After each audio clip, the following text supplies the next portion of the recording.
Hello and welcome. I'm Leigh Ann Gerrans and you're watching W News, broadcasting live from the Al Arabiya headquarters. These are our top stories. Marco Rubio tells reporters the US will move on from Ukraine if a peace deal is not reached within days. At least 74 people are dead as the US military destroy a fuel terminal in Yemen, taking aim at the Houthis. And the fallout over a mistaken deportee continues as a US senator travels to El Salvador to meet him.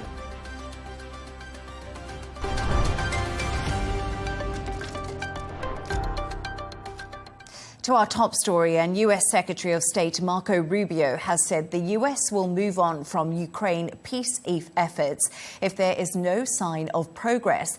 After attending talks with EU leaders in Paris, Rubio said the Trump administration would not continue with the endeavor for weeks and months on end, as the US had other priorities to focus on. Here's what he told reporters. But we're not going to continue with this endeavor for weeks and months on end. So we need to determine very quickly now, and I'm talking about in a matter of days, whether or not this is doable over the next few weeks. If it is, we're in. If it's not, then we have other priorities to focus on as well. And so we've talked about outlines of both sides. I thought we had positive meetings yesterday. Obviously, the Ukrainians have to go back home. They have to run it by their president. They have to take into account their views on all of this, and we hope to hear back from them very soon. I'm now joined by John Cavalic, Senior Editor for Outcome Modelling Analysis. John, thank you so much for joining me. So is the threat to move on from the talks genuine? It is. It's what we're watching is President Trump's way of communicating, and whether it's he directly or the people that he brings in around him. And he tends to communicate in a way that, most of us don't appreciate, because we've generally been surrounded by diplomatic speak, and we've been surrounded by governments that are opaque in terms of how they discuss what they want to do. And President Trump started as candidate Trump. I can finish it in 24 hours. I can finish it before I'm inaugurated. I can finish it, in 100 days. And then Marco Rubio, the Secretary of State today, said, "Hey, we're getting ready to call it a day." And that statement, though, isn't definitive, nor is it saying to whom he's talking. He's sort of putting it out there, because he wasn't just talking to Russia and to Ukraine. He's also talking to NATO, and he's also talking to the EU. So, John, the Kremlin insists progress has been made after Marco Rubio's peace talks warning we've just been speaking about. But we've also heard President Trump criticizing Putin. Do you think this is a wake-up call for Russia, or are they trying to push everyone, NATO, Europe, Russia, everyone involved? It's a group push.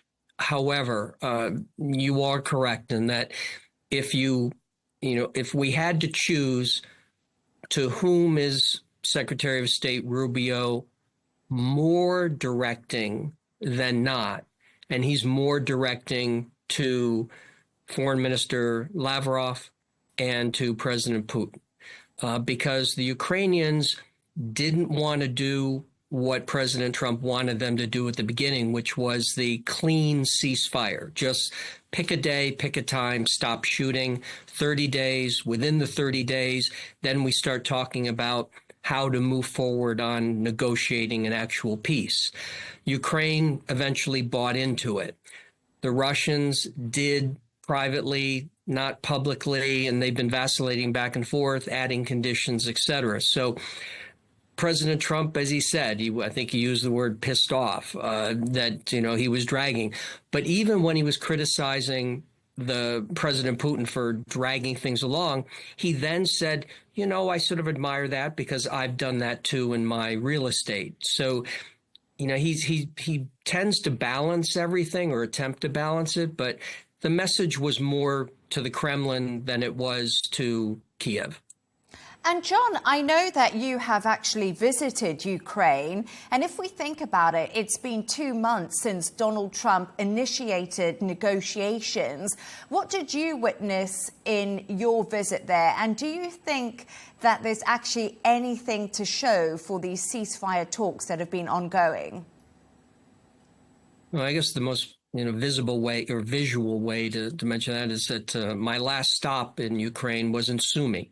Which, as you know, recently, just got hammered by the armed forces of the Russian Federation, and when you're there when you're on the ground and you see the destruction, and I was there in Kharkiv on the 24th of February, 2022, when the war started, and going back continually, and at the same time, into the Russian Federation, into Kursk this time, and I was in Belgorod. And they've been the targets of the Ukrainian armed forces. So it's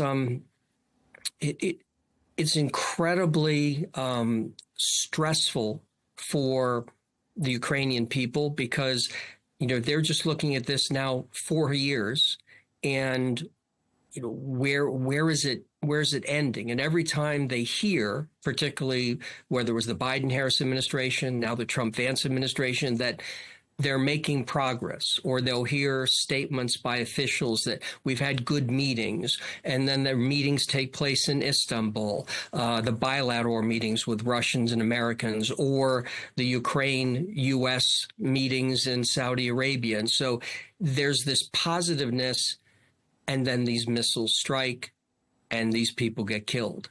So for the Ukrainians, they're tired. And, I think that there's a tremendous amount of pressure on President Zelensky to make a deal. Most of the problem in concluding any kind of peace agreement, and I use that word really, really lightly, is going to be that we're looking at the real estate that the Russian Federation currently controls. And the Ukrainians are not going to put into a document, we recognize that we've lost them and that they now belong to Russia. Russia may go along with language that isn't quite that definitive. But for President Zelensky, it's really, really tough. And I think that's what they're coming to terms with, that if this wants to get stopped, they're going to have to accept some language that they really, really don't want to accept. John Cavalage, a senior research editor for Outcome Modelling Analysis. Always great to have you on the show. Thank you for your thoughts. Thank you. Let's get into this further with Ukrainian MP Oleksiy Goncharenko. Great to have you on the show, Oleksiy. Top US officials gave pretty mixed signals about the prospect of a ceasefire in Ukraine today. Is there growing concern over the confusion? Hi, definitely we can't really understand where we are in these negotiations. But what we do understand is that Putin doesn't want any peace. President Trump wants peace, but to achieve it, he needs to put pressure on Russians. That's it. If he will do this, then you have a chance. If not, nothing will happen. So I hope that President Trump will put pressure on Russians and will push them towards the negotiation table and a ceasefire. We hope, fingers crossed. Ukraine and the US are preparing to sign a memorandum of intent on the minerals deal. I was having a look at the draft proposal. It doesn't clarify whether profits from the investments will be used to pay back the US for previous military aid under the Biden administration. Are you able to give us a more clear idea of how this minerals deal is actually going to work? Me neither. I also don't know what will be, how the draft will look like, and I think nobody knows because it's still not prepared. What we have yesterday was signed memorandum between two sides, but it was just an agreement to have agreement. For the moment, that's it. What is important for Ukraine, first, is that we can't accept debt, which was not a debt, retroactively. So it looks like we received what we received. It was support, but now, and it was said that it is free of charge. And now we're said that, okay, here is the bill, and here is the person's and interest on this money, annual interest. I think it's unacceptable, both because it's not fair, and second, because it will open the Pandora box. And other countries can raise the same questions. So that is unacceptable. But I hope that we will find an agreement. In the previous draft, which was not unfortunately signed because what had happened in Oval Office in the end of February between two presidents, but that was absolutely okay. So I hope we will come back to something of that language. And second thing which is unacceptable is any things which will stop Ukrainian-European integration. Because for us, it's absolutely strategically important. So these two things are important. In everything else, we can negotiate. I hope we will find a solution because we need Americans, we need United States. Russia's defense ministry is accusing Ukraine of attacking Russian energy facilities, despite a US deal to stop this from happening. What are your thoughts on that? No, I mean, Russia will accuse us in everything all the time, what they're doing. When they were preparing the war, they were accusing us to prepare it. Then when the whole world was telling them, guys, you will attack Ukraine soon. Putin was saying, no, it's just a military training, you know? So, like, is there any sense to comment what Russia says? We want peace. We want peace. That's it. We are ready for a complete ceasefire in the air, in the sea, on the land, any moment. Tomorrow, great. So that's it. So don't listen to Russian propaganda. We want peace. We are ready for ceasefire any moment. Ukrainian MP Oleksiy Goncharenko, thank you so much for joining me. Thank you.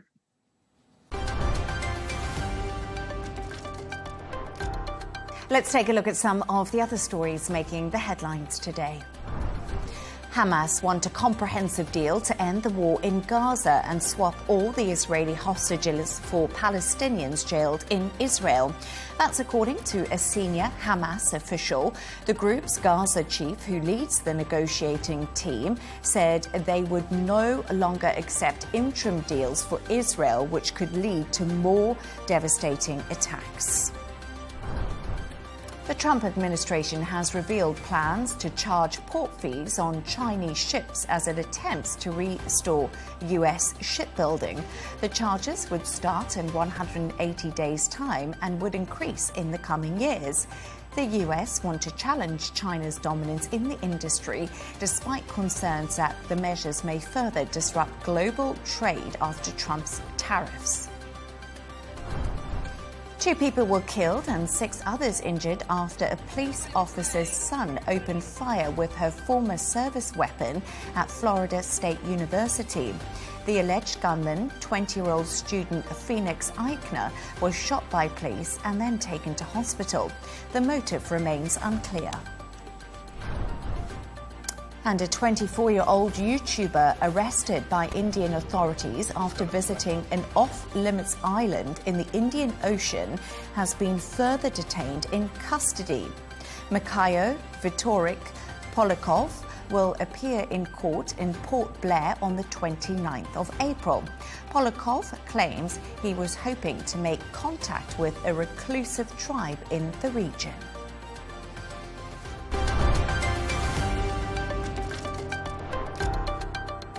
Now, airstrikes carried out by the US on a key oil terminal in Yemen have killed at least 74 people.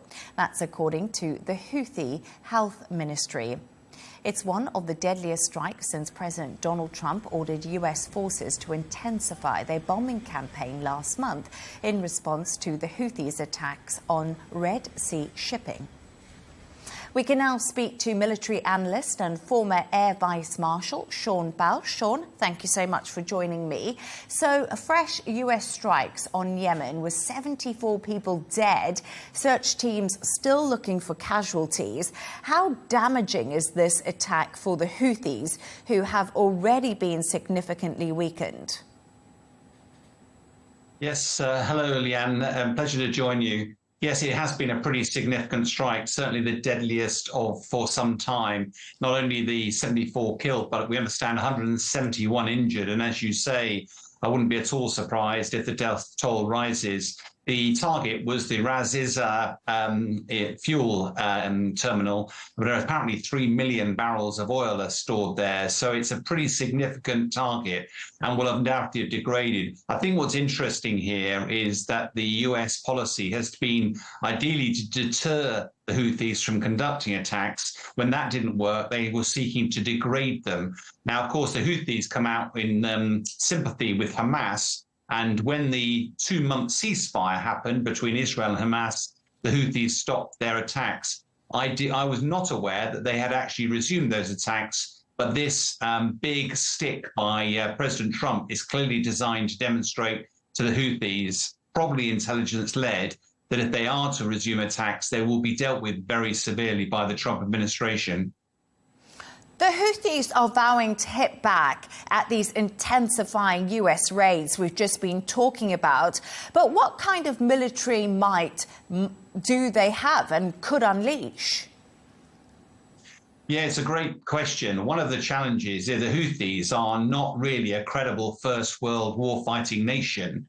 And to try and take on the United States, you know, the sort of primary military power in the world, it will be folly. Now, the Houthis do have support of Iran. They are a proxy of Iran, and therefore they have a number of weapons like cruise missiles from Iran. They have unmanned air vehicles, pretty long-range ones. They have the Wahid unmanned air vehicle, which is like the Shahid drone that the Russians have been using against Ukraine. They also got naval drones as well, and of course a significant number of soldiers. Now, those number of soldiers, it's very difficult to work out exact numbers, but it's believed they have about 100,000. So there are all sorts of ways that they could strike back, and it almost certainly this strike won't have dented the Houthis' intent very much, but it does depend on the resupply of missiles and arms from Iran. And it may well be that American intelligence fed that Iran was putting more missiles their way, and therefore they proactively struck.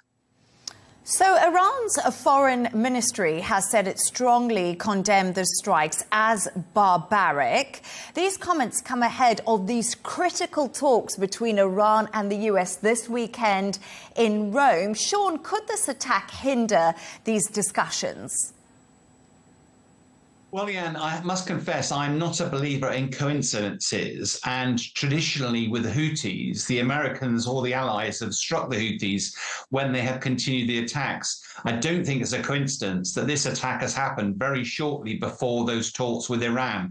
Because actually, although we're focused on the Houthis now, but in reality, if Iran was to get a nuclear weapon, then it presents an existential threat to Israel. Israel is really keen to snuff that out. And part of the reason that President Trump is having these talks with Iran is to try to stop it creating a nuclear weapon. And I wouldn't be at all surprised if there's a carrot and a stick approach here. Iran would wonder whether President Trump really had the intent to strike Iran. And by actually striking the Houthis in quite a significant way, it sends a very powerful message to Iran that he's not bluffing. And if they don't take these talks seriously, then America would be probably ready to support Israel in some form of strike to wipe out any form of nascent nuclear capability on behalf of Iran.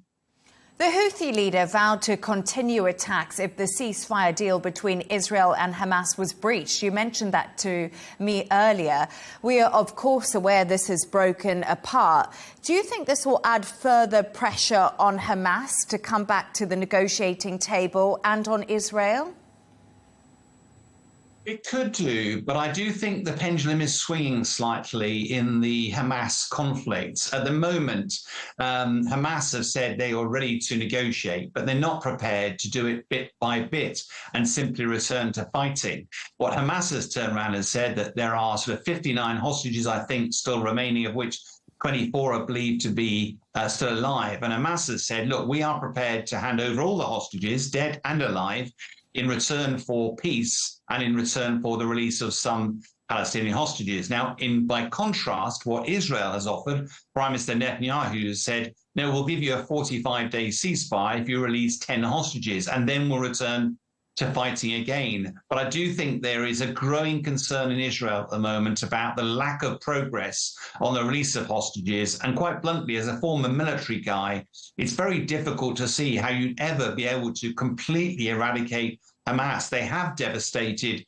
Hamas's military capability. Aid has stopped flowing into the region. That is a devastating humanitarian crisis. And it's very difficult to see how this will ever end, given that Prime Minister Netanyahu has not made clear what the political end state is. So there is a whole mix of stuff here to do with Netanyahu's political future, but I don't think Hamas is in any position at the moment to do any sort of deal unless it's a final deal that guarantees the end of the war. Military analyst and former Air Vice Marshal Sean Bell, brilliant to have your thoughts. I appreciate you joining us. Thanks, Leigh Ann.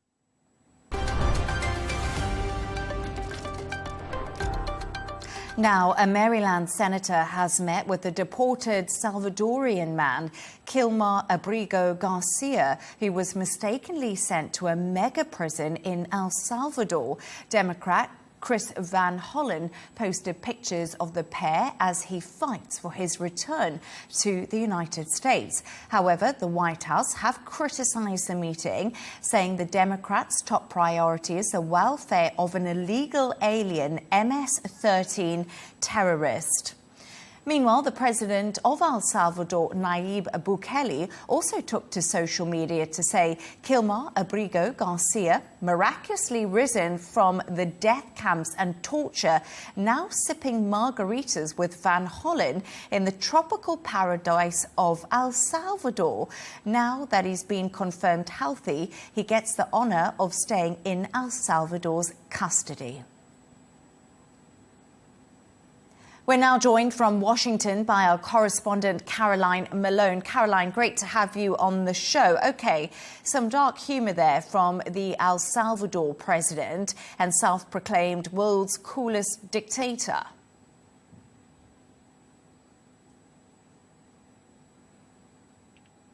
Yes, absolutely. Certainly some dark humour. But I think it's important to remember what has been agreed between the United States and El Salvador. And that is that, according to reports, El Salvador receives $20,000 a year for every person that has been sent from the United States to El Salvador and held in their custody. We're talking about around $6 million a year. So clearly the motivation is for Bukele to keep hold of every inmate, to keep hold of everyone, including Abrego Garcia, who, by all accounts, is going to be remaining in El Salvador for the time being. That both according to Bukele and according to President Trump. The Trump administration is clearly furious at Senator Chris Van Hollen for interfering in this situation.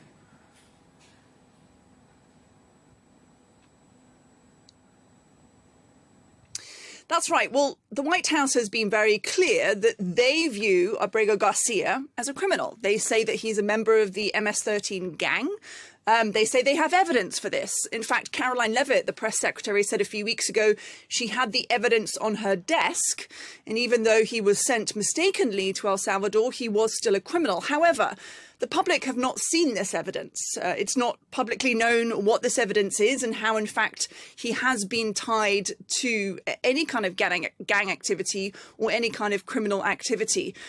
But the Trump administration is insisting he is a criminal and Van Hollen shouldn't be, interfering in this situation. He should be instead focusing on his own constituents, the people that he represents ultimately. And I should say that across the nation, Trump's immigration policies are popular. Border security was right up there at the top of campaign issues. And that is something that resonates very much with voters here in the United States, even though we're having this now very controversial case. Garcia's lawyers deny any gang affiliation as well as any criminal convictions or charges. Where does he stand now from a legal viewpoint?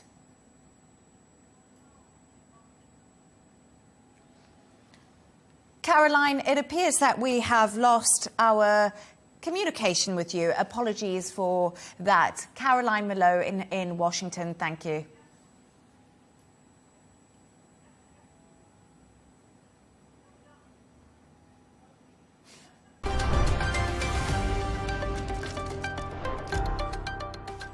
Let's take another look at some of the other stories making the headlines today. President Trump is expected to meet King Charles in September in a second state visit to London. The UK hopes it will boost ties between the two countries. Trump told reporters he had great respect for the British King and his heir, Prince William, and saw the invitation as a great honour.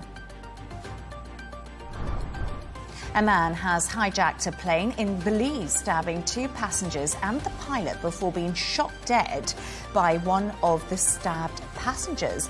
The Tropic airplane took off from Corozal to San Pedro with 16 on board when the incident took place. A US State Department spokesperson has described the incident as horrifying. 4 people have died near Naples after a mountain cable car plunged to the ground. Italian media claim 2 Brits and 2 Israelis were killed and another seriously injured at Mount Fetio. It's believed the car was near the top of the mountain when one of the cables snapped. An investigation has now been launched. And the Trump administration has paused construction of a wind farm off the coast of New York. The Empire Wind 1 project was intended to provide electricity for 500,000 homes, according to the U.S. Interior Secretary. The wind farm had been rushed through by the Biden administration without sufficient analysis.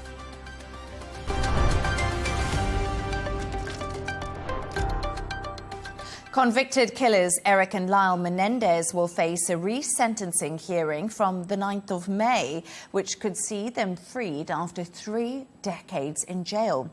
Yesterday, a judge postponed the highly anticipated hearing after the brothers fought with the prosecutors who disagreed with their release.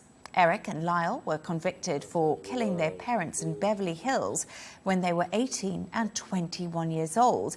Their story was recently retold in a Netflix series, leading to a surge in global support. Speaking outside court, their lawyer, Mark Garridos, demanded the public prosecutor be removed from the case. We are filing a motion to recuse the district attorney in this case. We set a date of May the 9th. The family does not want to go through this charade anymore with the DA. They are going to, I anticipate, the motion hasn't been written yet, but given what transpired today and given what's obvious to anyone, I think, who has a couple of synapses that are still firing, this is a DA who made up his mind and did no hard work in terms of his position. We can now get the latest from our correspondent, Sarah Firth. Sarah, thank you so much for joining me. So, first of all, why has there been this new delay? Well, Leigh Ann, this is America's most famous convicted siblings, and they appeared in court. 10 of their family members appeared in court, ready to go. But this delay coming about essentially because of a legal wrangling. Now, this is centred around a risk assessment form that the prosecution has said they wanted the judge to be able to see to be part of this trial. Now, this is something that was undertaken whilst Eric and Lyle Menendez were in prison, and it was part of the process by which they present information to the parole board.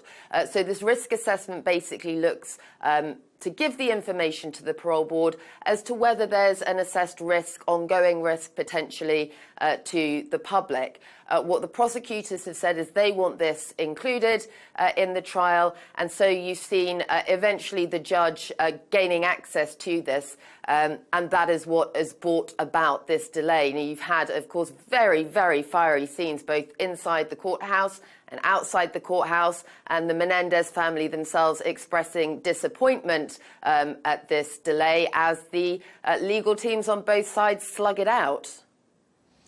The brothers actually have a lot of high-profile support, haven't they? They have. I mean, this case gained notoriety again, as you mentioned, Leigh Ann. There was this heavily fictionalized Netflix series about the brothers that gained a huge amount of public attention and discussion. These brothers have now been in prison for 3 decades.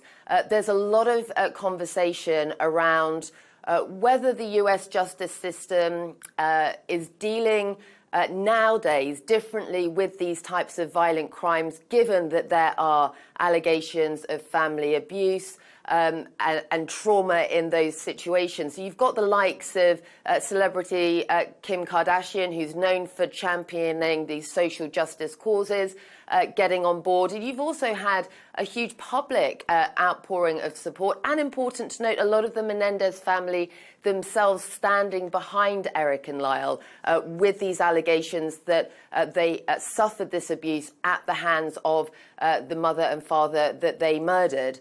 You've had calls for the Menendez brothers to come clean. We've never really heard them publicly state what happened. The resentencing trial, as you said, is now set for May 9th, and all eyes are really going to be on that and how that proceeds. But this delay, interestingly, you've had the Menendez brothers, of course, not yet commenting on it, but they had said previously in an interview that they remained cautiously hopeful. But reports today that from people who were inside the court, that the brothers themselves looking a little downcast and defeated at this delay announcement. And let's go back to the hearing. There's been strong statements from both sides, Sarah. What exactly has been said? Yeah, so the family speaking on the steps after this decision, expressing their disappointment.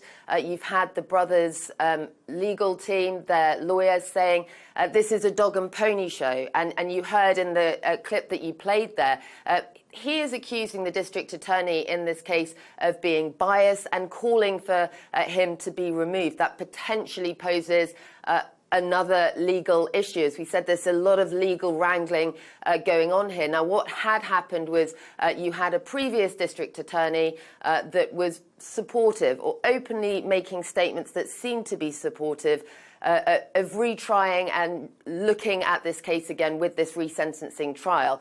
What the Menendez brothers' legal team are asserting, they called it this dog and pony show, is that the prosecution and the district attorney are essentially trying to stall, delay, bring in issues, they say, like this risk assessment form, that aren't pertinent to the resentencing trial that should have been going ahead. So you've got this new date set for May 9th. You know, this is, as we said, gained a lot of attention because of these fictionalized accounts, but this is real life stuff, 3 decades in prison, the brothers getting their moment back in the limelight, and potentially for the first time the public is going to hear more details, and importantly through a different lens of, in this day and age, whether the trauma allegations, whether the abuse allegations shifts the perspective on the outcome of what they will be sentenced, because at the moment they face life in prison without parole. They're hoping the resentencing might shift that a little bit and give them a different sentence.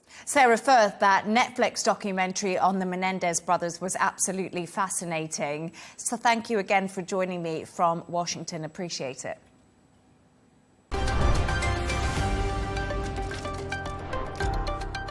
Let's take a look at the top business news. Alphabet's Google illegally dominates 2 markets for online advertising technology, according to a judge ruling. It's another blow for the tech giant and paves the way for US antitrust prosecutors to seek a breakup of its ad products. The decision comes days before Google faces another monopoly trial. The company says it will appeal the decision. President Trump has signalled a potential end to the tit-for-tat tariff hikes between the US and China that shocked markets. He's also said that a deal over the fate of social media platform TikTok may have to wait. Trump's comments further highlight a weakening appetite for sharply higher across-the-board tariffs on dozens of countries. Turning to the sports news now, Harry Maguire scored in the dying seconds of extra time to help Manchester United snatch a place in the Europa League semi-finals. They won with a sensational 7-6 aggregate victory over Olympic Alliance in the quarters. And speculation around Max Verstappen's future at Red Bull swirls. The champion says he is very relaxed ahead of the Saudi Arabian Grand Prix, which is happening on Sunday. Red Bull's motorsport consultant, Helmut Marko, sparked speculation over Verstappen's future following the Bahrain Grand Prix.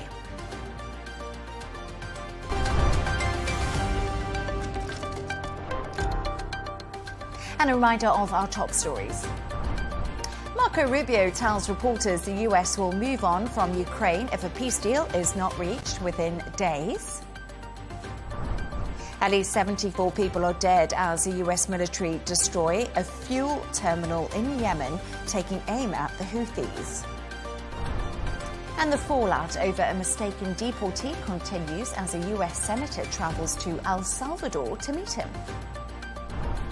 And that's all from us on W News. Don't forget to subscribe to our YouTube channel and also follow us on X. Counterpoints with Melinda Nucifora is coming up next. That's followed by The Riz Khan Show. Goodbye and happy Friday.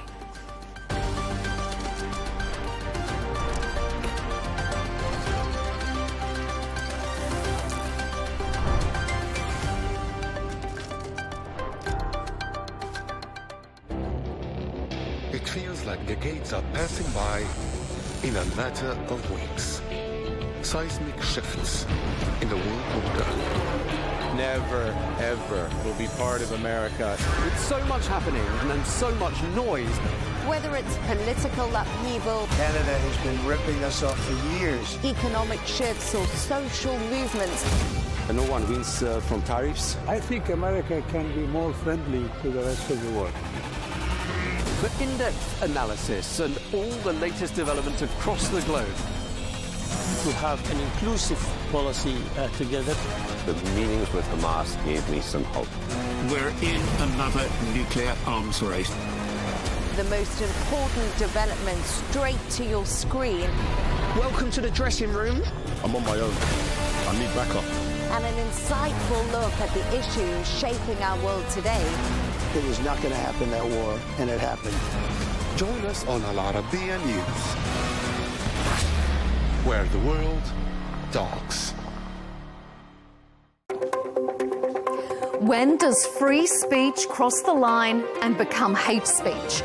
The number of anti-Semitic threats and attacks are reportedly rising in Western countries, just as the bombs keep falling in Gaza.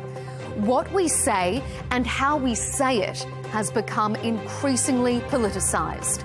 We'll debate President Trump's anti-Semitic crackdown and its implications on free speech here on Counterpoints with me, Melinda Nucifora.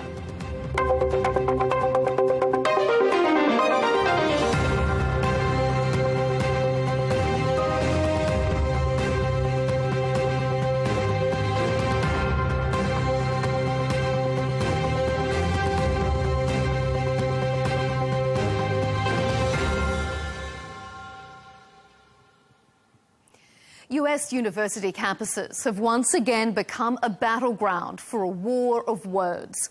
The Trump administration has issued a list of demands to universities, compelling them to report students who are hostile to American values, ensuring academic departments are viewpoint diverse, and requiring them to hire a government-approved auditor to review programs and departments. The president has accused the institutions of failing to protect Jewish students during pro-Palestinian protests, but opponents have likened it to the communist witch hunts of the 1950s. This is the greatest assault on the university, on freedom of autonomy of higher education, from political intrusion that we have ever seen since the McCarthy period, and possibly ever. So, is the US really the land of the free if the government decides which freedoms to protect and which viewpoints are the right ones? US courts have ruled in the past that there's no hate speech exemption to the First Amendment right to free speech. It doesn't mean it's okay, but it's not illegal. That constitutional protection doesn't necessarily extend to visa holders, though, as some students are now finding out. Today on Counterpoints, we'll debate if America is living through a new McCarthy era. Do universities have an anti-Israel bias? And can Trump's actions protect American values?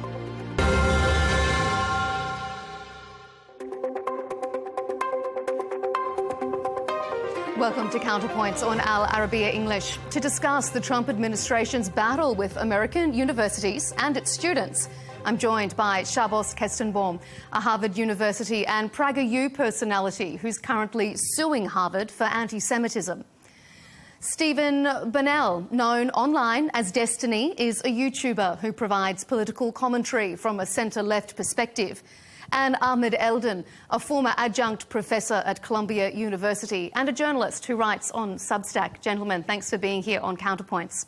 Let's start with the most recent pressure being put on universities. This accusation that they've been hijacked by the left, that they're too pro-Palestinian and they're fostering anti-Semitism.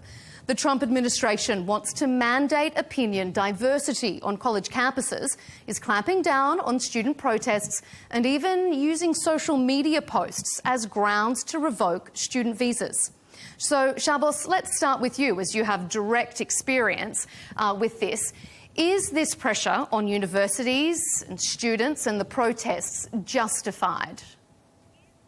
Absolutely, and I take issue with the question. President Trump is not issuing a crackdown on universities. He's issuing a crackdown on specific universities. He's not talking about Florida State University, University of Chicago, Vanderbilt, University of Michigan. He's talking about the most elite, the most corrupt institutions like Harvard that have a $54 billion endowment, which is more money than most countries' GDP, that was found 2 years ago to have discriminated by the United States Supreme Court, to have discriminated against Asian Americans and their admissions criteria. This is a university that consistently amplified and celebrated a culture of anti-Semitism and anti-Americanism. And I used to be in the pretty far left of the ideological spectrum. I cannot for the life of me understand why it's the same far left campus activists who have made a martyr out of Harvard University, saying that we must protect this institution at all costs. What happened to ending the oligarchy and taxing the rich and having billionaires pay their fair share? No one has been able to explain to me why an institution with $54 billion needs $9 billion in American taxpayer money, why they receive $800 million in federal subsidies on an annual basis.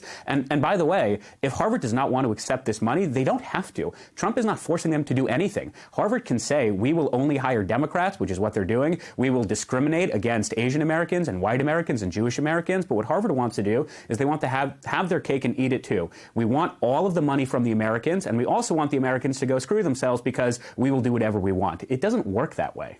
And Harvard is not saying it will only employ Democrats, and they are saying that they're happy not to take the money.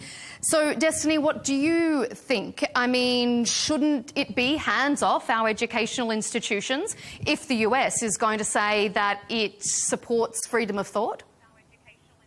Yeah, I thought that this administration came in saying that they wanted schools to decide how to educate their own students. It's interesting that the Republicans seem happy to dictate opinion or curriculum to an educational institution when it happens to be an educational institution that delivers opinions or students that have opinions that disagree with the current administration. I think that any American that has any value whatsoever to the idea of freedom of speech or freedom of thought or freedom of expression, especially on college campuses, should feel absolutely terrified that the administration is now running around and playing politics with attaching political mandates to grants that are being awarded to schools that do scientific research. I think it's absolutely insane that this administration is attacking some of our most well-known universities, our oldest universities, for ideological political purposes, which they've outwardly and overtly stated. And the fact is, even if you bow to the administration like Columbia has, there's no guarantee that it'll even lift any of the funding restrictions that they've put on you. So there's no, I think, good reason for Harvard to play along here. And I don't think anybody, at least that values freedom of speech, should be cheering any of these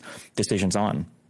Ahmed Eldon, to round out this first question, isn't there an argument, though, as what the Trump administration is saying, is that this is fostering hate speech, it's fostering anti-Semitism, and there should be no place for that on university campuses? I disagree that there's an argument there, and I just want to take a moment and take the macro lens for a minute. I mean, let's be clear about what we're debating. This is not an abstract idea, Melinda. We're witnessing the systematic stripping away of American civil liberties through a campaign that criminalizes not hate speech, but dissent and censors legitimate criticism of a foreign regime that is plausibly committing genocide. I'm bringing that up because we keep hearing that this is, from people like Chavos and others, that this is about Judaism, that this is about anti-Semitism. It's not about that. It's about the deliberate conflation of the term anti-Semitism with any critique of Israel, which, by the way, Israel has killed more than 17,000 children in its genocidal war. It is blocking food, water, and medicine from an entire population. The definition of a war crime. Israel's leaders have international arrest warrants issued against them by the ICC. It's killing paramedics and then lying about it. I mean, look, Melinda, our academic institutions in the United States, the very places that nurtured free inquiry, free speech, and the questioning spirit, critical thinking, like Gaza, our universities are under siege. And if I may just mention, as a former Columbia University student and adjunct professor, I'd like to note that today, April 17th, is a special day. It's the one-year anniversary of Columbia's Gaza Solidarity Encampment, and it's also Palestinian Prisoners' Day. And I just want to highlight, when students first pitched their tents on Butler Lawn, they never imagined, nor should they have, how far their courage would take them, but also how brutal the crackdown would be. After months of rallies and protests, when they occupied parts of campuses, we saw immediately the state and the university move to crush them, exposing what I would describe as the true nature of Columbia University, which is an institution that, perhaps I can agree with some of what was said earlier, that is clearly choosing to put money and profit over people and free speech. Chavos, you're rolling your eyes. What would you like to respond? Well, first of all, I would never tell an African-American what is or isn't racism because I'm not black, but I appreciate that my co-panelist feels the courage to tell a Jewish person what is or isn't anti-Semitism. Nevertheless, though, I will make two concrete points. This bizarre and sudden focus and fascination on free speech is pretty ludicrous, considering 3 years ago, Harvard University was ranked by the Foundation for Individual Rights and Expressions as to how well it preserved free speech and the First Amendment. It was ranked 248th out of 248 American universities, and I don't recall being invited by Al Arabiya to talk about dissent on free speech. It's only when anti-Semitism is involved, all of a sudden, do we start caring about free speech and the First Amendment. Harvard is an institution that routinely disinvites controversial speakers who are deemed allegedly to be transphobic, misogynistic, or racist. This is a university that fired its own president for suggesting that pay disparities between men and women can probably be explained by the fact that women go into less paying professions. This is an institution that unenrolled 12 students who were posting sexist memes in a private WhatsApp group. All of this was happening for years, and no one really talked about it.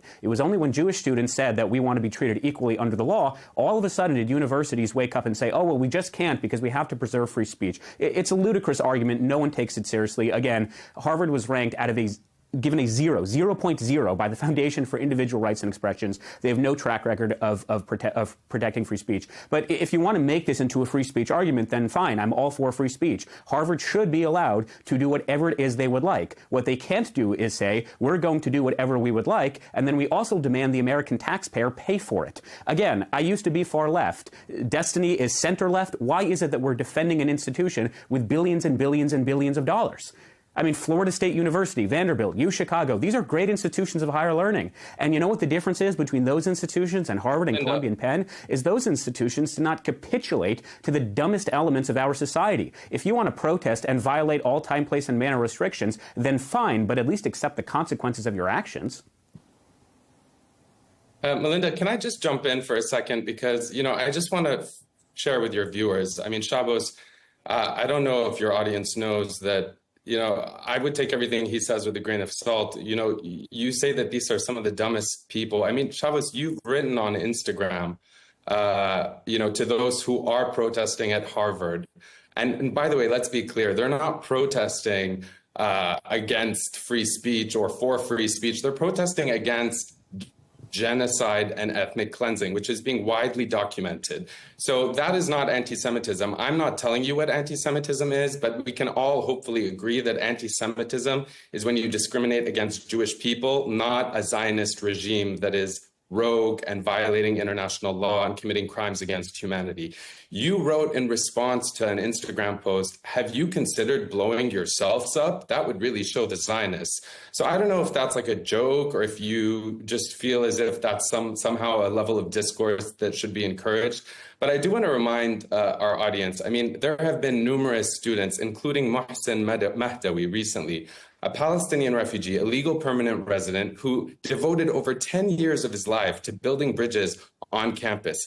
He approached what he thought was a routine citizenship interview, only to be ambushed by ICE agents inside the office of USCIS in Vermont. Hours later, deportation proceedings were already underway. I mean, Mohsen's story is one story, but it's emblematic of a much larger trend. So for as much as Shabbos wants to make this about Harvard and how much money they have, it's so much bigger than that. I mean, Mohsen, after his meeting with Columbia professor Shai Davide, who, by the way, is a faculty member who, unlike the students, has actually been harassing faculty, students, and administrators, and eventually got suspended, not because he was harassing students, but because administrators were being harassed. He took to Twitter to frame Mohsen and other pro-Palestinian voices as Shabbos is claiming anti-Semitic and even pro-Hamas, as if the thousands of Jewish students across universities that are literally just protesting the genocide and ethnic cleansing and daily slaughter of children, that somehow makes them pro-Hamas. I mean, this was followed, just put yourself in this guy's shoes. This was followed by a digital witch hunt in which websites like Canary Mission and others, as well as a private WhatsApp group of Columbia alumni and faculty, were conspiring to try to get these Palestinian students deported. I mean, the level of danger that this is putting us all in, as Americans, as academics, as simply citizens or non-citizens, cannot be overstated. Mm-hmm. Destiny, I'm going to bring you in just a moment, but Shabbos, I'll let you respond to that before we move on to the next question.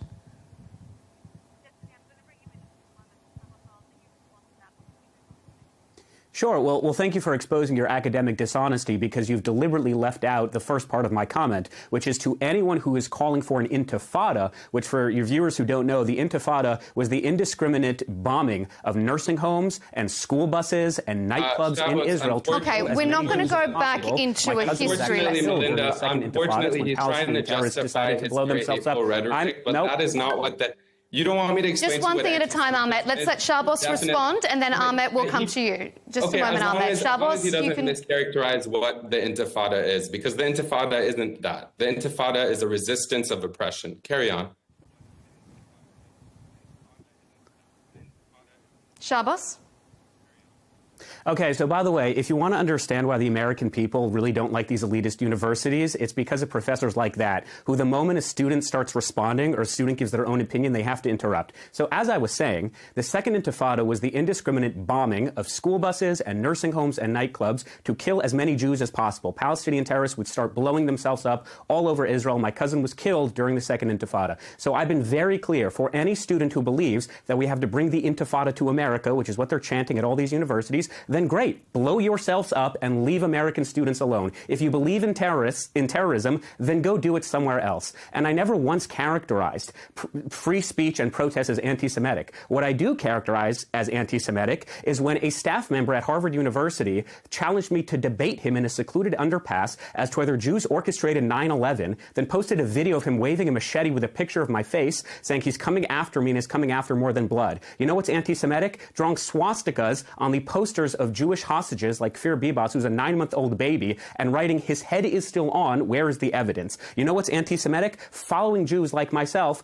on my way to class during the encampments and recording us. All of those things are anti-Semitic, and it has literally nothing to do with speech. I never once made the point that free speech and exercising your First Amendment rights is anti-Semitic. This has nothing to do with speech, and it has everything to do with criminality and discrimination. And in the same way, the federal government withheld funds from racist schools that refused to integrate in the 1950s. In the same way, the Obama administration tried rescinding and withholding funds from schools that he deemed transphobic or sexist. So too, we should rescind funds and withhold federal funding from any institution that does not follow the law and its federal mandates under Title VI of the Civil Rights Act. It has nothing to do with speech, and all your listeners can Google exactly what the Intifada was. It was the murder of Jews indiscriminately. Okay, Destiny, I'm going to let you respond to what we've been hearing before we move on to segment B. I mean, when we hear, two clearly polar opposite views, when you hear that and you think about those views clashing on US university campuses, I mean, what is a way forward? Is there a way forward?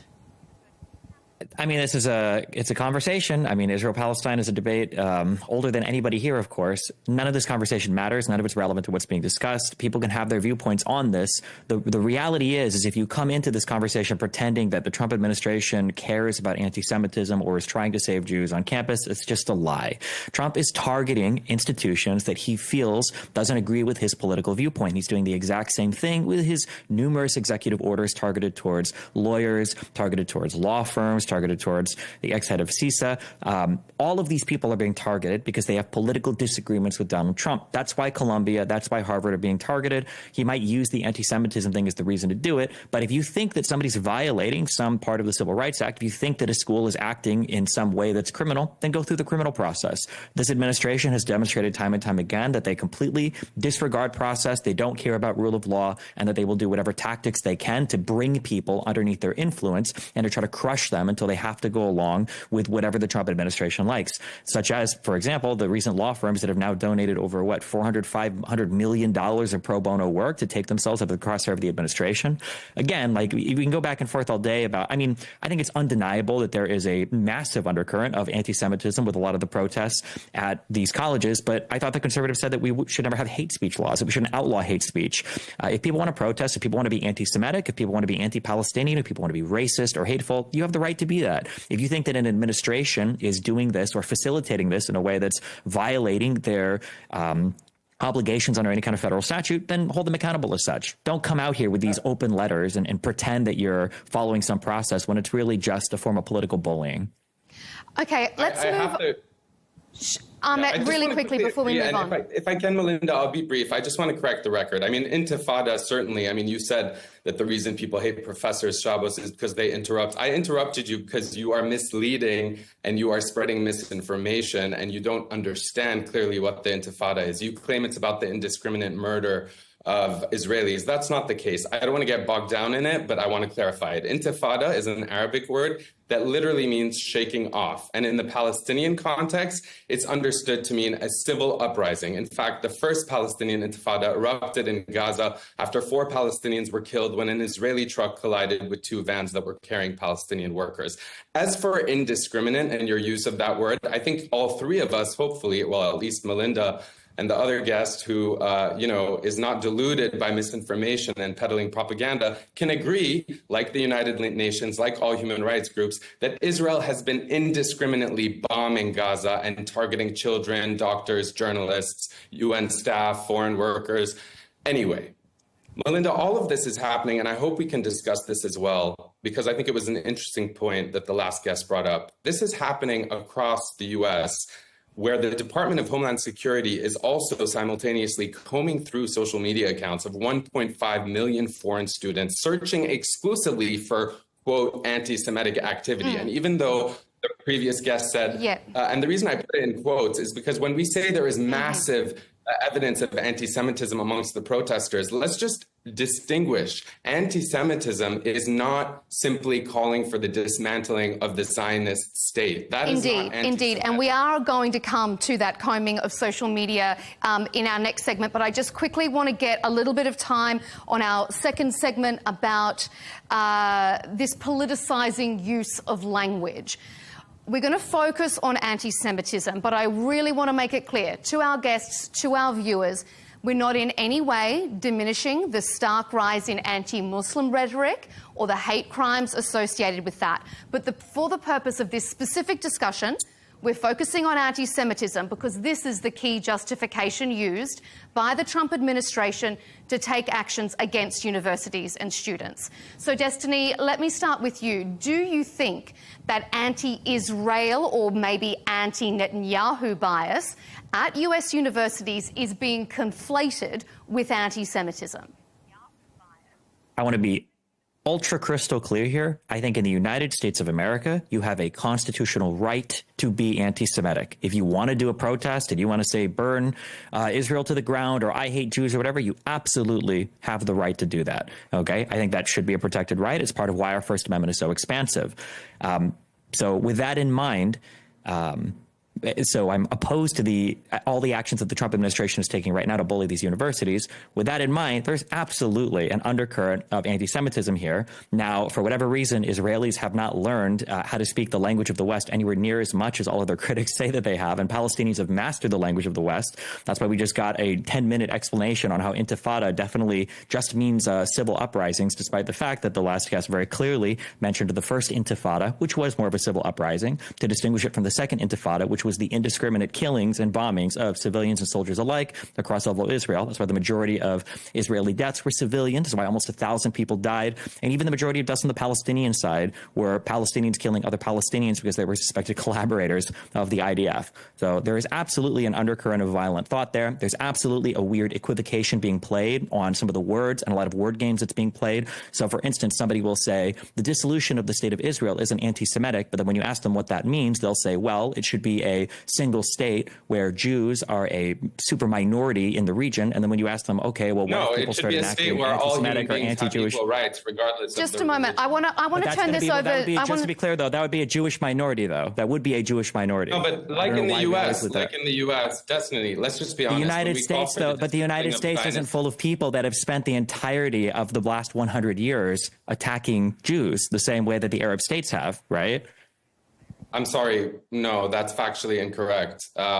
Which part of that was factually incorrect? When Jewish immigrants started coming from Europe, they were welcomed with open arms by people like my grandparents, who were then ethnically cleansed, as you know, the Nakba in 1948. So they weren't always welcomed with open arms. There were times where they were welcome, and there were times where, as early as 1920 in Iran, there was a massacre of Jewish people. These happened all across the Palestinian Mandate. There was a reason why in 47, the whole reason why Israel eventually declared independence was coming anyway was because all of the Palestinians there tried to do a civil war and lost, and then all the Arab states joined in war and lost. This is where all this happened. I don't know. 48 and in 67 and 73, there was a massive exodus of Jews from all of the surrounding Arab countries because of their pogroms, because of other types of discrimination that Jews were facing due to Israel. This is basic history. Of course, the Palestinians will rewrite the history here. Not that it matters. We should be deporting Palestinians are not rewriting history. It's just a certain. Destiny, I just want to, it's important that we don't demonize the Arabs who were threatening the Jews. The reason that the Jews were so threatened historically, not to suggest that they weren't in the Arab world as well, was primarily the same reason we see Germany and the rest of Europe not moving, despite them having an obligation to prevent the current genocide. It involves the guilt that they feel because of the fact that they were the ones that genocided and ethnically cleansed the Jewish people. And that's why it was, you know, maybe something that they would support to send. It was a very convenient thing for them to send Jewish people away from their land and to, you know, the Holy Land. And so I was just taking issue with the fact that when people say Zionism have the Arabs not been trying to cleanse the Jews from the Middle East since at least 1936? I'm sorry, what? No, they weren't. No, they haven't been. The Arabs as a monolith were trying. Okay, let's bring in Shahbaz. Shahbaz, respond to what both of our guests there have been debating about. Talk us through it. What's your point of view? Sure, but first I need to make a broad point. There's only one professor on this panel, and it's a professor who keeps interrupting. I mean, this is why higher education is so flawed these days. I'm going to interrupt and say I'm not a viewers professor. need to hear three distinct perspectives. That is their right, and we can't do it if people. Thank you for proving my point. You need to listen to other people and have basic respect. And if you don't want to agree with me, fine, but just stop interrupting. It's like childish. It's just childish. This is why young people are just so fed up with these institutions. Just stop interrupting. Jesus. So here's the point. I couldn't agree with Destiny more. There should not be hate speech laws. Anti-Semitism is constitutionally protected speech. Islamophobia is constitutionally protected speech. Racist speech, sexist speech, it's abhorrent. I condemn it, of course, but it's protected. Jewish students, myself included, are not asking for special treatment under the law. We're asking for equal treatment under the law. And Destiny brought up this point of there should be criminal proceedings, and that's actually what we're doing. So we filed a lawsuit against Harvard last year. It's the first lawsuit in American history pertaining to the civil rights violations of Jewish students on a college campus to actually go to trial. Harvard filed 2 separate motions to dismiss, and that was rejected. In fact, the Judge Richard Stearns, even wrote that it would be dubious for Harvard to try to hide under the First Amendment when almost everything we were entailing had nothing to do with speech, and it had everything to do with criminality. It had everything to do with action. It is a big fiction, and it's a damning indictment on the mainstream media that they have concocted this narrative whereby we can only defend Jewish students or we can only defend speech, when the two are not in conflict with each other at all. And if you're so concerned about speech, then I would actually encourage you to look at the letter that the Federal Anti-Semitism Task Force and the Trump administration put out and released at Harvard. And it said you have to have viewpoint diversity because right now a Harvard Crimson study found that 97% of the Harvard faculty identify as liberal. And I'm sort of a liberal, but I know that that's really not good for higher education when all the professors think one way. If you look at the Anti-Semitism Task Force letter, they say that you can only have merit-based admissions criteria as opposed to asking people their sexual orientation, their racial identity, their socioeconomic background. The letter also says you have to ban masks because protesters continuously say wear a mask so you can't be held accountable for your actions. These are basic reforms. And again, if any institution don't want to do these reforms, that is their prerogative. They don't have to do them. All it means is that the federal government won't be subsidizing them. And again, I don't understand why this suddenly became controversial because we're talking about corporations and elitist institutions with billions and billions of dollars. As it pertains to Israel-Palestine specifically, the idea that the Intifada simply means shaking off is ludicrous. Seek Heil simply means hail victory, but we know what the obvious historical connotations are, which is why, before he was killed, Yahya Sinwar went on Al Jazeera and said explicitly that it would be a great thing for everyone on college campuses to call for the free Palestine from the river to the sea, because even though that's constitutionally protected speech, it was pretty clear that freeing Palestine from the river to the sea meant the destruction of the Jewish state from the Jordanian River to the Mediterranean Sea. So we can't pretend that there are these innocuous or well-meaning students who don't actually know what they're talking about and they believe. You have to stop interrupting me. It is unbelievable. You're like, how old are you? It's unbelievable. All right, well then I'll do the interrupting. I'll hand it over to Ahmed. Innocuous students Ahmed, don't know what they're talking about, and they believe in this peaceful coexistence. He asked me a question. Can I answer the question? Go ahead, Ahmed. You asked me how old I am. I'm 40 years old. And I interrupted you by saying that's not true because it is our job to make sure, whether as a guest or a panelist, that when lies and misinformation is being spread, that I challenge it. You said earlier, Shahbaz, interestingly enough, quoting you verbatim, Jewish students are asking for equal treatment under law. That is exactly at the heart of the movement to liberate the Palestinian people from oppression, occupation, and apartheid. Because as I'm sure we can all agree, Palestinian students, journalists, doctors, mothers inside of Israel, inside of the West Bank and Gaza, are simply asking for the same thing. Why not treat them equally under law? And by the way, when you bring up, from the river to the sea and how we can understand that to mean that they want to genocide the Jews, that is your interpretation and you're using that for certain reasons.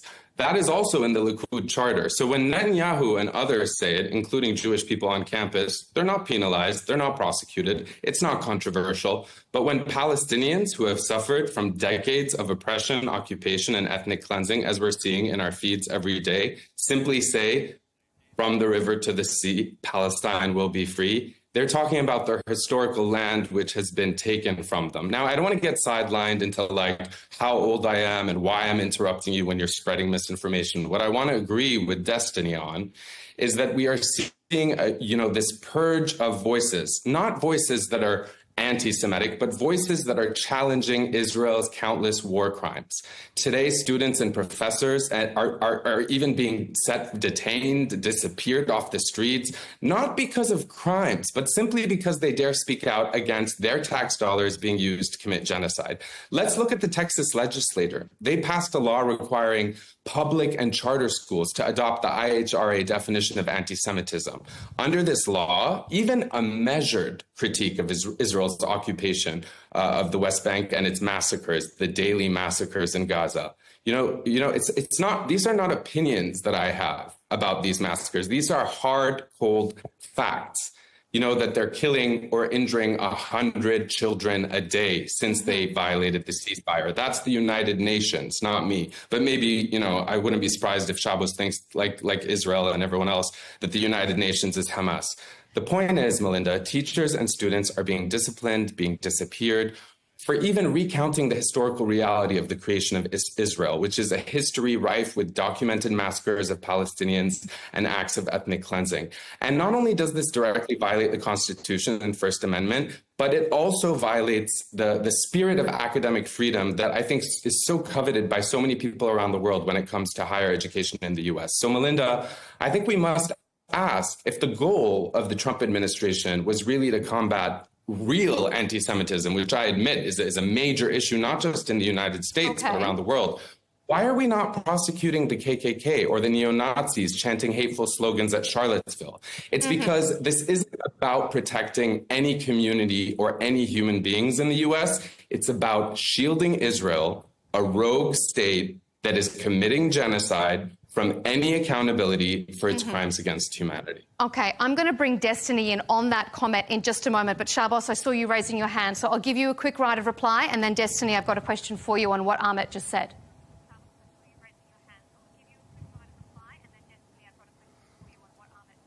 Sure. Well, first of all, I point out I wanted to correct the record, but I patiently waited for my panelists to finish speaking as opposed to interrupting. The IHRA, the International Holocaust Remembrance Alliance, definition of anti-Semitism does not in any way criminalize criticism of the State of Israel. Take it from someone who was in the State of Israel last month speaking at a conference run by the Israeli government and used the opportunity to criticize the Israeli government. The idea that there is some nefarious actors out there who are creating legislation that penalizes criticisms against a state is ludicrous. Again, if you ever go to Israel, you would know that it is essentially a national pastime to criticize Israeli policies and the Israeli government. No one is saying that speech should be criminalized. And by the way, as Destiny's point already articulated, there are protections for free speech, whether it's anti-Palestinian or whether it's anti-Semitism. Those should be protected. The people who are being prosecuted or the institutions that are being sued against has nothing to do with speech. It has everything to do with conduct and criminality.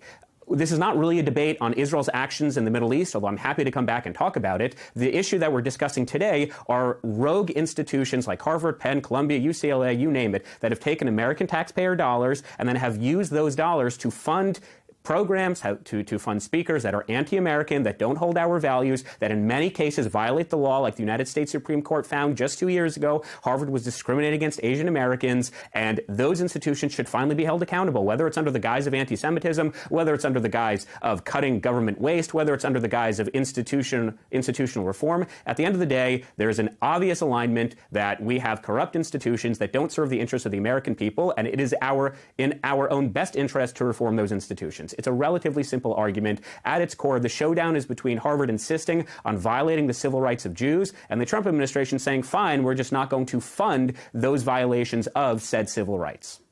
We're going to come to American values really shortly. Destiny, let me just ask you, I want you to respond to something that Ahmet was talking about. Is there a sense that the Trump administration is prioritizing anti-Semitism over other forms of hate speech, even though we have said, yes, it's protected under the First Amendment, it doesn't mean it's okay? Is there a priority on that particular type of hate speech over other forms, do you believe?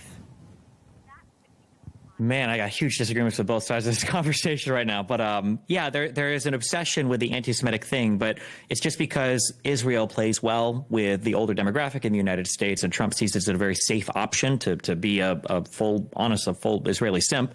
There's a reason why a lot of people in Israel, and Netanyahu included, have massive support for Trump, because Trump has massive support for Israel. But the issue is Trump is just picking the things that allows him to attack his political opponents. Trump doesn't care about anti-Semitism. He cares that he finally has a good avenue to attack universities through. Again, if we felt like this was a huge issue across schools in the United States, then do like Shabbos is doing, then sue them, take them to court, have the DOJ file a case against them for some kind of wrongful thing. He keeps referring to the Supreme Court decision, getting rid of affirmative action. That went through the courts. It was a Supreme Court decision. And then Harvard and all the other universities in the United States had to follow through. If we feel like there's something that universities are doing, then don't call out a particular university. Either pass a new law or enforce the laws on the books, or take somebody to court if you feel like they're doing some kind of criminally wrongful action, and actually have that argument in front of the American people. Stop writing these letters to political opponents like he's done with every other political opponent in the United States, whether we're talking about suing news stations for giving interviews or polls that he doesn't like, or whether we're talking about targeting law firms because lawyers worked with political opponents that he didn't like, and now it's targeting schools because they have viewpoints that he doesn't like. We just got rid of the Department of Education because we wanted the government to stop dictating opinions and to stop dictating curriculum to schools. So why is the president targeting these two universities, one of which buckled, Columbia, and wasn't even given any reprieve from the administration's bullying tactics on it? So again, if you feel like it's a problem, go through the correct process. Process is important, essential, I would say. Shabbos, if you think that there is an anti-Israel bias, anti-Semitism on college campuses, where do you think that's coming from? Why do you think we're seeing it now? And have we seen it in the past, but we're only talking about it now?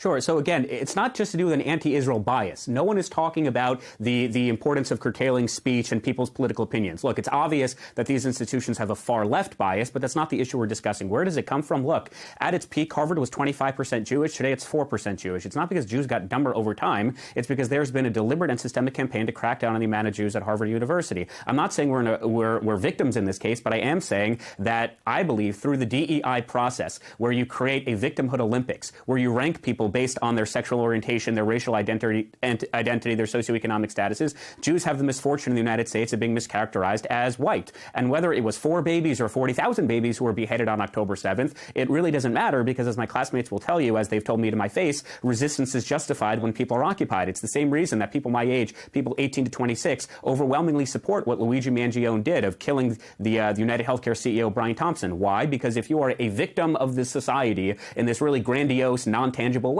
then you could kind of do whatever you want to get rid of that unjust society. And there is no greater display of injustice. And again, I know the debate is not Israel-Palestine. Happy to come back to talk about that later. But for whatever reason, there's no greater symbol of injustice than the Palestinian people, which is why you have this really bizarre coalition of far-left socialist groups, of LGBTQ coalitions, of radical Islamic fundamentalists who all kind of come together on campuses in support of the Palestinian cause. And I would say a lot of it has to do with DEI in this insistence that we have to judge people based on race, based on class, based on sexual orientation. And it's interesting, going back to the Supreme Court ruling that Harvard was discriminated against minority students in affirmative action. What's interesting is the next day, Harvard University put out a statement basically saying we're going to curtail the Supreme Court's ruling. So the problem is we don't really have an enforcement. And because there's no enforcement of law, the government's saying, well, we're not going to fund it anymore. Melinda, if I may just correct the record, or at least answer his really briefly for me, though, Ahmed, before I move on to Destiny, please. Okay, well, go ahead. I don't need to interject if you don't want me to. They just No, go ahead. Go ahead. We want to hear what you have to say. Well, I just want to say the reason that, LGBTs and other people, as he referenced, are coming together, it might just be because they're marginalized groups who know what it's like to be so perpetually dehumanized by the political and media establishment.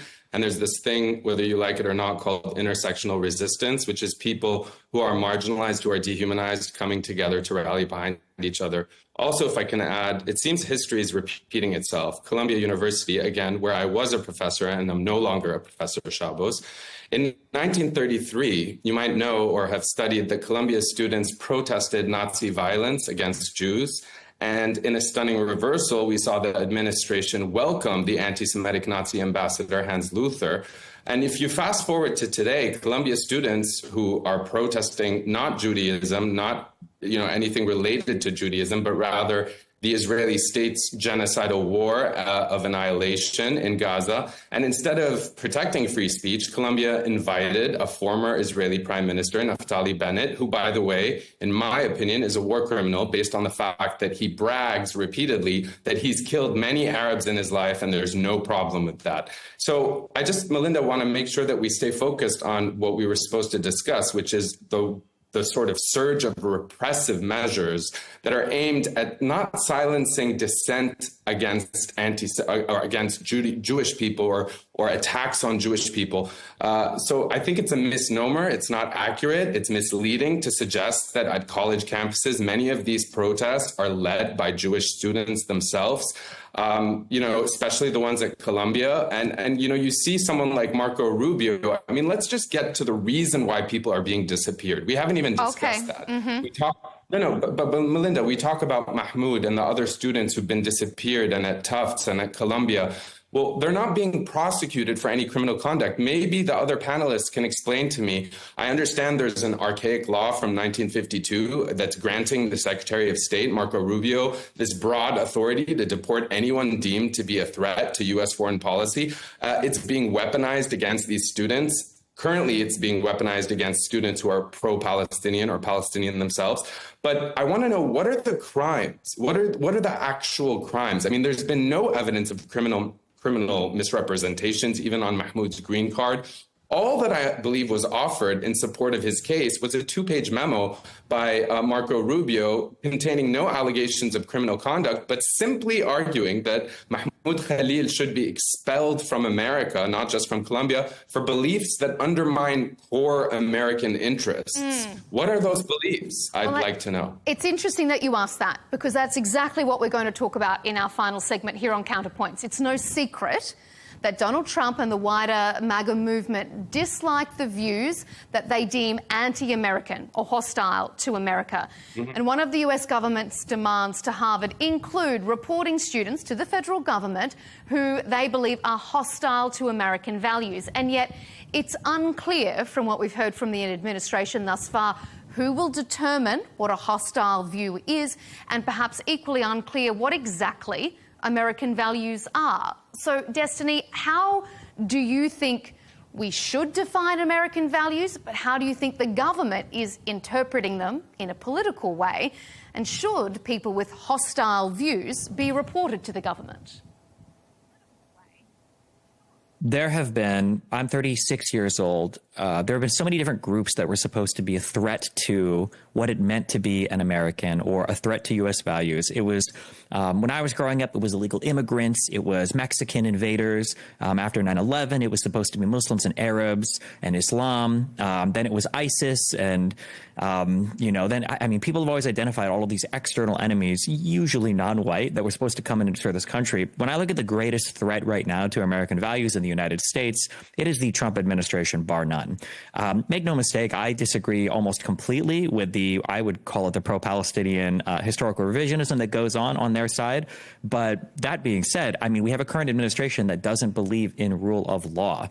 There is a process, and you need to follow this process. And I can't think of anything more insane to me than deporting students from the United States of America because you have a viewpoint disagreement with them.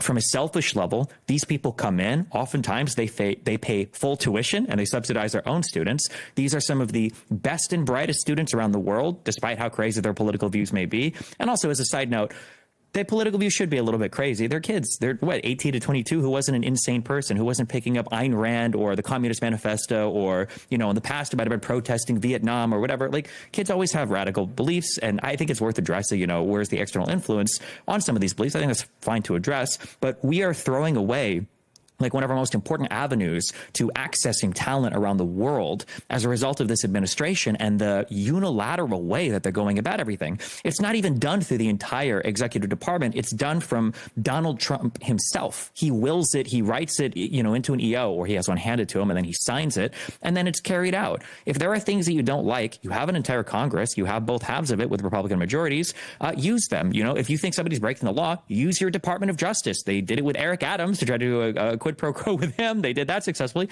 So sue these organizations, sue these universities, charge them with crimes if you think, and then let the cases play out. I can't think of any greater threat to American values right now in the United States than Donald Trump and the way that his administration is just tearing through the rule of law in this country. Shabbos, what do you consider to be hostile values, and do you think, is it legal that those people are deported?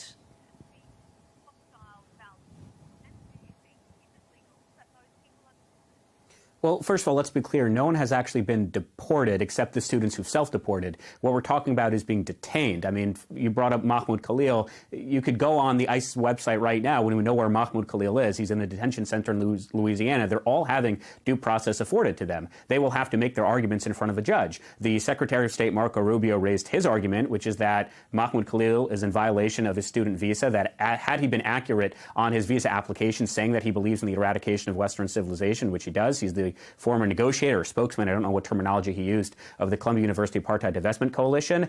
He was in charge, or again, negotiating, while the students were occupying Hamilton Hall, which was a protest that not only vandalized private property, but also sent police officers to the hospital, took a maintenance worker hostage. So had he said that that was going to be his intention, there would be no way he would be given a student visa. I actually lived in Israel for 3 years on a student visa. And when I got the student visa, there was a contract I had to sign. And it basically said, well, if you don't follow our laws, we will deport you back to the United States. And that kind of made sense. It's not Islamophobic. It's not controversial. It's not bigoted. It just makes sense. You have to follow the laws of your own country. So Marco Rubio has said under the INA, he's in violation not just of his student visa agreement, but also of the fact that he goes against United States foreign policy. And again, whether that will be a strong argument or not, that's up to the judge to make. The judge has already ruled that Mahmoud Khalil is eligible for deportation. So he's having his due process rights afforded to him. We will see how this plays out in court. But again, the mainstream media has really concocted this narrative that Trump is just picking people off the streets and sending them back to wherever they came from. It's just not true. Being here in the United States is a privilege. It's not a right. My parents, I'm a first-generation American. My parents came here 30 years ago. Before they became citizens, they came here legally under the green card system. And part of having a green card meant that they would abide by United States, not just law, but also foreign policy. And in the 20 years they had a green card, they never once vouched for terrorist organizations. They never once vouched in opposition of American foreign policy. They never once targeted ethnic minorities in the United States. It's not particularly hard to do. And again, if you think that these arguments are bad, then great. Mahmoud Khalil has, I think, 17 or 18 lawyers. They will make that argument in court, and we're seeing the process play out in a fair, constitutional, judicial way. It's laughable that you're describing it as constitutional, but I agree with you. Marco Rubio, let's remember, who once built his political career warning about cancel culture on college campuses, is now the same person championing policies that cancel visas and arrest students, not for hate crimes, not for violating the law, as was just, suggested by Shabbos, but for anti-Israel protests. His transformation, Marco Rubio's, from defender of free speech to enforcer of a foreign policy agenda, is pretty striking and very ironic. And I just want to mention history for a second, since Shabbos took a little trip down history lane. History does offer us a very sobering lesson. In the 1980s, sanctions, boycotts, media scrutiny, and mass mobilization is what helped bring an end to the just apartheid regime in South Africa. It wasn't moral clarity alone. It was mass activism and global solidarity. And I think that's what terrifies the proponents of Israel's policies, that same model of student-led dissent. That's why we've seen such a crackdown in the United States, because that's what helped dismantle apartheid in South Africa. And it threatens the Zionist state's unyielding grip on campus discourse through U.S. political and media establishment. But escalating censorship against Israel's critics is not changing Americans' minds about Israel's destruction and annihilation and genocidal war in Gaza. In fact, it's worth mentioning, a new Pew Research Center poll shows a dramatic drop in public support for Israel. And that's not because of the student protesters. That's because of Israel's daily actions of committing atrocities against a defenseless population, targeting civilians, targeting medics, lying about it, as I've mentioned. And I just want to say, at the University of Colorado, a university we haven't discussed, Melinda, a professor attacked his students for merely protesting his class on building weapons for Israel. Across the Atlantic, it's not just in the United States. It's important that we take a bigger, broader picture, because you're joining us. We're each joining you from somewhere else. You live in Dubai. I mean, we see the same pattern. In the university in Amsterdam, students occupied a campus building just the other day demanding transparency. Their only demand was transparency about the institution's ties with Israel. And they were met with brutal police action by Dutch Secret Service and plainclothes officers. In Germany, half of university students, in a recent poll just a few days ago, believe that Israel is committing genocide in Gaza, a fact not of mere opinion, but that's attested by this government ministry poll. So, it's no coincidence. I can agree with the other guests, Melinda. The very platforms, campuses, and social media that once nurtured the seeds of progressive change are now being targeted by Israel. And they're doing it through American politicians, through American business owners and corporations. I know this might seem like an overstatement, but the implications of what the Trump administration is doing, just to agree with Destiny for a second, by subordinating our constitutional rights to the whims of foreign policy and who's deemed a threat. I mean, we are not just endangering academics and students, we're undermining the integrity of American democracy. When the voice of dissent becomes punishable by some law, when speech is policed by standards that are designed to protect a specific national interest abroad, it's not even about America. I mean, Americans should be asking themselves, what kind of country do we want to live in? One where academic freedom is sacrificed at the altar of geopolitical expediency, or where dialogue and debate are stifled? I mean, the fight for Palestinian freedom and the fight against anti-Semitism are not mutually exclusive. When Martin Luther King Jr. says that, it's paraded by the mainstream media. But when Mohsen Mahdawi demonstrated that in a 60 Minutes interview, saying injustice anywhere is a threat to justice everywhere, it's somehow buried or used against him. I mean, we are seeing Trump do something unprecedented. Even if we think back to the Red Scare of the 1950s, when individual faculty members were being targeted for their political views, that does not compare to the scale of what we're witnessing, where entire institutions, not just of higher education, but even the media, is being attacked. And it's all being done. Why? That's the question we should ask ourselves. TikTok, we were told was banned because of China, but we all know why TikTok was banned. Destiny, let me ask you, do you think that Israel is putting additional pressure on the American government to target these students, or is this just purely American censorship themselves? I mean, it's hard to answer that question fairly because, there's going to be some pressure, but, nobody can pressure the United States to do anything. As we've seen recently, the United States can apparently push the self-destruct button on the entire world economy.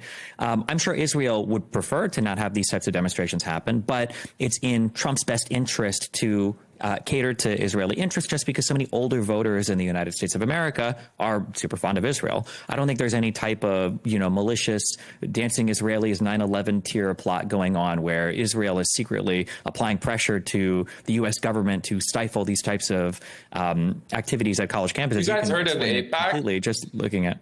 I've heard of AIPAC, but everybody's allowed to. You don't think that AIPAC is playing a role in politicians? AIPAC is not Israel.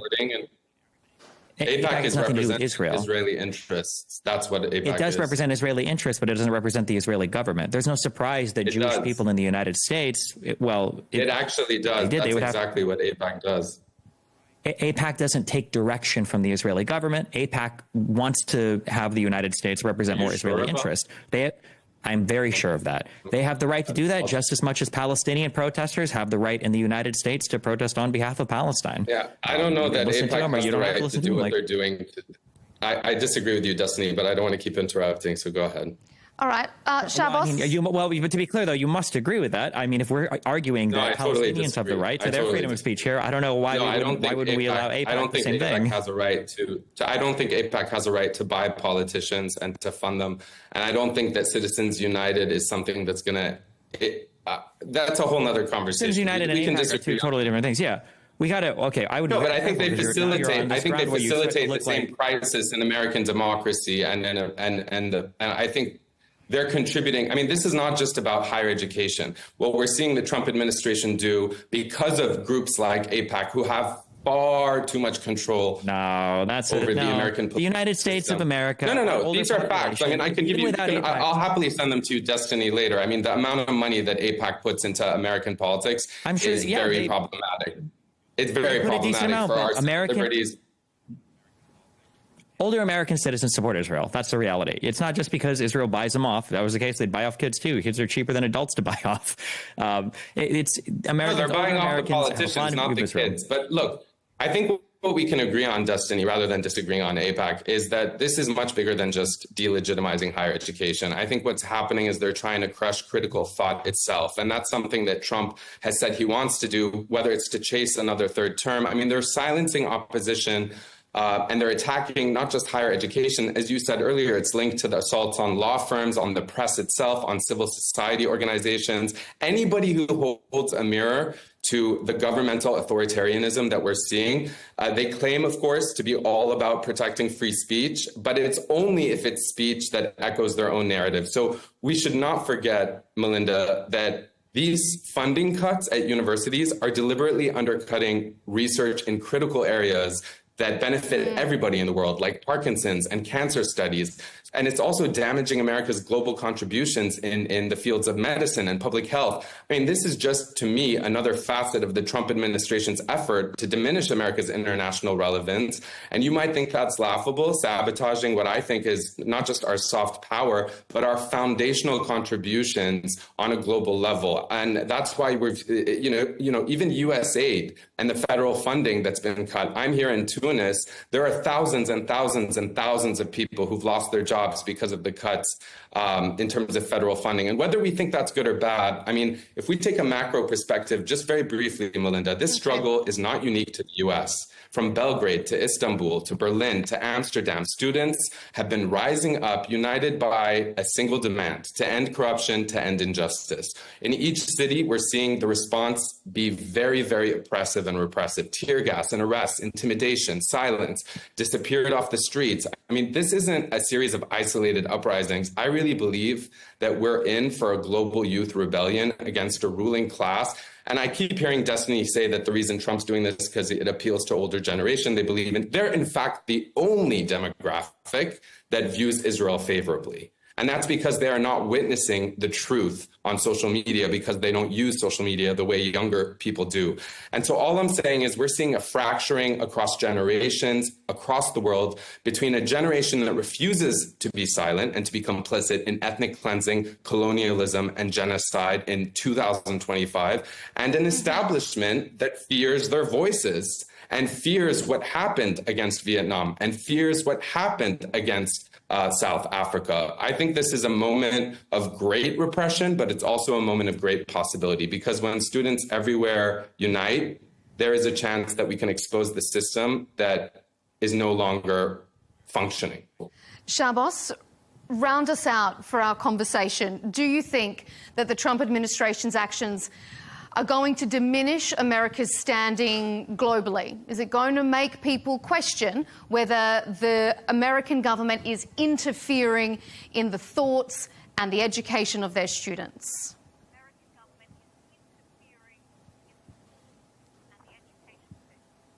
Again, if people are concerned about interfering in the thoughts of students, then they would have been concerned that for decades, students self-censor themselves. I mean, study after study shows that American students write to what their professors want them to say. The political indoctrination, the wokeism, and the groupthink has been rampant for decades, but no one really paid attention to it until Trump said we're going to do something about it. And I also find the concern about AIPAC, which is an American NGO run by Americans. Yes, they support Israel because they believe America First policies actually align with Israeli policies, but they're not concerned about TikTok, for example, which has proven consistently to be controlled by the Chinese Communist Party. I think not being concerned about that is a little bizarre, but I would say this: if Harvard wants to end this, they can. They can do one of two things. One, they can stop accepting the money, or two, they can commit themselves to viewpoint diversity. They can commit themselves to being obligated under federal law, particularly Title VI of the Civil Rights Act. And again, this has happened before. In 1983, 1984, Bob Jones University said we're not going to accept,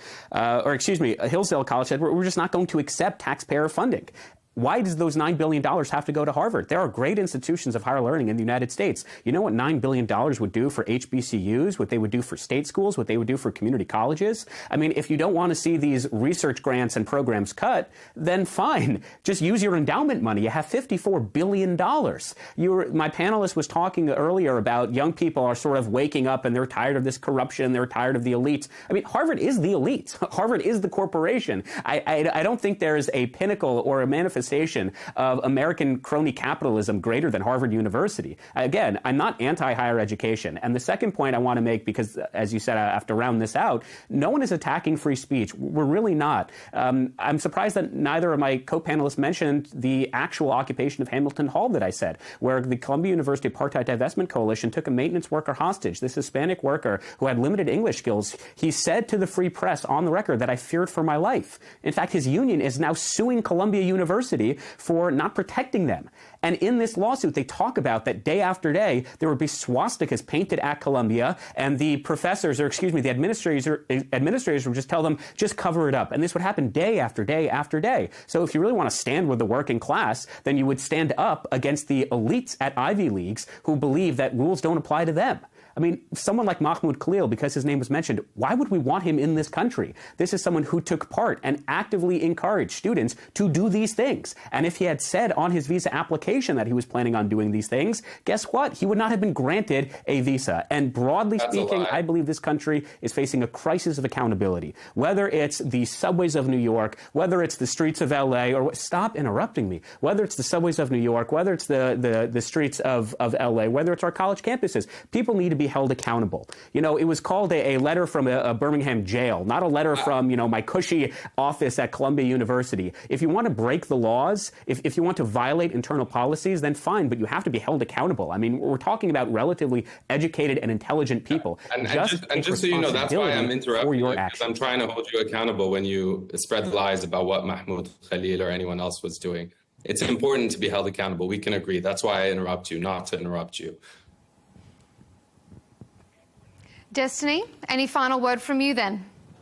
And again, I appreciate it because you've so masterfully exposed to the American people why there's no trust in higher education. Could you not interrupt Destiny? As you said, you're interrupting Destiny. Thank you. Well, I think he has like a 7-second delay. It's a long delay, so I'm assuming that was by accident. Yeah. I agree that holding people accountable is important. I agree that following the law is important. One thing that I wish more people would realize is when there is no due process, you have no rights. There is no right afforded to you or to anybody else when there is not a process by which the government is following in order to ensure that you're being prosecuted in a fair and legal manner. So if we think that there are people that are doing things that we don't like, then we should hold them accountable in a way that we recognize we're supposed to through the process and the laws that are on the books. I don't like this idea, and it's a whole separate conversation, and I understand we don't have time for it now, but this idea of saying we're going to hold certain students accountable because we've designated Hamas as a foreign terrorist organization, and now we're going to say support for that organization looks like a protest in favor of that organization.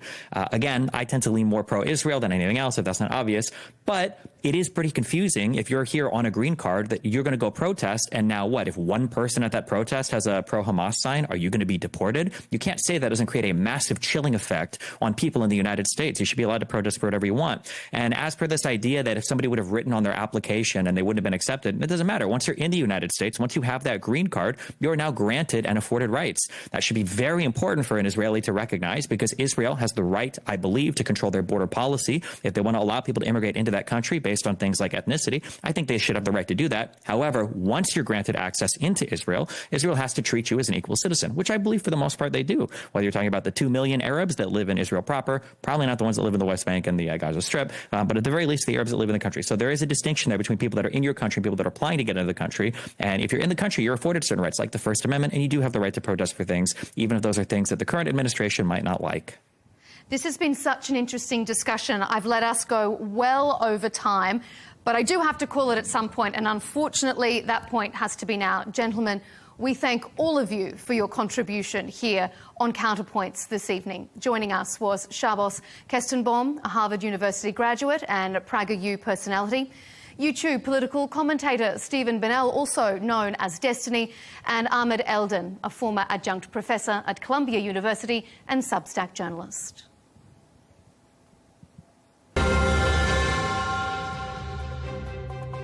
And thank you to you at home for tuning in to Counterpoints with me, Melinda Nucifora, on Al Arabiya English. You can, of course, catch all our debates by subscribing to the Al Arabiya English YouTube channel and following us on X and TikTok. We'll see you next time.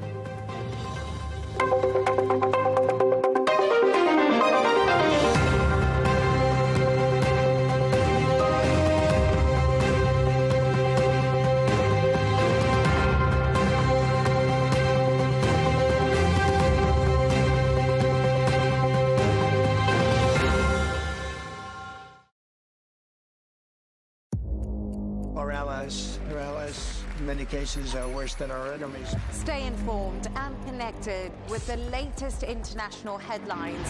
There obviously is a risk. From breaking news to in-depth analysis, it would appear that this war is coming to an end. Who buys this stuff? Investors, pension funds.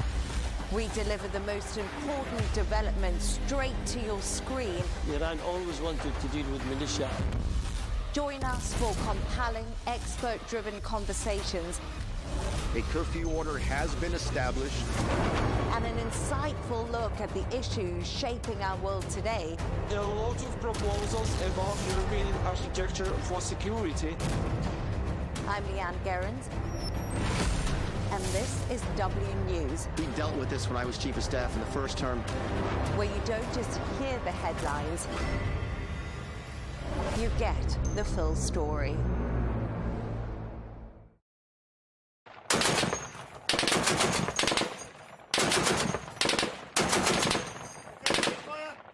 On this episode of the Riz Khan Show, I'll meet the British paratrooper turned war artist who's telling the very personal and candid stories of people on the front line in conflicts from Afghanistan to Ukraine. I am here so that Russia won't come to my home. I want to live in a free country.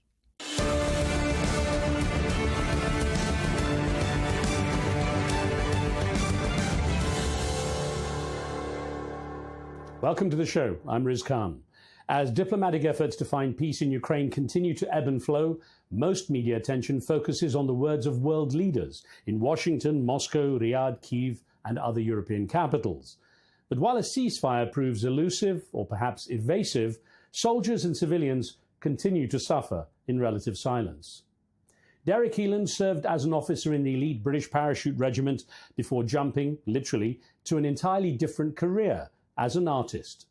His paintings of the English Lake District are popular, but away from the easel, Derek's fascination with life on the front line continued. And he found a unique way to combine his art with his military experience that would tell the stories of people at the edge of existence, from war zones to Mount Everest.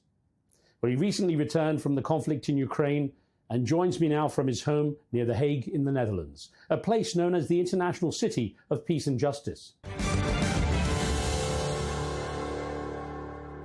Derek, thanks for the time. Now, the Parachute Regiment, or the Paras as they're known, are supposedly some of the toughest in the British Army. So tell me about that journey, from soldier to artist that you went through. Yeah, it's an interesting one, isn't it? I've always been a painter at school. I painted at university. And I decided to join the army, and I went to Sandhurst, and I went through parachute regiment selection at Sandhurst, which was a rigorous interview. And the chairman of the interview board, he said to me, what did you do in the summer before you came to Sandhurst? And I said, I went to Paris. And he said, what were you doing? I said, I was visiting art galleries. He said, what did you visit? I said, the Tuileries Gardens. Which art did you like? And I thought this is quite a bizarre interview for the parachute regiment. And I got into that regiment and then discovered that it's quite an erudite mix of people, of writers and artists and poets and the usual warriors. So I kind of fitted in, and I always parachuted with a tin of paints and a sketch pad, and I was in trenches in various places in the UK and other places, drawing and painting, and I think it slightly endeared my soldiers to me. And they were fantastic, and they kind of loved it. And I kind of learned that the parachute regiment accepts all kinds. It likes a bit of creative flair, and it likes a bit of warrior spirit. When you said you travelled with paints while you were parachuting, I'd be most impressed if you were painting while parachuting, but let's not go there. Now, most people would imagine artists to be there in a studio in front of an easel, not on the front line of a war zone. So how did you get to take your art, your passion for art, to a war zone, to the front line in Afghanistan?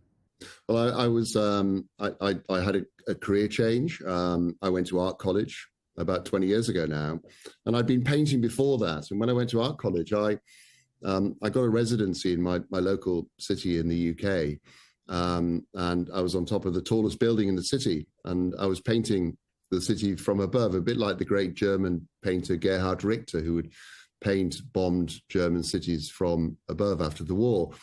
So I was kind of following that, and I'd open up my studio to visitors. People would come up in the lift, have a look at the view, have a look at my work.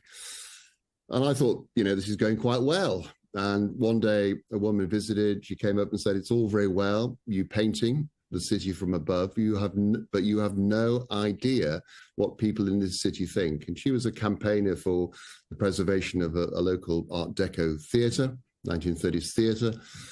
And I suddenly realized she was right. I was isolated from the real world.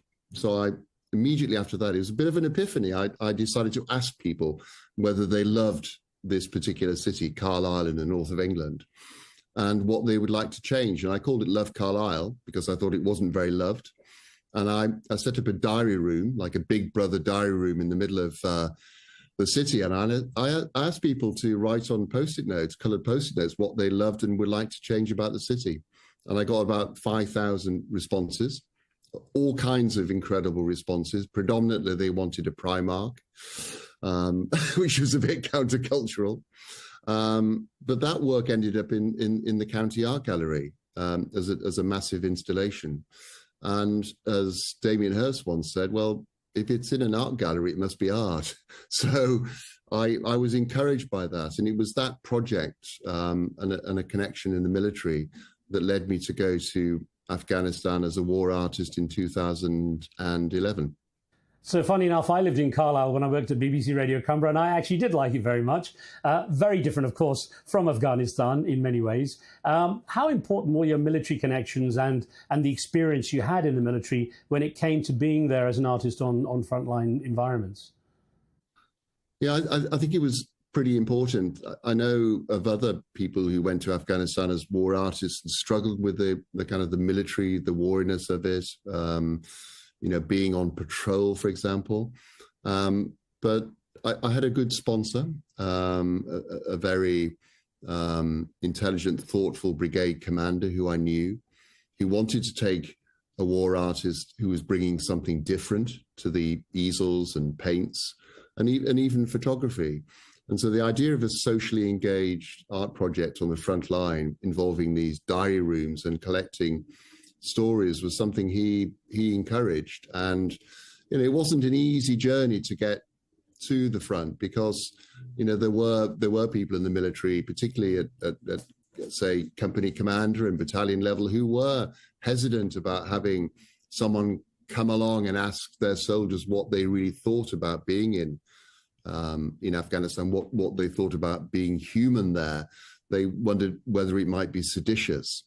So those were obstacles to overcome. And you know, I got on the ground, and the support was incredible. I set up 3 frontline diary rooms in different locations in Helmand with different British units, and then just engaged everyone I met, whether they were soldiers or civilians, British or American or Danish, asking the question, what is it like to be human here? And the kind of the central idea was 100 years on or thereabouts from the First World War and letters from the trenches. Let's do a modern day equivalent of letters from the front line, or postcards from the front line in my case. In the case of the commanders being perhaps a bit nervous in some cases, though you had encouragement in others, how about the soldiers themselves? Do they feel pretty free to speak once they were told, well, it's okay? Yeah, they were briefed beforehand, but didn't know what to expect, really. They knew an artist was coming to spend a month with them. And when I did turn up, in spite of what they'd been told, they thought I was going to have a smock and a beret and an easel and paintbrushes, you know, the stereotype. And when I got there and I met them and explained that I was going to be collecting their personal handwritten stories from the front line, they got it straight away, but they also thought it was funny because they thought, well, aren't we doing your work for you? And I said, yeah, exactly. And, you know, the kind of sense of painting with people kind of came up. I was facilitating, I was doing a performance artist piece in helping to build a relationship and getting their trust, which was critical. And one of them said to me, he said, well, one of the reasons why we want to help you and we want to write our story about being on the front line is that you're taking the same risks as us. And therefore you have a right to ask the question. And they took to it incredibly readily. In the middle of patrols, we would stop and they would write their story. And I noticed that, and I photographed them writing these stories, and I also saw them fight, and I kind of realized that they were writing their stories with the same intensity with which they fought, which I thought was, you know, a powerful thing to see.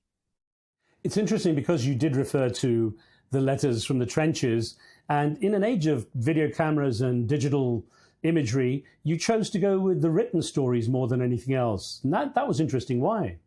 Yeah, I think I'd learned through the project in Carlisle that there's something very honest and powerful and immediate that comes through handwriting that maybe you don't get in an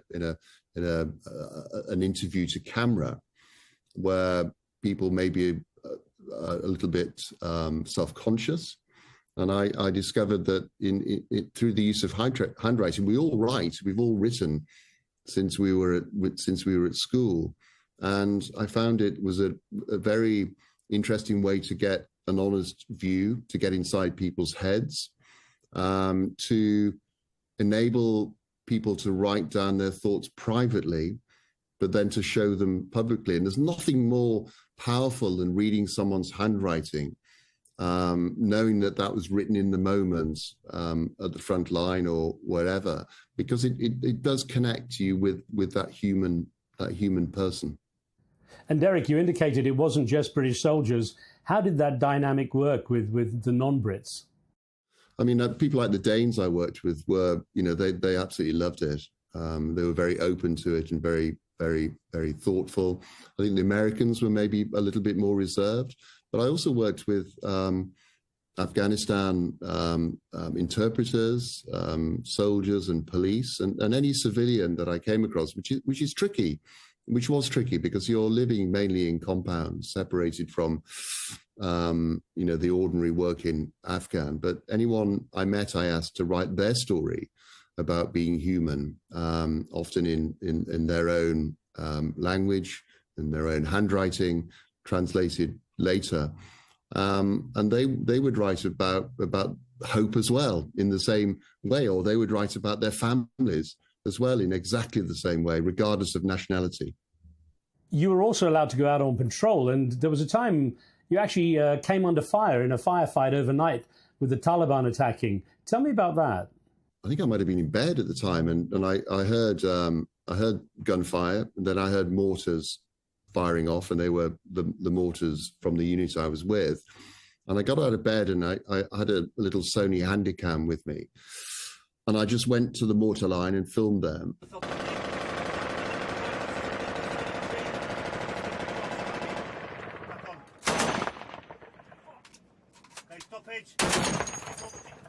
And then in the dark, I just gradually worked my way up to one of the sentry boxes where there was a big 50 caliber machine gun.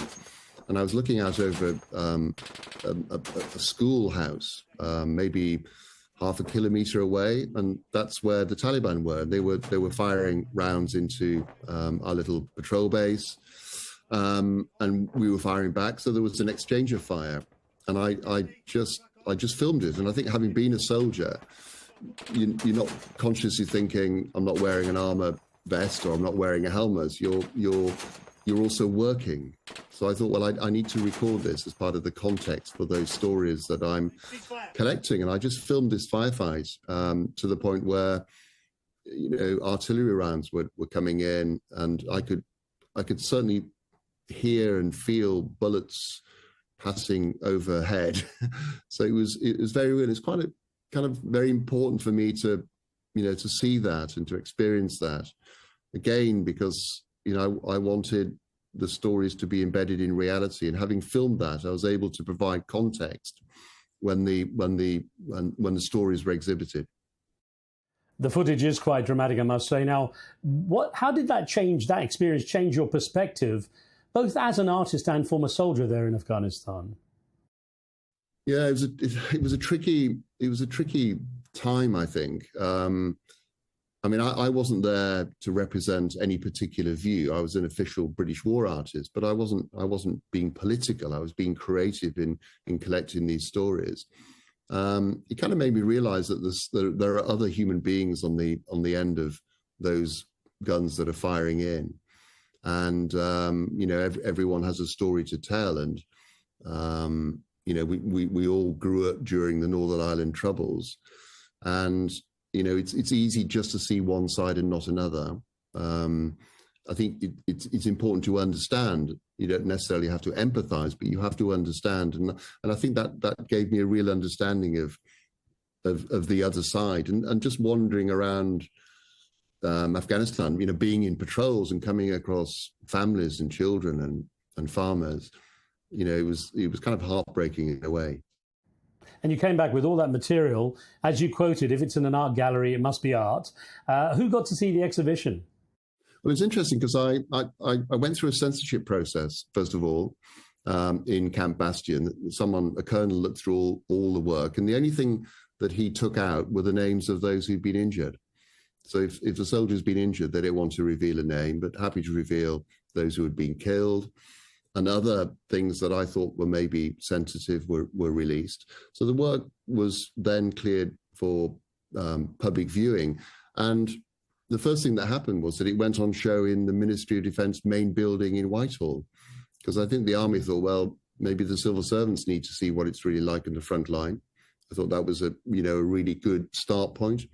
And then it went to the Imperial War Museum. So it was, still in the war theatre. But after that, it went on exhibition in galleries. Middlesbrough Institute of Modern Art, for example, up in the north, is one of the Tate network of galleries. They did a very good installation of that exhibition. It toured. Parts of it went to Australia and the States. My mission in all of these things is to get these stories out there. You kind of feel privileged to be there. In my case, not painting, but collecting handwritten stories. And therefore, afterwards, the job is to get the stories out into the wider world, to get these stories out. It's never about me as an artist. It's about me trying to help get these voices heard and seen. And so I've been doing that with the Afghanistan stories ever since. And I'm still involved with a charity in the north of England that helps ex-service people into the creative arts, and I do a talk every year to them. So I'm still involved, and I still get these stories out there whenever possible. Well, that project in Afghanistan, the success of it, led you to take that format to a very different but perhaps equally dangerous situation over to the Himalayas and Mount Everest, where the mountaineers were preparing to climb. Now, how did that experience, having done that, the war zone in Afghanistan, compare with suddenly being up there in the Himalayas? Yeah, I'm kind of interested in people, humans in difficult and stressful and challenging situations. Before I went to Everest Base Camp, I did a project for a couple of years with Bournemouth University and their Dementia Research Institute, looking at people who live with dementia and using their stories to help reveal the truth. And so the theme of trying to understand people in challenging, complex, difficult personal circumstances is one that runs through all of my work, I think. So, going to Everest Base Camp, whilst also being a personal ambition and goal to see that environment, the chance to take this work there was pretty extraordinary. And I was supported by the British Council to go there, to take a diary room from Kathmandu up to Everest Base Camp, set up this diary room for 6 weeks, be embedded with a climbing team, mainly from India, and to live with them.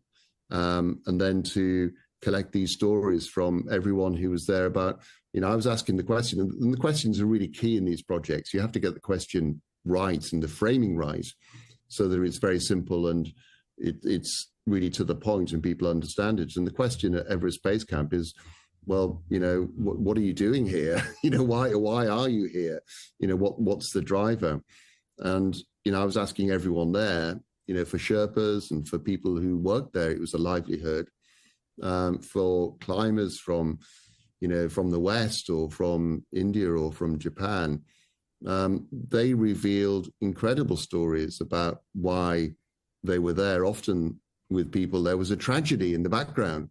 There'd been a bankruptcy or a marriage breakdown or a nervous breakdown or something dramatic had happened with their lives, and they were kind of trying to find themselves again in this remote and dangerous place. So those stories were incredibly real. Derek, what were the similarities between those soldiers in Afghanistan and those climbers there in the Himalayas, both sort of contemplating danger ahead? Yeah, I guess they were volunteers in a sense, both volunteering to be in a dangerous place. Obviously being a soldier is very different to being a sports climber or a tourist climber. But they were placing themselves in danger, and there was the anticipation of danger ahead, which drove the honesty of the stories.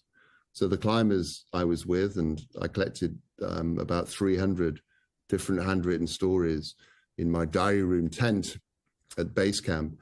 Those stories reflected the past and why they were there, but also a nervousness about what was to come. That was, I think, common to Afghanistan. People again talked about family, and they talked about missing home and the desire to get back to those families and to those homes one day. And notably, some of those climbers didn't survive the climb. So I'm guessing those messages, those last words to some degree, must be particularly poignant. Yeah, you don't think about this thing before you do a project like this. And it was the same in Afghanistan. Some of the soldiers who took part in the project wrote their own stories, went on to be killed or seriously wounded. And I've always kept in touch. I've tried to keep in touch with those families and those soldiers afterwards. And it was the same at Everest Base Camp. My own climbing team from India was involved in a high-level rescue on Everest. One of the climbers had been stranded there, and she had to be rescued from very close to the summit. But others I met and worked with and got to know and were kind of friends with also died. And there was an Australian woman who died, and she was with her husband. and it was obviously heartbreaking. But I, again, kept in touch. I kept in touch with the husband afterwards.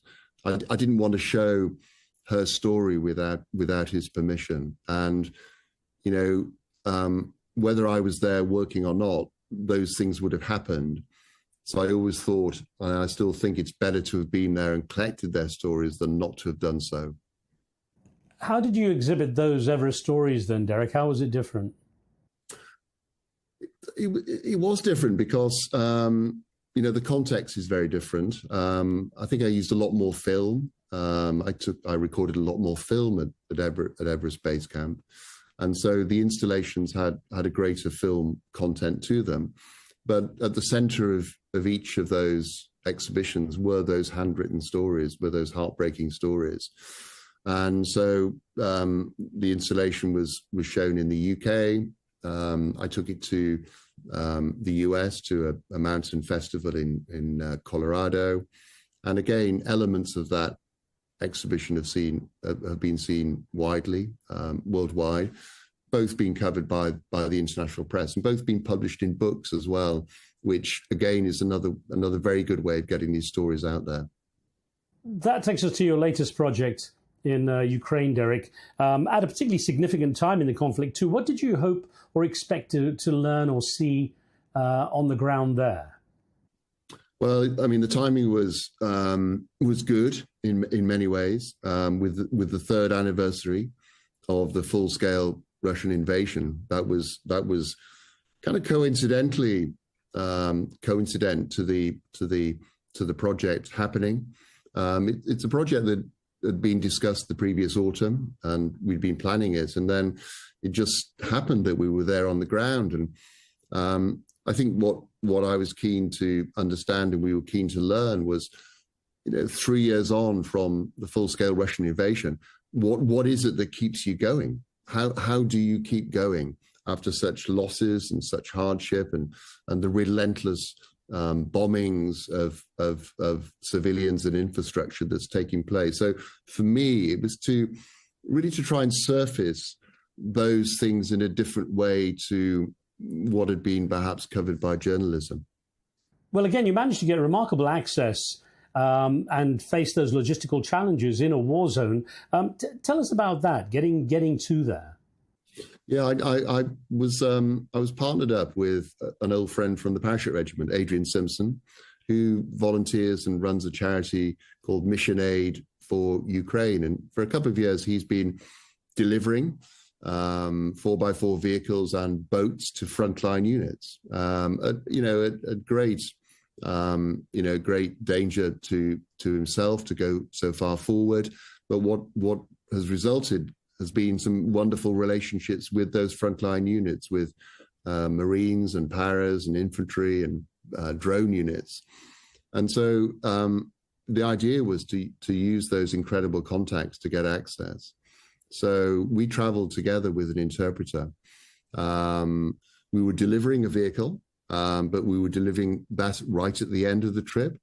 So we used that vehicle to travel through some of the major cities, but then almost circumvent the entire front line from the north front above Sumy, and then right round through Luhansk and Donetsk and round to Mykolaiv, getting as close to the front line as we could to meet up with those frontline units. So the access was extraordinary. We went through roadblock after checkpoint after roadblock, showing papers and ID, often held up for an hour. So it's very hard to get around, very close to the front line in Ukraine. But through this access and through our interpreter, it was doable. And, for me as an artist wanting to get these stories, it was an incredible experience. It occurs to me, too, that if people have to read the stories as opposed to kind of passively watch them, there is a more active participation in understanding what's being said. Yeah, exactly. And, these words have extraordinary power. They connect straight to the individual. And in the case of the work in Ukraine, I asked people to write their story in a slightly different way on a larger piece of paper, and then hold that to camera, and to be filmed holding that. And I think what it does in this case is it connects even more strongly the story to the person. But that person who stared down the camera for maybe 15 or 20 seconds, I didn't tell them what to do, but in most cases they stared the camera down quite defiantly, which I thought was, interesting. Sometimes people also smiled occasionally, but someone who saw those films early on said, "Gosh, they're quite unsettling, aren't they, as a viewer?" And I thought that's good feedback. That's exactly what we want to do. These stories are meant to unsettle, because unless they unsettle you, they won't change you, and they won't change your view. So, Derek, let's get through some of these messages that you managed to record while in Ukraine. I mean, there's one here, filmed it in Nikopol by the Dnipro River, it's about 3 kilometers from the Russian lines. Tell me about that, the woman who was a lawyer. Yeah, incredible and heartbreaking. I met this woman who had been a lawyer before the war, and had given up that life to set up and run a dog's home for stray and lost dogs. When it's one of the consequences of a war and invasion that we don't necessarily think about straight away. We think about people, and we think about humans fleeing away from the war, from the disaster, from the bombing, but they often leave behind their pets. And many people had fled from what is now the occupied territories and had to leave their dogs behind. They just weren't allowed to bring them. And so this woman has been rescuing these stray dogs, and she got a bit of land from the council, only a kilometer up from the Dnipro River, in full view of the Russian side, under constant daily artillery and drone range, often heard in the background. And she now has, with a group of volunteers, she's got about 300 dogs that she looks after. It's an incredible setup. And, dogs are not humans, but they're pretty close. And, you look into the eyes of some of these dogs who are, there was a dog that had been shot in the head. Some dogs have been blown up. Most are traumatized in some way. And so she's bringing them back to some sense of normality, and then trying to get them resettled. And so that is just one story of one person who is helping the war in her own way. You also get a sense of how much lives have changed, because I know you had one anonymously written piece by a soldier who was actually a drone unit commander in Sloviansk, on the Donetsk front. Now, he was writing about being 14 in 2014 when the first invasion occurred, and that makes him literally just 20 in his early mid-20s now. Mid-20s, yeah. And we met him just behind, maybe 10K behind the front line. We met him in his own hometown of Sloviansk, in fact. And he was the most humble, quiet, generous, quietly spoken man, but he now runs a drone team, and this is the war of the drone, clearly, and those people are critically important. And he now runs a large drone team, and he was a store manager. He ran a warehouse store before the war. And so he's obviously pretty good at organizing things. But what a contrast and what a change. And I think he wrote that he'd been near Kyiv when the invasion had happened with his own son, and had to try and escape from the Russians as they were pressing in towards Kyiv. And, that realization of doing that with his own son made him never want to have to do that again. You also came across an artist on the streets of Kyiv, and she was very young apparently, and wanted to join and fight. Yeah, no, it was incredible to meet her. I met quite a few of the artist community, part of trying to understand what the setup is there. I certainly, didn't want to be an artist from Western Europe coming in and not connecting with the local art community. I think when we come to do the exhibitions, that collaboration with local artists and artist groups is going to be critical to the success of it and getting the word out there. And we met her in a cafe in Kyiv. People around motivate me most. When I see how brave and great-hearted they are, I can't run away or just sit. I try to do my best too. She knew people who lost their homes. She was young. She wanted to help. She felt she wasn't doing enough. She wanted to go and fight. But she thought, well, there are people better able to do that than me at the moment. And if conscription changes, if the age range changes, then she will certainly go. And she was like she was wonderful, but fragile. And you wondered how that was going to work out for her. Many people obviously contribute their own way. There's one story that was interesting of the artist who paints portraits and then donates the money to the military. Yeah, no, exactly. Yeah, there's a group of artists in Kyiv who do this, portrait for donation. And I met them and I had my own portrait painted and I donated. And, these are people, these are three women, their husbands, their partners are all fighting. And I think they are, maybe as artists, we often struggle to think how we can help and how to make our work meaningful and important and relevant. And, they had found out how to do that by raising money through these portraits and then, writing about it and then holding it up in the streets of Kiev, almost a million miles from the front line, but very connected to that front line.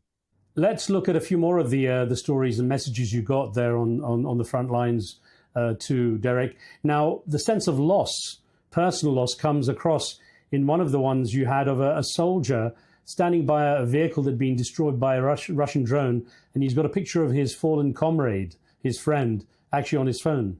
Yeah, indeed, yeah. So, again, not choreographing it too much.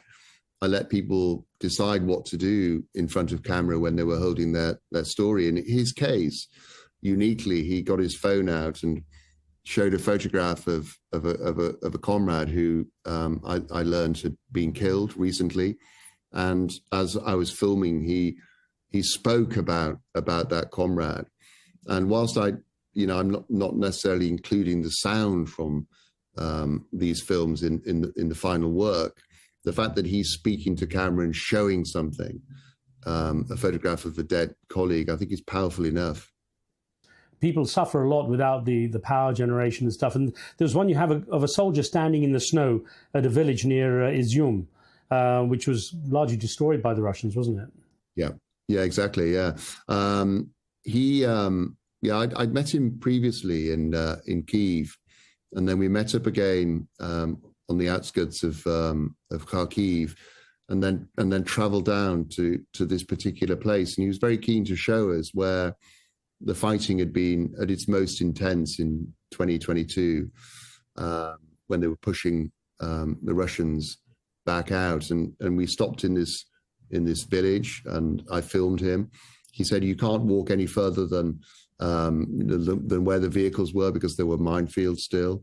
And this village was deserted, entirely empty, and they'd fought and recaptured it from the Russians, but then the Russians had shelled it and destroyed it as they retreated. And he wanted to show that. And in his story, he says that he never trusted the Russians, would never trust them. I think one of the things that comes through in many cases in a conflict is how ordinary people's lives are changed. And I know you had one soldier, and many of them are obviously, they weren't soldiers before they started fighting, but they see the loss of, the civilian population. There was that block of flats that was bombed by a Russian airstrike. It was hit by a Russian airstrike in March of 2022, and there was about 50 civilians, including children and elderly people, killed in that. And the soldiers there, written anonymously, though.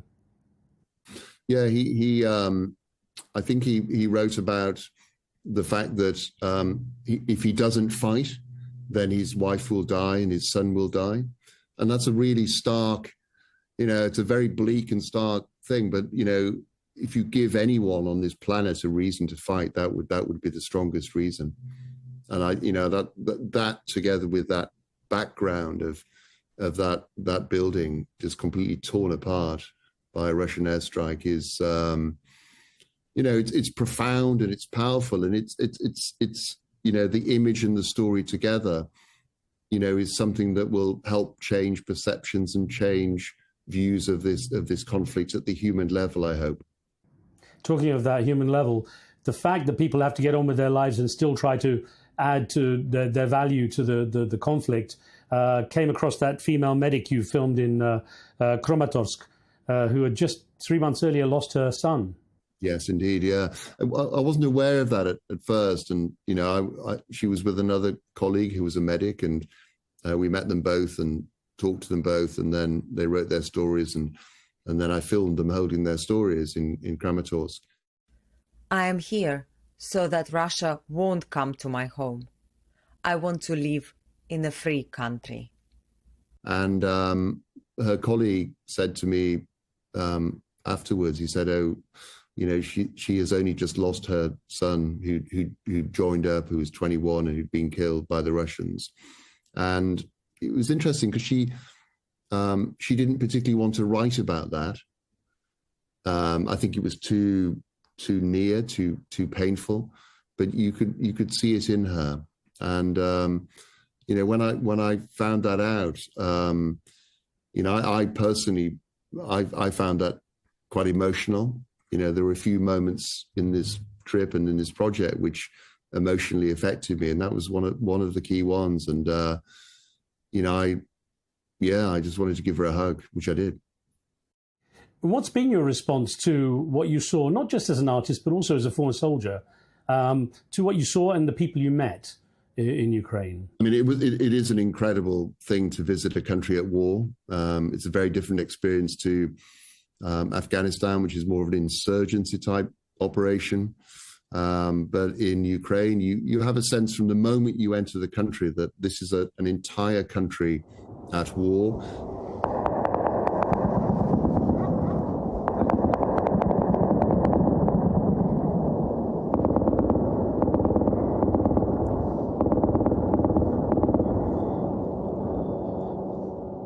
Every city I was in was attacked by drones and had sirens going off at night. When I was in Kharkiv, a Russian drone struck a building 200 yards round the corner, and many people were injured. And there was the constant sound of anti-drone guns and so on. But when you get closer to the front line, it's a very surreal experience of every single vehicle you see is there for the war effort in some way.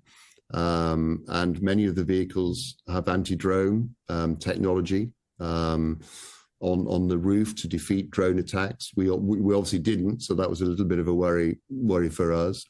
But going forward to meet those forward units and also to meet civilians in the big cities,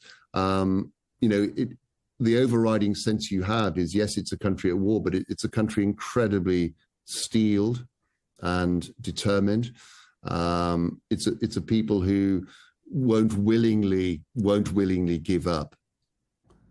Considering the state of war you've just described, entirely present in the country, what sense did you get that people are hopeful that there will be peace soon?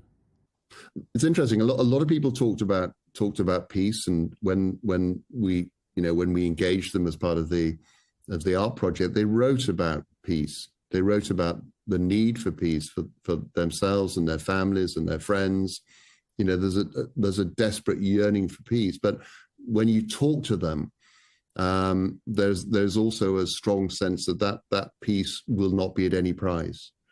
So the numbers are disputable on both sides in terms of killed and injured. That they haven't been fully revealed, but it's a great many on both sides. Enormous numbers of Ukrainians have died and been killed in the war or by shelling, and also what happened prior to the full-scale invasion. So because that's happened, I got a strong sense that this is a nation and a people who don't want to willingly give up and have fought for nothing. So they wouldn't want to give up land to Russia for peace, it seems. I think not. That is my sense. And the soldiers I met, they said, we definitely don't want to give up our land. This is our homeland, our motherland, or however they described it. And the blood of their soldiers is in the ground, and it's not something they want to just give up to an invader. What did you learn about what the people there thought of President Zelensky and President Trump? Yeah, it was interesting. There are figures out which kind of reveal the real perception, but I got a strong sense on the ground that the tide was turning, probably in both ways. There was a sense beforehand that Zelensky was not as popular as he'd been, and also a sense beforehand that Trump was quite popular. And when I was there, the tide was turning, and I think it has turned. Zelensky is now incredibly popular there now, in the sense that they believe he's fighting for their cause, not necessarily agreeing with some of the tactics, but agreeing with the strategy of fighting for that country and giving it all. And also a sense strongly that maybe Trump isn't there for them, or a realization that he isn't there for them. And one of the soldiers said to me, and he wrote about this, he said, well, it doesn't matter what Trump says, it won't affect how far my anti-tank gun can fire. And the reality on the ground is very separate to the political debate taking place at a high level, but people are nervous. And of course, what we saw happen in the White House between President Zelensky and Trump was not exactly the best thing for the people of Ukraine to see as a reassurance, I guess. Did you at least were giving their voices a platform by documenting their stories? Do you think people feel in general that their voices are being heard? There's certainly a lot of coverage, and it obviously comes and goes with whatever's happening in the world. And obviously, we're all consumed by tariffs and trade. So the public gaze does shift, but inevitably it will come back to Ukraine. There has been enormous coverage by the media. I just wonder whether at an individual level, people feel they have been heard. That was one of my senses, and I think one of the reasons I felt that was because of the willingness to engage with this project. No one said, I don't want to take part. Everyone wrote their hearts out.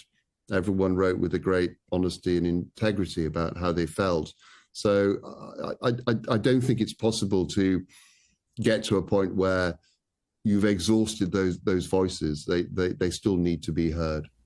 Freedom still matters. One day I would love to lie in a bed without having nightmares, without sweating and calming my hands down. And that's it. But we must take responsibility for everyone who fought before us, yesterday or 100 years ago, because we will be here forever. It's always a choice to get up and continue doing your own thing, where everything is filled with meaning, because some have sacrificed the most for those meanings. Freedom still matters. I think one of the most important things in this discussion we should think about, Derek, is the fact all these stories you tell, whether it be Afghanistan, Everest, or Ukraine, or anywhere else you go, they're only a fraction of the huge, the massive stories that are actually out there. And this is a sampling. It just shows how much there is to tell. So, you potentially have a lot on your plate. Yeah, I think so. And I think it is only a sample, but I'd like to think it's a representative sample. If you asked another 1,000 people, you'd get variations of the same. And so, it's a bit like, it's a bit like kind of Me Too, really. That could be my story. That could be your story. That could be anyone's story in that conflict. And therefore it is universal and therefore it's relevant. I think it's the idea that so many people are affected is what I'm getting at. Yes. Yeah, the scale is incredible. Taking that into account, Derek, and, considering the connections you make when you're out there in these environments on the front line, whether it be at Everest, Afghanistan, Ukraine, do you feel you have a duty to represent their voices? Well, I do very much so. It's a bit like if you're a painter, you want your work to be seen. I mean, it can be terrifying to have your work seen, and for me, it is the most important thing that the stories that were given in the moment, they were given freely and willingly, built on a short relationship of trust. I'm compelled to get these stories out there. I think that's why the stories were written. They were written to be seen, and my role is, without question, to get them out there in whatever way possible. They have to evoke an emotion, yeah. Tell me about your future exhibition plans, Derek. Well, having only just returned recently, I've only been back less than a month. I think before we went, the idea was to collect the work and then plan the exhibition schedule, the installation, put it together in whatever form that would be. And whilst we were in Ukraine, we visited some galleries. We connected with some people in the art sector in Kharkiv and in Kyiv. And I've also got connections in the gallery and art world in the UK and Europe. So the idea was to put together an exhibition and then to show that. But the realization when we got back that takes time, and we're at a critical moment, a real crux with Ukraine at the moment, and unsure of which way it will go. So the sense very strongly was that these stories need to be seen now, and obviously doing this with you is a wonderful way to do that and to begin that journey of getting these stories out there. And I think the exhibitions will follow, but let's not wait for the exhibitions. Let's get the word out there as soon as possible. Well, let's look ahead too, Derek. And what would be the next project in your mind? I mean, would Gaza, for example, be like the ultimate? Gosh, I think Gaza would be the ultimate. I mean, it's heartbreaking, and obviously there's been the recent, the killing of aid workers in Gaza, which is a real controversy. There's an untold story there somewhere. There are voices which aren't being heard in Gaza in a non-political sense, just human voices, and of those families and those young people and those older people who have no involvement at all in the politics of it, who just want to exist. There are also issues around immigration. Globally, it is an issue, and it's an issue in the West. And I live in the Netherlands, and it's clearly an issue here. So that is also something which greatly interests me, the human story of immigration and migration. I think the Gaza thing would be incredible. It's again how to get access. I'm confident that if I was on the ground, I could get the stories, but it's how to get the access, and I'm open to suggestions. Well, I know whatever you choose to do next, Derek, you will definitely evoke some thought with your style of artistry, if you like. Thank you very much for taking the time with us. It was really good to hear the stories. Thank you very much. Thanks, Riz. That's it for now. Don't forget to subscribe and leave your comments and thoughts. From me and the team, thanks for being with us. We'll see you next time. But we leave you with a few more of the memorable accounts from the front line, documented by Derek Eland.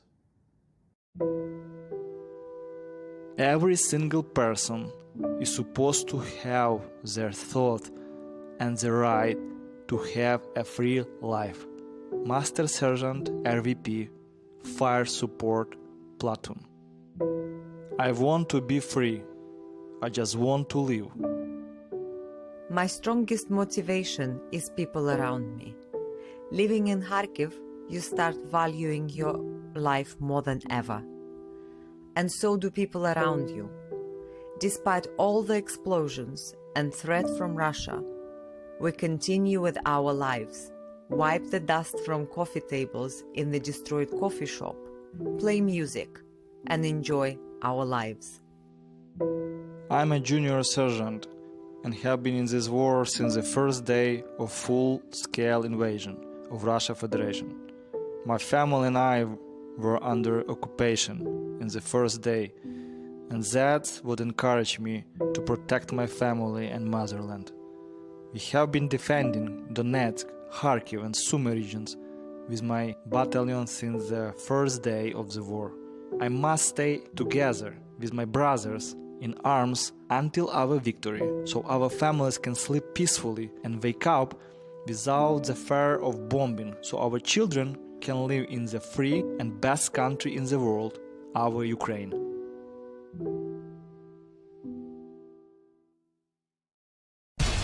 We have to take care of our people, and we're going to take care of our people first. For in-depth analysis and all the latest developments across the globe, make sure you join us every weekday. President Trump is trying to negotiate a ceasefire. With so much happening, so much information, and so much noise, International law will have no part in his administration. it can be hard to keep track. Tariffs will just fuel inflation. We're going to fight these tariffs. But you can count on us to tell you what you need to know. We stand by your side. Join me, Tom Burges Watson, for Global News Today, right here on Al Arabiya News. It feels like decades are passing by in a matter of weeks. Seismic shifts in the world order. Never, ever will be part of America. With so much happening and so much noise. Whether it's political upheaval, Canada has been ripping us off for years. economic shifts, or social movements, And no one wins from tariffs. I think America can be more friendly to the rest of the world. For in-depth analysis and all the latest developments across the globe. To have an inclusive policy together. The meetings with Hamas gave me some hope. We're in another nuclear arms race. the most important developments straight to your screen. Welcome to the dressing room. I'm on my own. I need backup. And an insightful look at the issues shaping our world today. It was not going to happen, that war, and it happened. Join us on Al Arabiya News, where the world talks.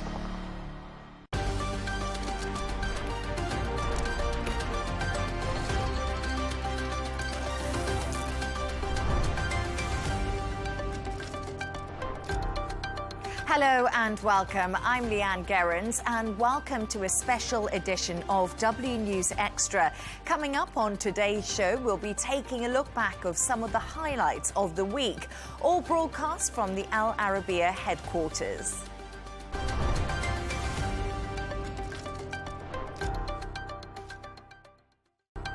To our top story, and President Trump has said Russia's attack on Sumy was a mistake. Russia claims more than 60 Ukrainian armed forces were killed in the blast and accused Ukraine of using civilians as human shields.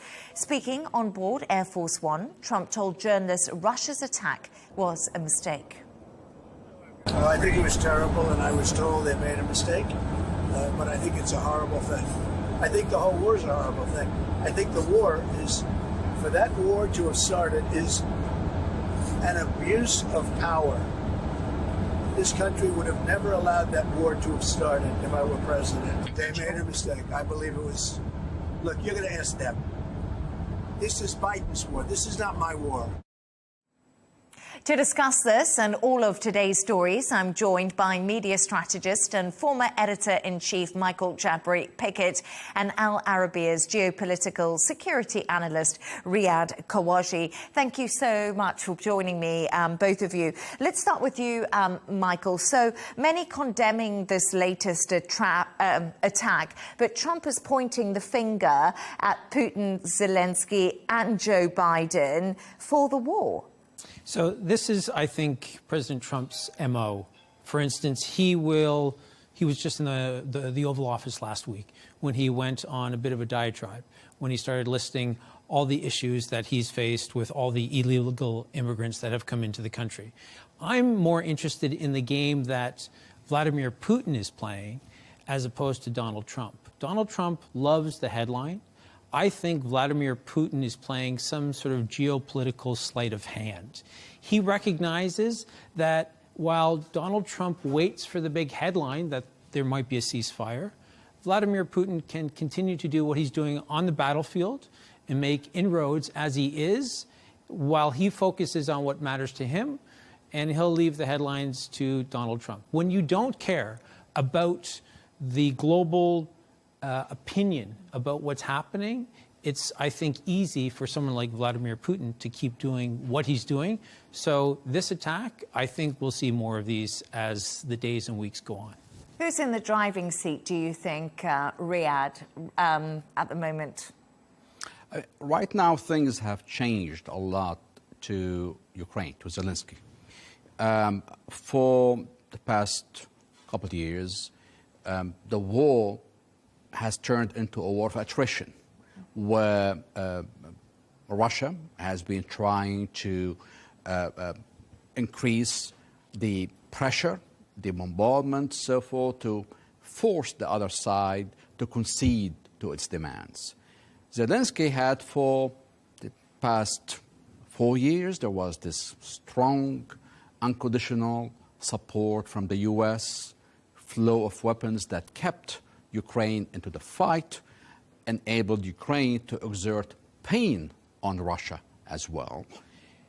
Now things have changed for Zelensky. We have a president that wants to make everything transactional, so no more free aid. There has to be something in return, talking about agreement on using minerals, power, and so forth in Ukraine. Also on how much weapons to be sent. So this has emboldened Putin. I think Putin sees an advantage here to double down with his strategy of attrition. So he's increasing these strikes, the push on the front lines to make gains so that he can force Zelensky into more concessions, especially that for Putin, he sees this bad chemistry between Zelensky and Trump, and he wants to try to capitalize on this. So I think what we saw from yesterday's strike is that maybe President Trump is realizing that ending the war is something easier said than done, especially with a player like Putin. Yeah, absolutely. And like we did see last week, on Friday, Steve Witkoff went to St. Petersburg. He met Vladimir Putin. The US and Russia are definitely talking. We've seen that 3 times now. But then it doesn't seem like anything's moving forward. I don't know what you think, but then we see 34 people killed in Sumy today. And as you said, Putin almost feels emboldened. And I think again, this is where the sleight of hand comes in, because he knows while he's talking to the U.S., he's allowing President Trump to get on Air Force One on a Sunday as he flies back from Mar-a-Lago to talk about, I think things are going okay. And while he's feeling a little bit optimistic that things are moving along as they should, again, that's when Vladimir Putin is doing what he's doing. And this is where I think they're playing different games. And I think President Putin knows the strengths and the weaknesses of Trump, and he's using it to his advantage. So earlier, I actually spoke to U.S. Secretary of State for Political Military Affairs, Mark Kimmett. This is what he had to say about Trump's stance on the war. President Trump has been fairly consistent. He's not the president of Russia. He's not the president of the Ukraine. He's president of the United States, and he believes that this war was unwise to start, and he wants to finish it. So, Riyadh, we just heard there from Mark Kimmett, but we also saw Trump's latest statements on social media and where he's firmly laying the blame. French President Emmanuel Macron described the attack as an abuse on human rights. Europe and America just seem to be so far apart on an agreement how to end this war. How concerning is this divide? It's very concerning because it's very important to get both or all players who are supposedly on one side, which is US, Europe, and Ukraine, on the same page. When Europe says they want to see an end to the war, how do they want to see this end? Do they want to see it with Russia occupying large chunks and keeping large chunks and annexing large chunks of Ukraine?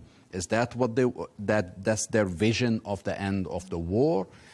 Is that what also Zelensky sees as the best way to end this war?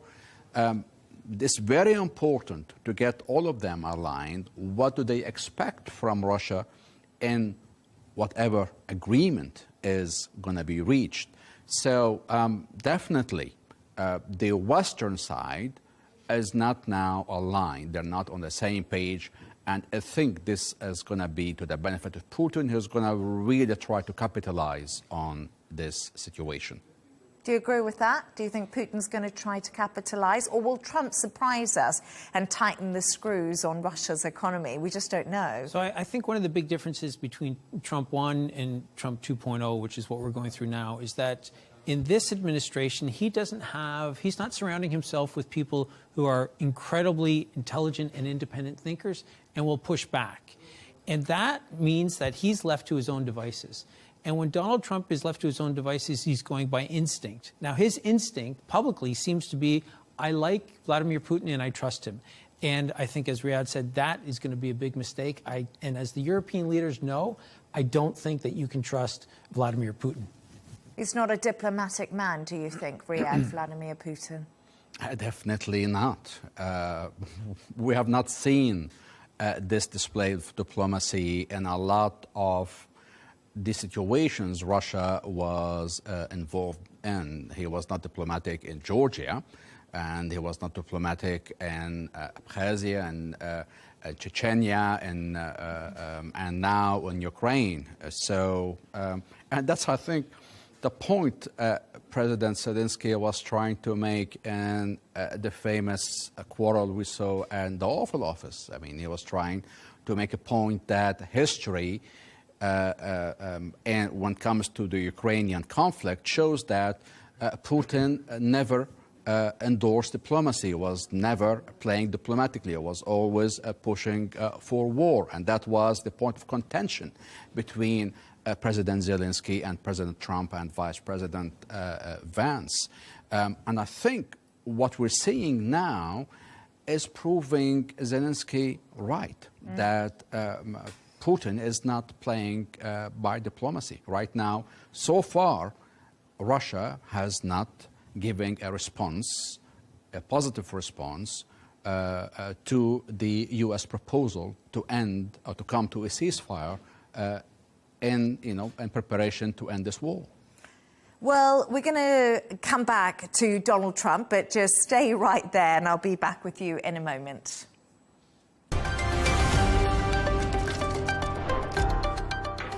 And the jury selection for the retrial of the disgraced movie mogul Harvey Weinstein began in New York City today. It comes 5 years after the film producer was sentenced to 23 years in prison for rape and sexual assault. a sentence that was overturned by an appeals court last year. New York's highest court has ordered a new trial, finding that his original one in 2020 was tainted by improper rulings and prejudicial testimony. Earlier, I caught up with our New York correspondent, Mitch McCann, who gave me some insight into this very case. Harvey Weinstein is back in court today for the beginning of what is his third trial for sexual crimes, having already been convicted in 2020 here in New York and then 2 years later in California. This is a retrial of the 2020 case and will involve the allegations of 3 different women. Now, Mr. Weinstein is being tried on charges of a first-degree criminal sexual act and a third-degree rape charge based on complaints from a former TV production assistant and a woman described as an aspiring actress. Both women testified in the first trial. However, in this new trial, the third trial, Harvey Weinstein is also charged with sexually assaulting another woman, a third woman, in a Manhattan hotel in 2006. Now, prosecutors say they have known this woman for some time, but she is now ready to come forward. So there will be the 2 women we've heard from in the 2020 trial, and now there'll be a separate charge as well. Jury selection, which began today, it could last 4 days, and opening statements are expected to begin early next week. So, Arabiya, is there any likelihood that Harvey Weinstein is ever going to be a free man and released? Well, we're talking about retrials for 2 charges, basically. The retrials that are about to happen. They are regarding 2 sexual charges. The first is sexually assaulting an ex-production assistant, Mimi Haley, in 2006. And the second one is raping former actor Jessica Mann in 2013. Now, he was sentenced to 20 years in prison and was sent to prison in 2022 in Rikers Island prison. He's been there ever since. But there is also a third case. So let's assume that the retrial's verdict was not guilty and the sentence was overturned. Regarding these 2 cases, there's a third case that he was involved in and was convicted in, and that was basically he was found guilty and was sentenced to 16 years in prison, and that was in 2023 when he was found guilty of raping an actor in an LA room in 2013. So according to the sentence, he's supposed to serve these 16 years after he finishes the 23 years sentence. So if the 20 years sentence was overturned, he still has the 16 years to serve. These still stand. If another retrial happens for that case, then that's something else. But we're talking about a man who is 73 years old, who has multiple health problems, including cancer, diabetes, heart problems. So I don't know what are the likelihoods, to be honest, that he will be released anytime soon. So, Jono, the Harvey Weinstein accusations spawned the #MeToo movement. Remind us of how that all came into the fore.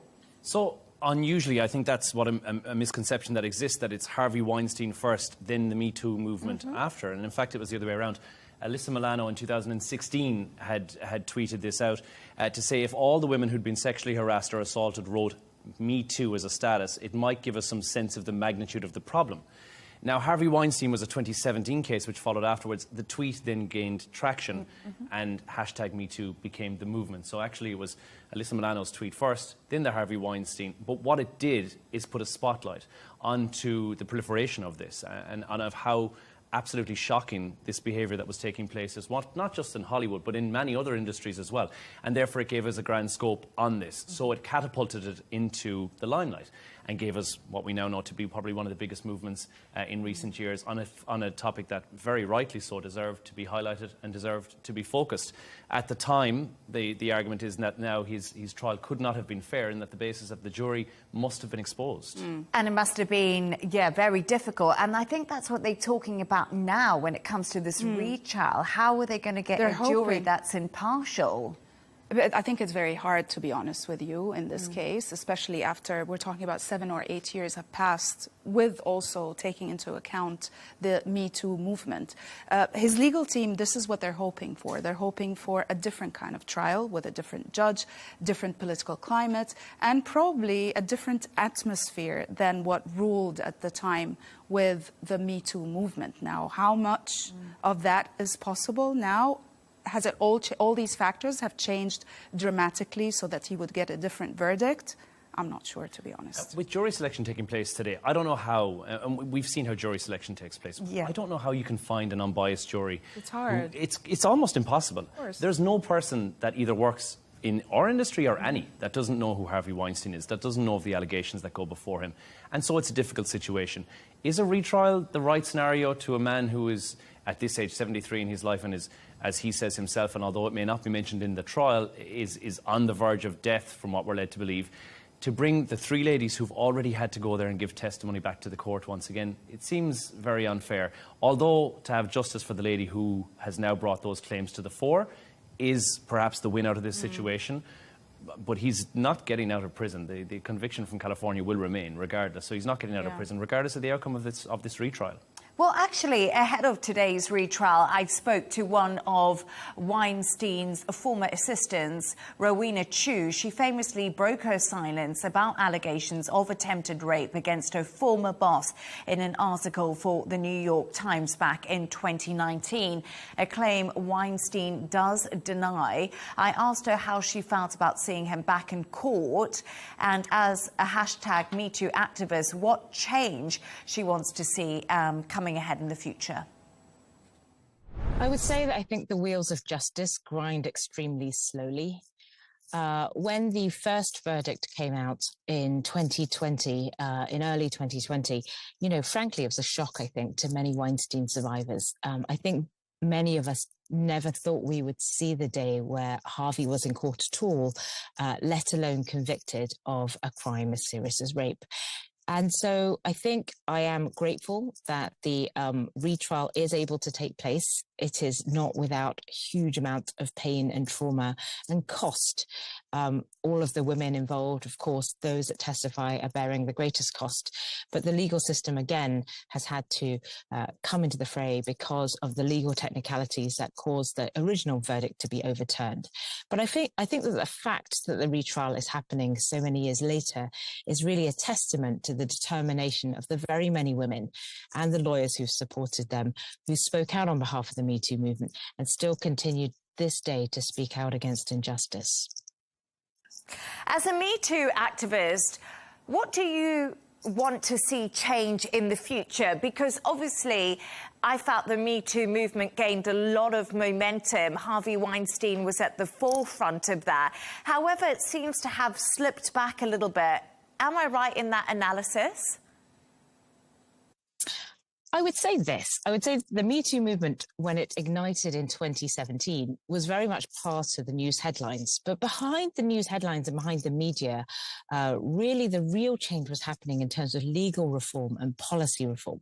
And I think that all takes time. And I think that the efforts around legal reform and policy reform are ongoing, regardless of whether the Me Too movement is in the headlines, fades from the headlines, or resurges in the headlines, as it has done over the retrial.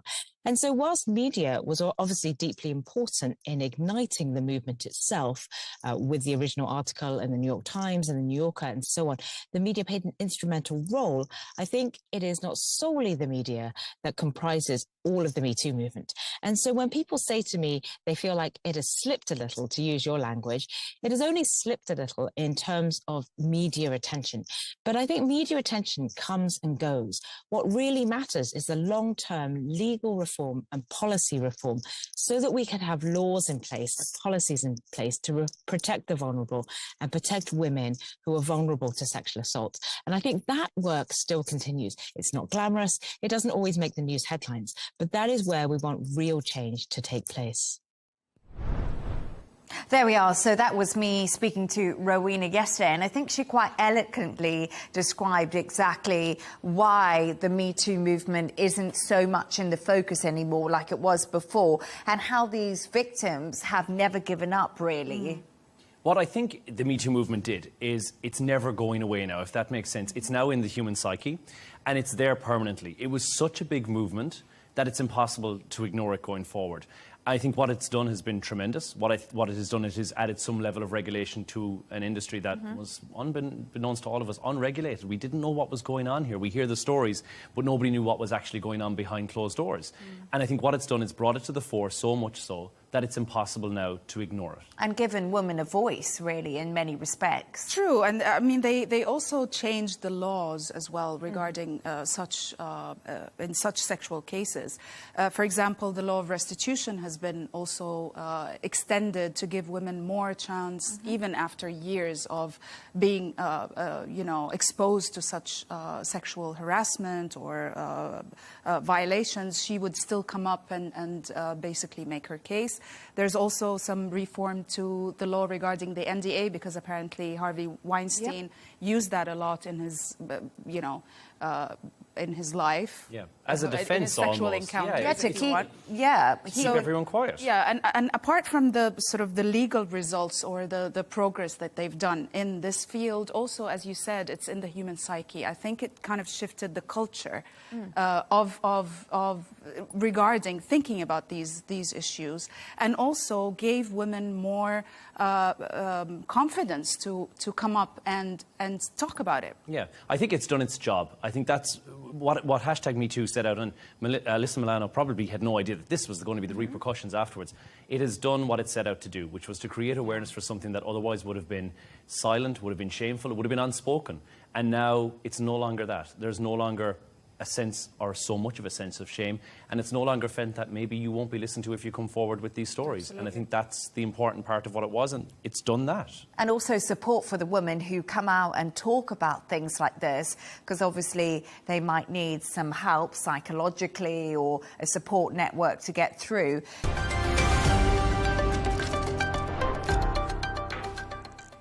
The word woman is based on a person's biological sex. That's the decision of a UK Supreme Court judge in a significant ruling today.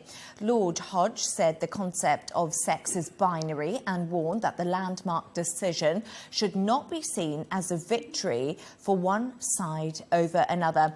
Earlier, I spoke to journalist Kat Stewart, who has been following the story, who explained how the issue came about. This is a long-running and highly contentious issue, and it seems like a very straightforward question. Is man and woman about gender identity, or is it about biological sex? But in 2018, the Scottish Parliament passed legislation that was designed for equal representation of people on public boards. So the idea was to have 50% men and 50% women, but that legislation included trans women, which led to a situation where you could have a board that was entirely made up of biological men, but still fit the quota of equal representation. A Scottish campaign group of gender-critical feminists took the Scottish Government to court over the issue, and that for a few years now has been batted back and forward between the lower courts, until finally today we had the ruling from the Supreme Court, and they have found that woman means biological sex rather than gender identity. So, Gemma, there we are. The UK government has said the ruling will bring clarity and confidence for women, and was a unanimous decision. I think clarity is interesting, an interesting word, especially in terms of the law, because what is clarity in the law, when it's applied in real life, you know, when it's gone down through all the different committees and, you know, you're at the coalface. Clarity for the matron on the hospital ward who has to tell someone they can't come on this all-female ward because they're biological male. Someone turning up at a shelter for, you know, they've been abused. The manager of that shelter having to say, no, sorry, the law says this. So I think clarity is really dependent on which side of the fence you're on here. And obviously it's not the decision that trans women and trans activists were looking for, and I do believe it's just going to open up a whole lot more about gender recognition, gender identity. So rather than, being the final word and closing a chapter, it's just opening up lots more novels. Yeah. What would you say? So I disagree with Gemma a little bit. I don't know that it will open up other avenues of conversation. I think that because what they did today, what the Supreme Court did today, was they focused just on the law. And I think that they gave society, certainly in the UK, an out. So I don't have to have the conversation with you about if I agree or disagree, if you're a woman or you're not. They can now say, but the law says this. And I think that that might be a tipping point for other societies where other people around the world might start to recognize that, oh, this is an easy way out where I don't have to make a judgment, but I can follow the law, respect someone, and have my defense to be, well, the law says this. I don't have to have a philosophical or an existential debate with somebody about if you're a man or if you're a woman.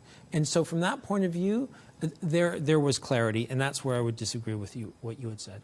But actually, earlier I spoke to Olympic swimmer Sharon Davies, who has been a real prominent voice on the issue in sport. Here's what she had to say about the significance of today's ruling. We've been trying for quite a while to get the word biological put in front of the word sex, because when it was written in 2010, everybody knew that sex meant biological sex, but it's been kind of warped. So hopefully now we can get back to a point where we can protect the dignity and privacy of women in changing rooms, in sports, in rape crisis centres, in prisons. These are often vulnerable women that are potentially being put in high-risk positions. I mean, something like football, for example, if you put a male in against a woman is going to get hurt because it's a contact sport. So we need to protect. This is really nothing to do with anti-anybody and just pro-women's rights, which happen to be half of the people that are on this earth. Gemma, really the safety aspect of it was something that Sharon touched on earlier with me. I know she goes into the sports side of it, but do you think the safety side is something that is concerning? For me personally, no. I think if I only know what it's like to have been a woman my whole life. I can't imagine what it was like for people to spend their whole lives thinking and knowing that they're in a different body. So I don't believe personally that trans women pose a safety threat to biological women. I simply don't. There's always going to be headlines about, people who there could be safety issues, and they're always going to be the ones that make the headlines, whereas everyday life doesn't make headlines because it's not that interesting. People living together and working together and playing sport together and being in change rooms together. So I do feel that the safety aspect has been overblown, and that's always going to be the thing that makes the headlines. Let's talk about sport quickly, because Sharon obviously is an Olympic swimmer. I thought it was quite interesting because when I was speaking to her in the conversation we had earlier, she said it's a really small amount of money that goes towards women's advertising, especially in sport. They still have a much smaller pool if you look in compared to male sport. Do you think this is going to be a game changer for female athletes? I don't know if it'll be a game changer, but I certainly think that, again, using the word that Gemma used earlier, clarity, I think there'll be more clarity when it comes to the World Cup with women, or the WNBA, which is quite popular in North America at the moment. There's also a professional ice hockey team, a hockey league for women as well. So I think advertisers will have more clarity. They won't have to worry about getting into this, what they might think is an awkward conversation. Advertisers want clarity. They want to know who they're supporting. And so it takes something off the table, and maybe it will allow advertisers to lean into what women's sports participants know, which is that women's sports is popular and it's successful and it's fun to watch, and there is an audience out there. And so now that advertisers are maybe feeling a little more freedom because they don't have to worry about the awkwardness, and they don't want their brand associated with those awkward conversations because they know there's a certain percentage of the population that is never going to agree. This way they think, well, we're just going by the law again. This is what, at least in one country, the law has said, and it gives them that opportunity to go in unfettered and to just focus on the women's sports themselves.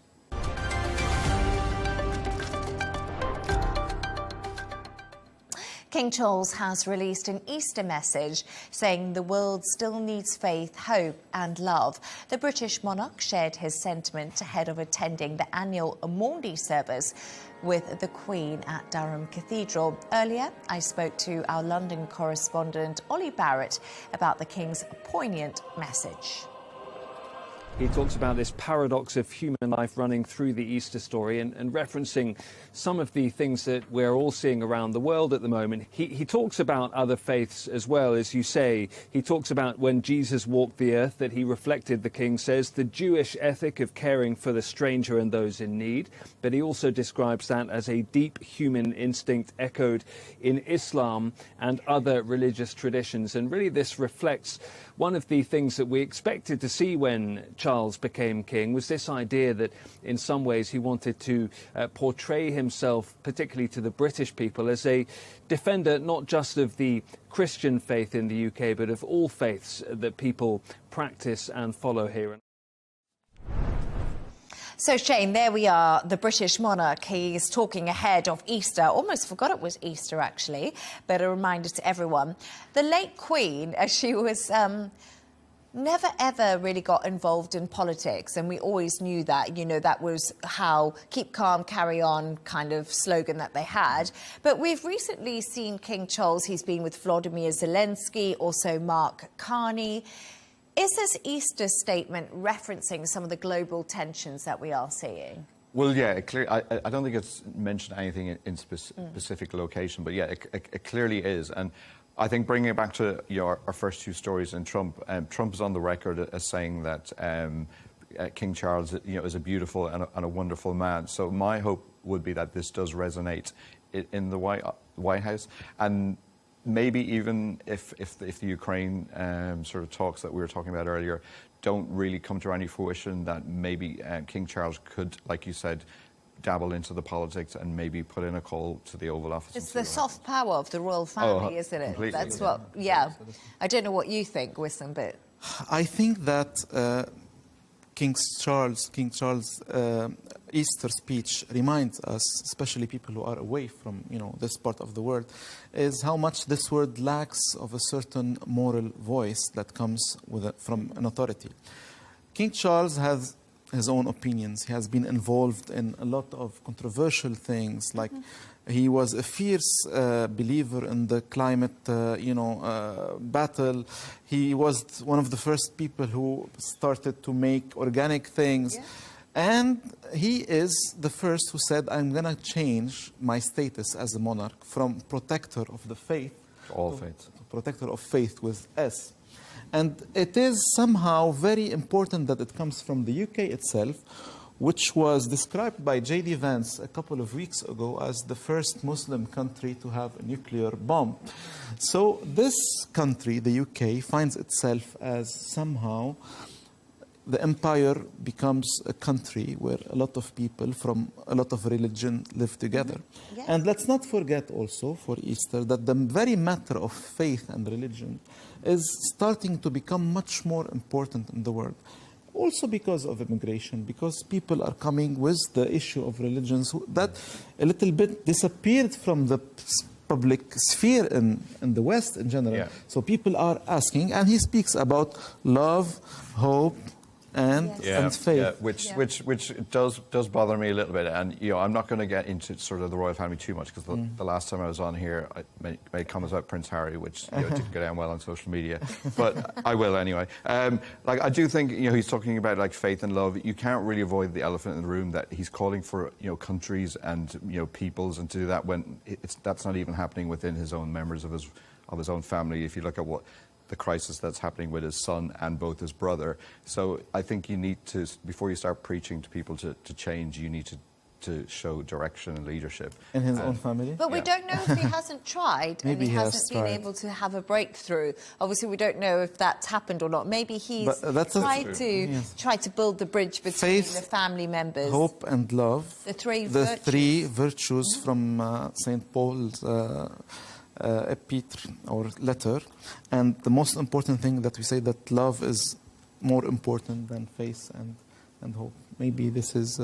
Maybe this is a time that he's saying we all need to come together and show a little bit more love. Maybe that's what he's hoping for from the Ukraine talks and everything that's been going on in the world. But like you did say, I thought it was really interesting because just pick up on something you said there about religion. I feel like, I don't know why, but since Trump came into the White House, I feel like religion has been much more in the spotlight, especially when it comes to politics.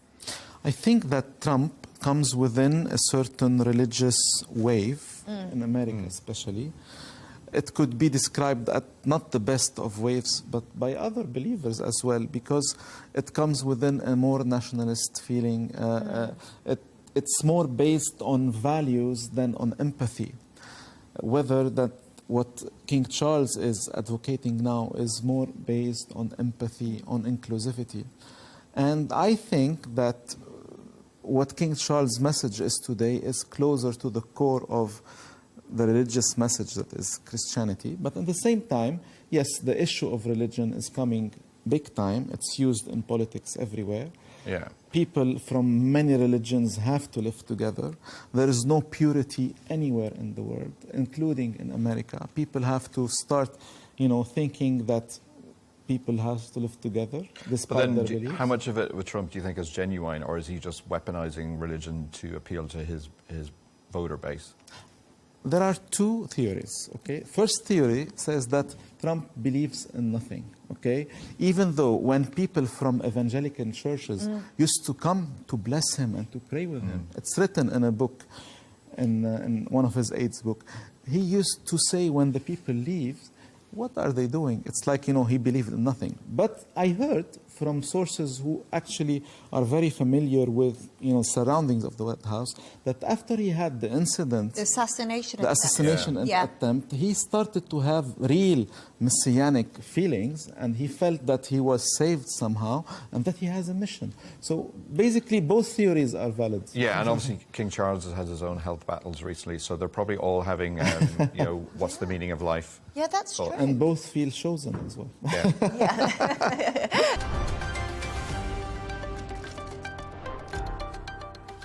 That's all from us on W News Extra. Don't forget to subscribe to our YouTube channel and also follow us on X.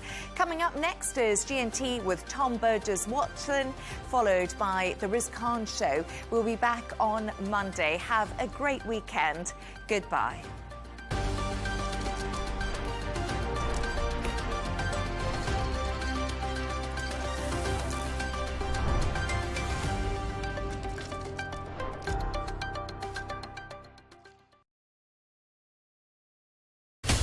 From the White House to Gaza, Kiev to Beijing, elections, economics and the environment compete with conflicts and other complex issues for our attention. In an age of fake news, deepfake and artificial intelligence, they've got to have a vote and a say. It's important to look beyond the loudest voice to understand the truth. From newsmakers to groundbreakers, my campaign is going very well. Presidents, prime ministers, princes and peacemakers, and cultural tastemakers. As Arabs, as Middle Eastern, we're too emotional. Join me on the Riz Khan Show for empowering conversation.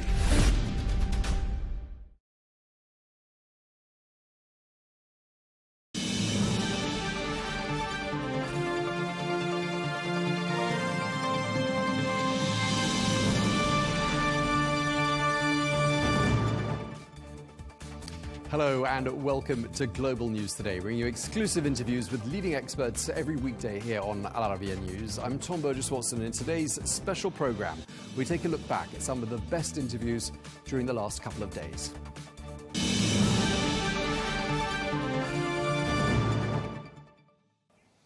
Hello and welcome to the programme. We begin in the United States, where President Donald Trump has suggested that some American criminals be deported to prisons in Salvador.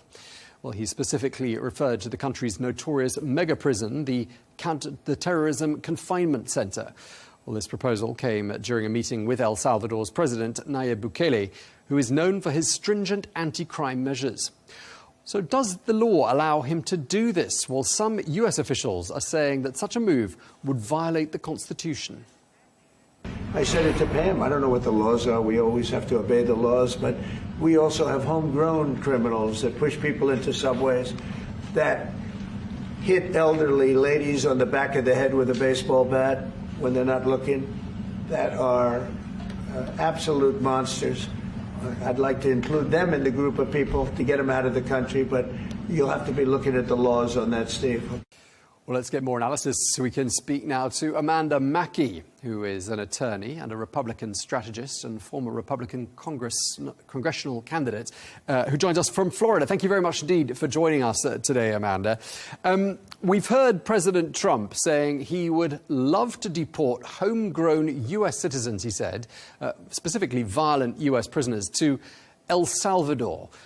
Let me just start by asking you who you imagine he had in mind. Who could end up in a prison in El Salvador? I think that what President Trump is really trying to do is to make sure that not only the illegals who are committing heinous crimes in the United States against Americans are on notice, but also Americans are on notice for crimes that they commit, and that they could end up in somewhere as awful as CCOT. So really what he's trying to do is portray the image that maybe our prisons are all too friendly to prisoners here in the United States, and the real threat of going somewhere like CCOT where it's terrible conditions. Obviously, these prisons, as we've seen video footage of, the Secretary of Homeland Security was there a couple weeks ago, and really seeing the way that everyone is, 40,000 inmates crammed into these really tight cells, the same meal every day, no protein, straight beans and rice every day for the rest of your life, would be enough to deter violent crimes from happening, because what he's trying to do is to stop violent crimes in the United States. So just to be clear, people could end up in a prison in El Salvador, and yet they have absolutely no ties to that country whatsoever. That's what he's got in mind.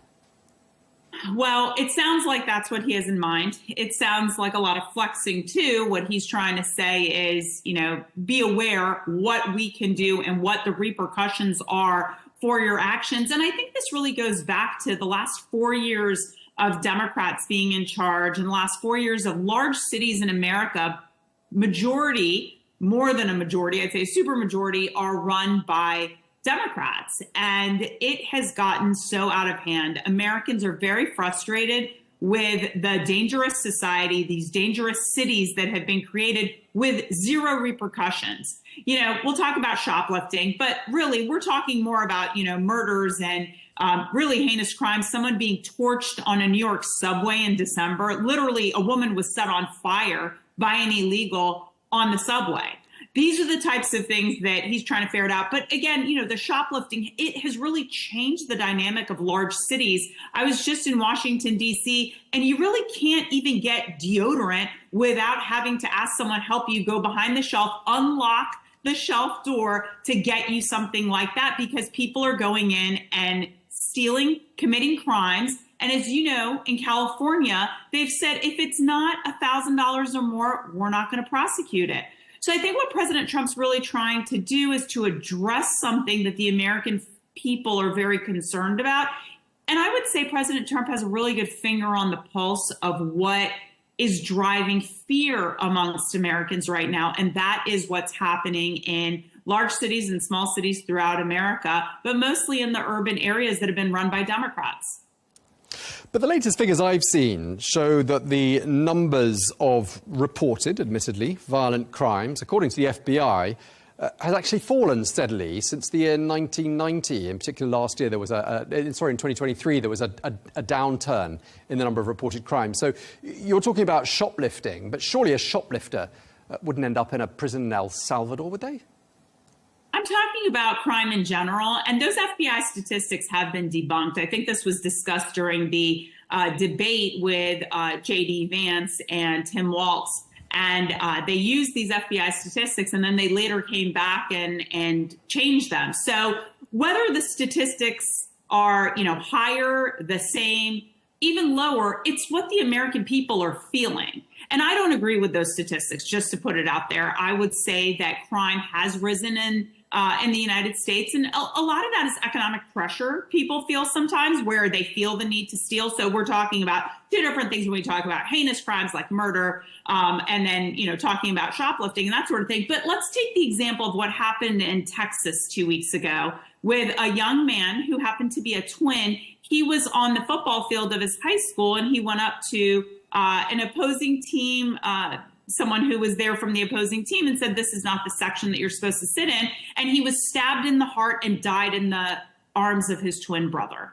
This is in a suburban, nice area, part of, the Austin district of Texas. And so when you see these crimes happen, what is a family supposed to think when they have their kids in a middle-class neighborhood, a middle-class school district, and something as heinous as this happens? What about the family of people who have been killed at the hands of illegal immigrants? There was the young nursing student in Georgia. She was a college student on the running trail. She was stabbed, raped, and beaten, left for dead. The woman in Maryland, a mother of 6, she was raped, stabbed, beaten, and left for dead in Maryland. And these individuals have been prosecuted by a jury of their peers. So there is no way in the United States people don't think that they are not worried about what illegals are doing and worried about crime. Crime is a big issue and maybe one of the top issues in this past election. So President Trump, again, having his finger on the pulse, wants to do what he believes is best for the American people and really tap into those things that the American people fear. And that's one of the big fears that they have. Well, a study does say that immigrants are significantly less likely to commit a crime than homegrown Americans, as President Trump referred to them. I don't know if you agree with that, but just really as an extension of... As an immigrant myself, I hope so. Right. Okay. So it's not really a question about foreigners coming to the United States committing crimes more than Americans who were born in America. I mean, that's... It's not about them It's not about them committing more crimes. It's about the fact that they have been given a lottery ticket. They have won the lottery of life to come to the United States, just like my family did, just like I did. I was born in Iran. I came here as an immigrant. And if you come here on U.S. soil and you kill someone, yes, that is a big problem. And we are going to deter people who are coming here for nefarious reasons, or that they have mental issues and choose to kill American citizens. And so should every other country. The only country I know that isn't and is prohibiting this is the country of Poland. Every other country in Europe is facing backlash, and their politicians are facing backlash because of this mass number of immigrants that are coming. And again, legal immigration, like my family did, all supportive of it. But when they're coming here illegally, killing our citizens, we're not going to stand for that. And Americans are going to want their leaders in Congress or in the White House to do something about it. And President Trump's doing something about it. Sure, but if they're significantly less likely to commit a crime than people born in the US, and that's not the key thrust of the crackdown on crime, is that that's a sideshow? I mean, people aren't going to say, well, the statistics show that, so that's okay. It's okay that a girl on a college campus in Georgia got killed by an illegal immigrant. That's okay. We're just going to let them keep coming. I mean, that's not the American spirit. That's not what we want. And I think that's where you have President Trump doing what he believes is in the best interest of the American people. I, as an immigrant, don't want to be around dangerous criminals who happen to be illegals. Why should they be here in the first place if their plans are to kill or harm an American in any way, shape, or form? It is a privilege for them to be here, and we don't have to allow them here if they're not going to abide by the rules. And certainly you're seeing that all over the country happen day after day. You're seeing violent crimes happening at the hands of illegals. So the Lake and Riley Act that passed a month ago, the namesake of the Georgia girl that I keep referring to, Lake and Riley in Georgia, these things have to stop. And there's a reason why there was bipartisan support for it. There's a reason why people on the Democrat side, too, who are more open borders, bring all, we'll take all immigrants here. They are concerned about it, too, because their constituents are asking them to do this. Their constituents are concerned about their families, their children. Again, look what happened in Texas just 2 weeks ago. And that didn't involve an illegal immigrant, but I'm saying these are the types of crimes people want to see prosecuted. They don't want to see people get a slap on the wrist for something as violent, as heinous as these types of crimes that are happening around America. Sure. I just want to ask you, though, wearing your other hat as an attorney, I'd like to ask you about the legalities of all of this.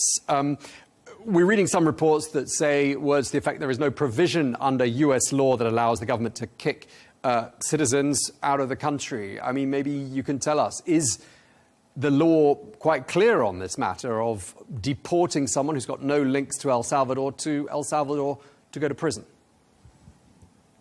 Well, what we're talking about with regards to people who are being deported are the people who are not U.S. citizens.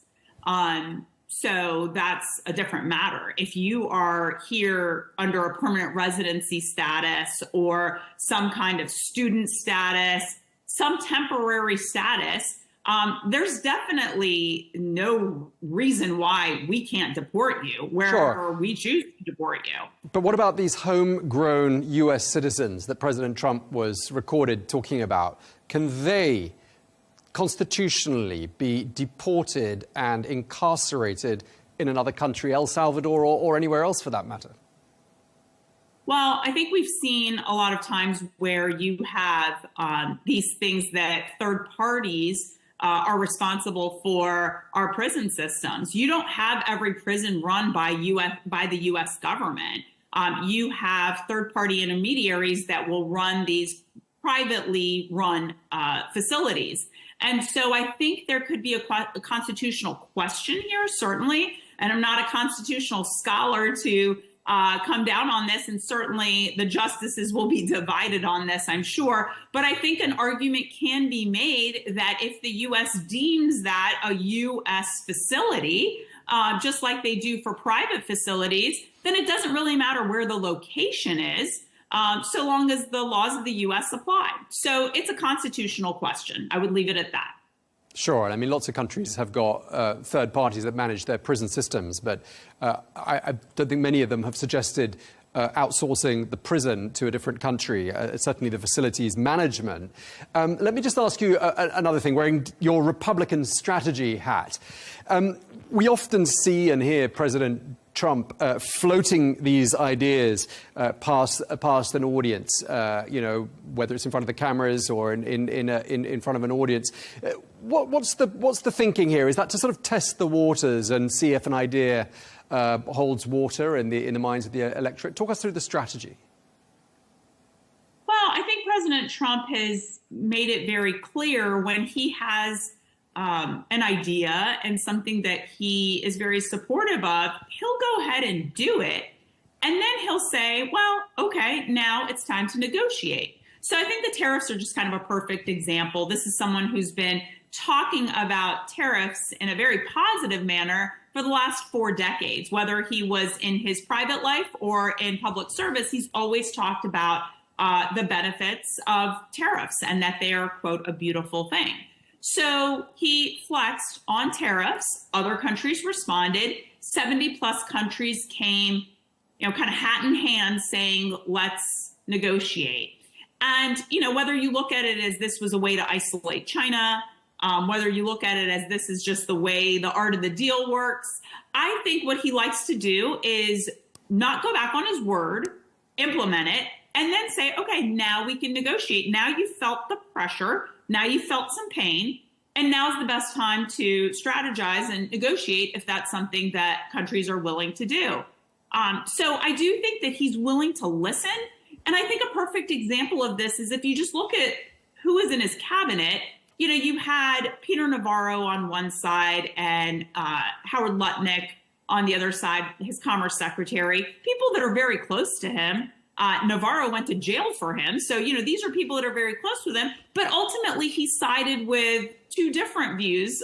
Scott Bessent, his Treasury Secretary, I guess you could say Elon Musk, who's been in the role that he's been in, supporting the president. So, you know, he has differing opinions around him.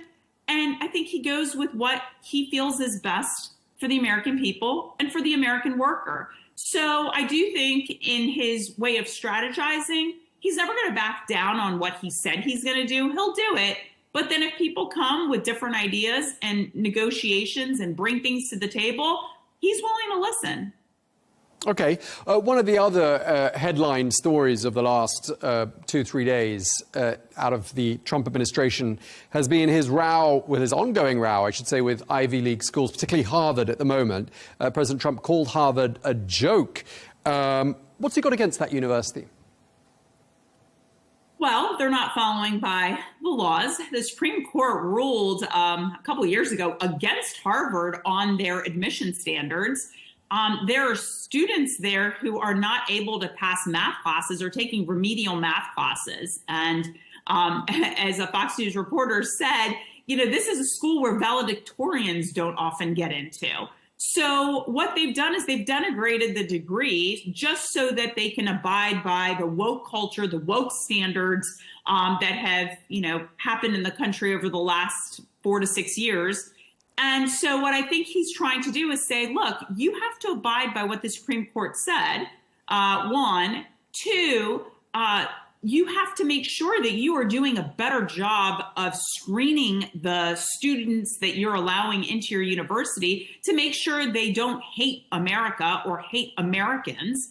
And also, if you have $100 billion endowment, why are we, the taxpayers, funding $2 billion of grants for a university that is so well endowed? What about the historically Black colleges and universities in this country that don't have those endowments, or schools, for that matter, that just are not as wealthy and have the alumni base that Harvard does? So I think what President Trump is trying to say is he's trying to put all these universities on notice, whether it's Columbia, Harvard. He's just using Harvard as an example.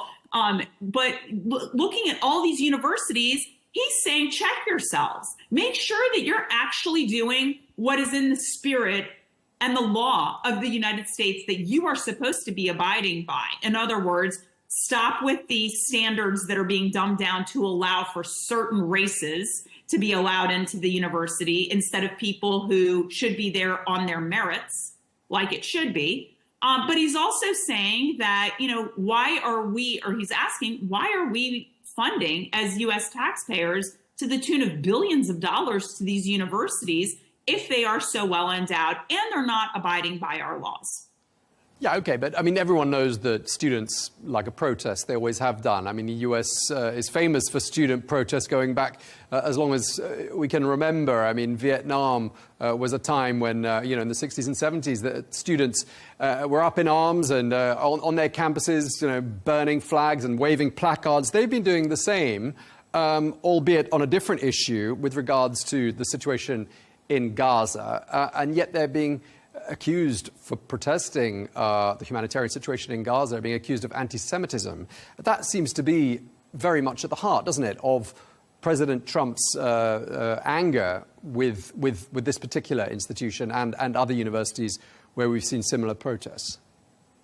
I mean, I think it's a valid question to ask, why is $2 billion being given to a school with a $100 billion endowment? So let's start with that. Whether it's the anti-Semitism that Jewish students fear going onto campus because their schools are not protecting them sufficiently, that is something that has been in the news for the last year, and these schools don't seem to have done much about it. So President Trump wants to make sure everyone can go to school and feel safe to go to school and not be worried about someone who's a non-U.S. citizen, who's whether it's a green card holder status, a temporary student visa status, those people do not have the same rights as U.S. citizens. And it is a privilege, going back to our previous conversation, it is a privilege, not a right, for them to be here. And there is certainly in the law a gray area that does not say that they have the same rights as a U.S. citizen does. So if you're coming here, be respectful, I think, is the first and foremost. You can protest, but if you're a U.S. citizen, you're protesting, no one's coming after you. But if you are not a U.S. citizen and you are committing what in any way seems to be anti-Semitic or in any way anti-anyone's religion, that is an issue. And that's what President Trump is taking aim at. President Obama saying the freeze of funding for Harvard is unlawful. He's got a pretty strong legal background. I just wonder whether you think he's got an argument here. Again, you know, they will take this to the courts. They will find the most beneficial venues that they can in federal courts. And by that, I mean, they go venue shopping to find where the judges are more likely to be liberal leaning. So there will be a judge or two here or there that will agree with President Obama's position. But ultimately, this will likely, as have all these cases that we've been seeing over the course of the last few weeks, go to the Supreme Court. And you have a Supreme Court that is divided, and they have, on some issues, reached a unanimous conclusion. On some, they've been divided based on kind of party lines, if you will, although they're not partisan, but based on who appointed them. So again, these are constitutional questions that will be put in front of justices that have lifetime appointments and should be making the best decision for the American people. Just lastly, I mean, Harvard, as we've been saying, has got no shortage of money. A $53 billion endowment, as we've been saying. It's the oldest, the wealthiest university in the United States. And it's got this long list of alumni, many of whom are in the world of politics. I mean, a very high concentration of clever, powerful, connected, rich people. I mean, is this a risky battle for President Trump to be picking? I wonder how many of those really successful people think that their degree has been denigrated by having students admitted who can't pass a basic freshman level math class. So I think that they are looking to see Harvard change its ways. Maybe Harvard has kind of gotten mired in this whole wokeism and admitting people who should not be there. I come from a family of doctors, and I know that residency programs at UCLA, doctors have said these residents that are being admitted, they should not be admitted to this school. They are not at the level of this school, and they have basic misunderstandings of medical classes, medical courses, medical issues. And so I think you're seeing this not just at Harvard, but in schools throughout the country. And I think people are concerned about who's being admitted into these schools and who's being admitted into postgraduate programs that are the next future generations of doctors, lawyers, engineers, and the like in the United States. So we do need to make sure, and I think the alumni, to answer your question, of these universities wants to make sure that the same standards, the same difficult standards that they had to go through to get into those schools, that they too will continue to administer that, not what they've been doing for the last 20, 30 years. Okay, thank you very much. We're going to have to leave it there. Amanda Mackey, a real pleasure talking to you. Thank you very much again for your time. Thank you.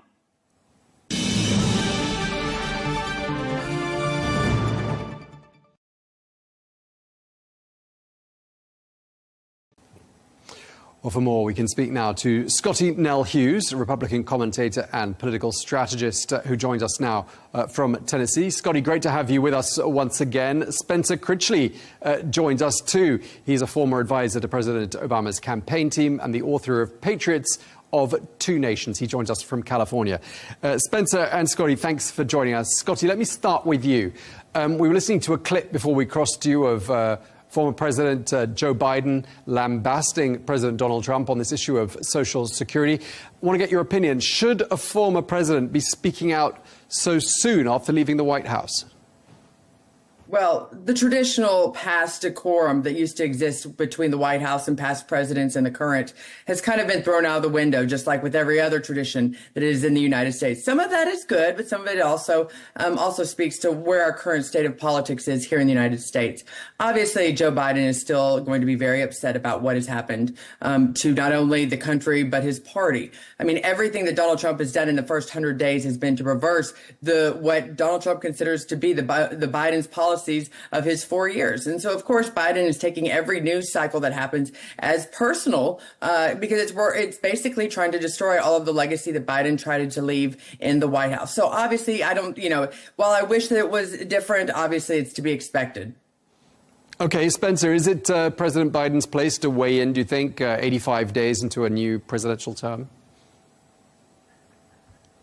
I actually wish that he would not, even though, of course, many Democrats would point to the behavior of President Trump in constantly criticizing Joe Biden, often in the most insulting terms. But I think this is one of the traditions we have to win back in this country in order to preserve our democracy. It can often seem very artificial, the way politicians have traditionally referred to, their opponent as their honorable friend, for example, in Congress, when he or she probably hates that other person's guts. But democracy depends on that old-fashioned in many ways. So it's obviously fair game to have the most vigorous debates about policy, but the attacks on the person are destructive to democracy because it shifts our focus away from what should really matter, which is the policies that serve the American people best, not, sort of worldwide wrestling entertainment combat between individual personalities. I also think that as much as I like and respect President Biden, I think it's time for the Democratic Party to move forward with new leaders, and it doesn't need to be any judgment on him. Okay. Scotty, anything you'd like to pick up on there? And also, when it comes to personal attacks, I think Spencer's getting at, for example, President Trump calling former President Biden a moron and most recently said he didn't have a clue what he was doing. Is that kind of thing helpful? Well, I do want to add this. I think Spencer's absolutely correct in the fact that the Democrats are trying to move on. This morning, the headline, from what I consider to be one of the most liberal media outlets in America today, the Daily Beast, actually has Biden's decision to return to the public eye has Democrats furious. And I think that actually speaks for a lot of Democrats right now who are seeing a little bit of hope when they're watching Bernie Sanders at Coachella and they have AOC speaking to thousands, because numbers now matter at rallies to Democrats. Speaking to thousands in Las Vegas, they feel like there's a sense of hope to be able to reclaim, at least in the midterm elections. And they're wanting to go down that path and not remind their own base, their own party, of what life was like under Joe Biden. So I think to Spencer's point, and let's just point out, when Barack Obama came out after he was out of office, you still had just as much of adoration from the Democratic Party for him. You're not going to see that for Joe Biden, mainly because he really didn't get to end his race. He had to turn over the reins to the horse before it was time to somebody that he wasn't even necessarily supportive of himself, especially in those last few days. Sure, and just turning to you, Spencer, President Barack Obama, the former president, generally refrains, doesn't he, from criticizing White House policies, and he's maintained that on the whole. There have been some exceptions, but that's sort of, is that what you'd like to see President Biden sort of doing, or rather not doing? Yes, and I would say, in particular, if you are going to speak out, and this is true of President Obama when he has spoken out against President Trump or candidate Trump when he was still running, it has been about preserving democracy, not to criticize him on particular policies. And I think that's a very important distinction. To me, by far, the most important issue the United States faces right now is what kind of country are we going to be? And this has nothing to do with whether you're a Republican, a Democrat, a member of any other party, or an independent. There are certain fundamental principles. This is, if I may refer to my own book, as you kindly did, Patriots of Two Nations. What I was talking about there is that people can be very patriotic to the United States and deeply disagree with each other because they, in effect, live in two different nations. They have two different visions of what the United States should be. It's legitimate to debate that. Now, if you believe in democracy at a certain point, you feel like you have to draw a line and say, look, we can disagree about what kind of democracy we should have, but I cannot abide the thought that we're not going to have a democracy at all. And I think it's when President Obama has been concerned that we might be losing our democracy, that's when he has spoken out. I think that's appropriate. In general, though, I don't think people need to hear from former presidents about their opinions on specific issues like Social Security or anything else. I agree with Joe Biden's comments about Social Security, but I don't think we necessarily need to hear from him about it. Scotty, let's talk, though, specifically about Social Security, given that's what President Biden chose to speak out on for the first time since leaving the White House. I mean, Elon Musk says that the whole Social Security system is beset by fraud. I mean, is there much proof of that?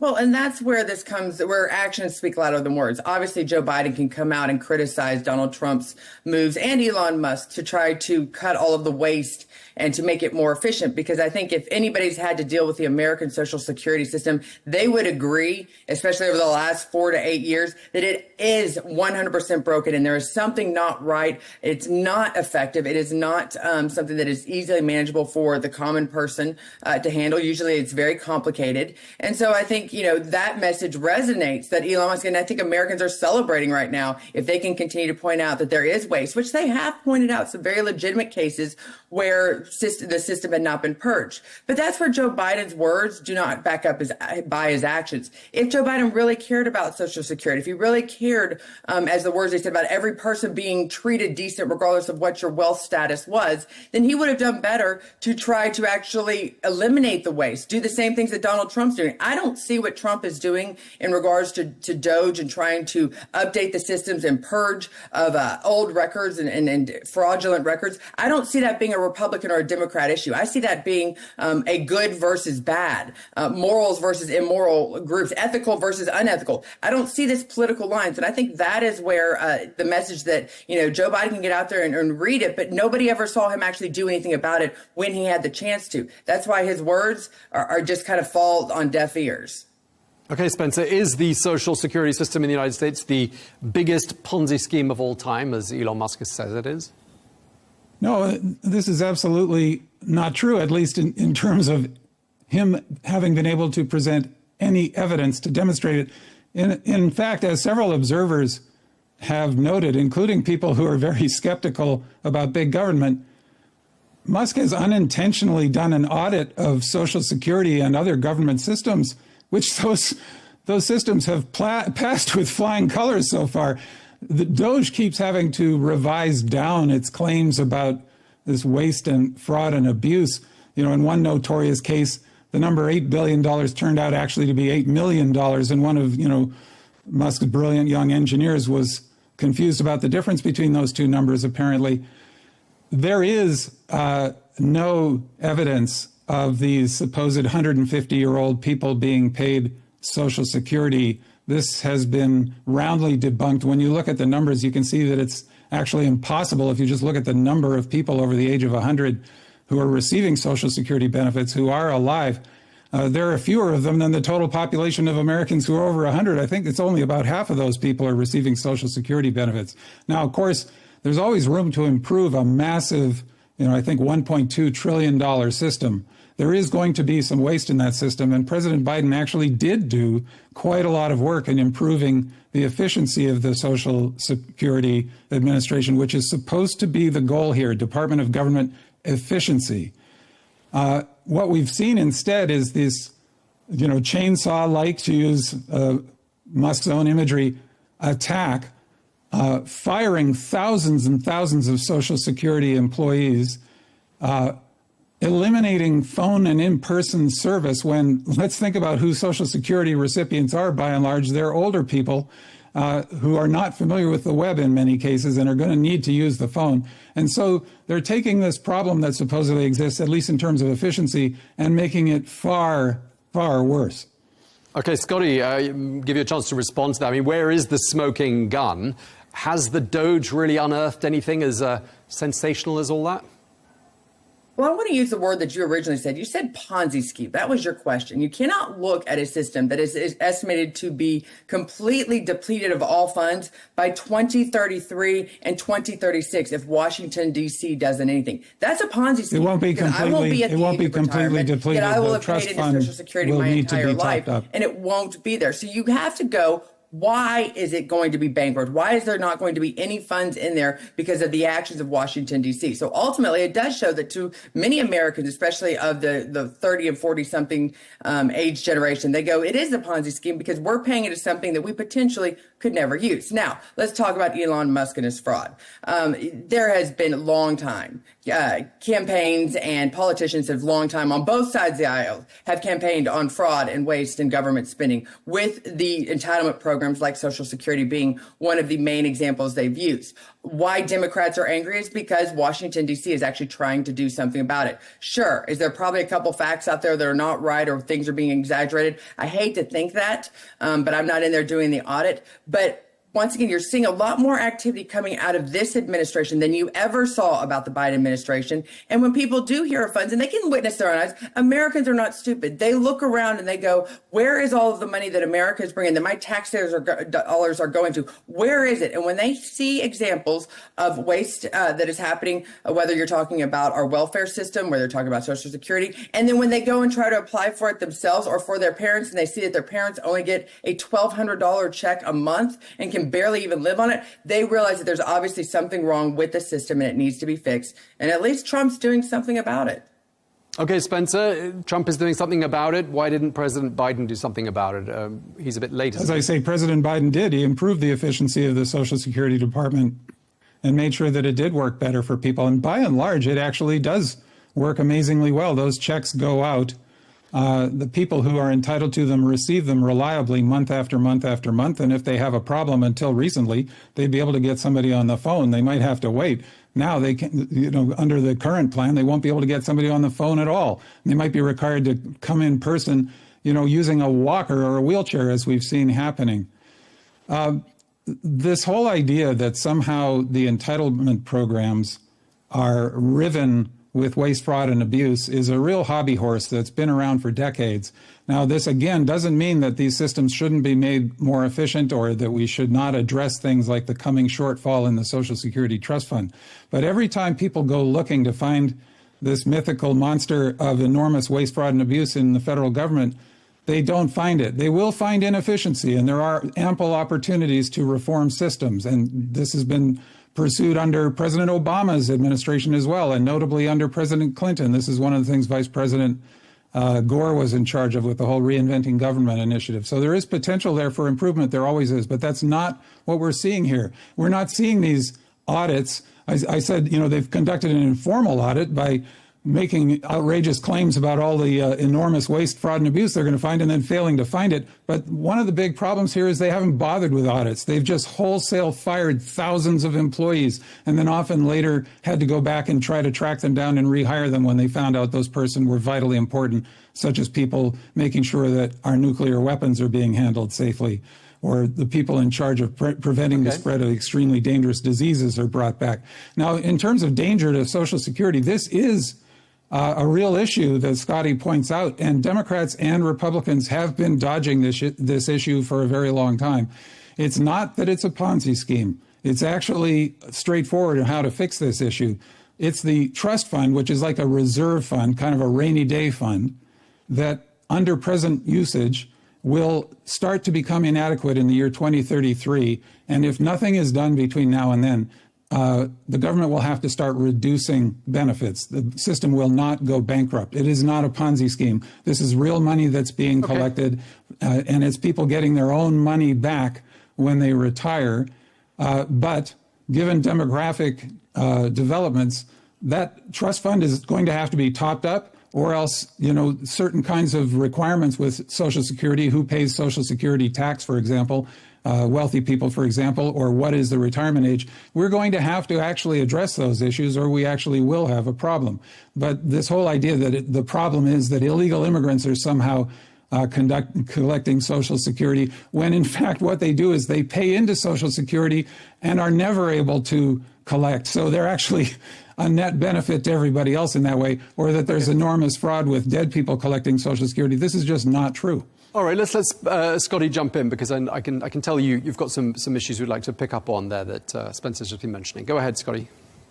Well, we can debate whether or not there's been fraud found. From my perspective, I see that it is, but it doesn't matter, because the American people with their own eyes, this was one of the main reasons why I do believe that Democrats lost wholeheartedly across the board in November. I don't need to look at a politician or even you and I on television. I hate to disrespect our own jobs and our own roles here, but the American people can see themselves that there's problems with our government, and it's too big, it's too inflated, the waste and fraud is happening, that they are having issues trying to get on Social Security if they have to, or unemployment if they ever need to. They are finding that our government today is not working for the American people, and they found that overwhelmingly, so much so that they voted the Democrats, the people who were in power, out of office in November. So you and I can go back and forth on whether it's true or not and what the facts of the situation is, but I'm actually going to trust the American people's, what the American people out in Main Street are seeing, and they are seeing waste and fraud, a larger-than-life government, a very much inflated government, and they decided they wanted to do something different. And so, therefore, what they're seeing right now in the headlines of Donald Trump and Elon Musk, and they are seeing a list of people, and they are seeing those that are here illegally taking advantage of our welfare system, because it is happening. They are getting checks. They are being put up in five-star hotels in New York City.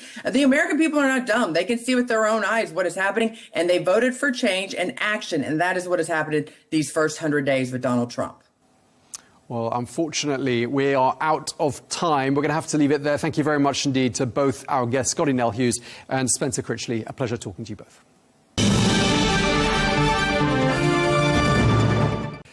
In other news, Florida has become the first U.S. state to officially recognize the name change for the Gulf of Mexico. Well, the state will now officially refer to that body of water as the Gulf of America.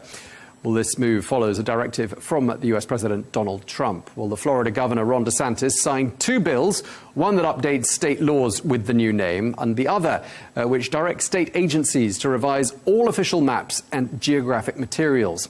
Well, Florida schools will also be following suit. Starting from the 1st of July, any new instructional materials adopted or purchased must reflect that name change, the Gulf of America.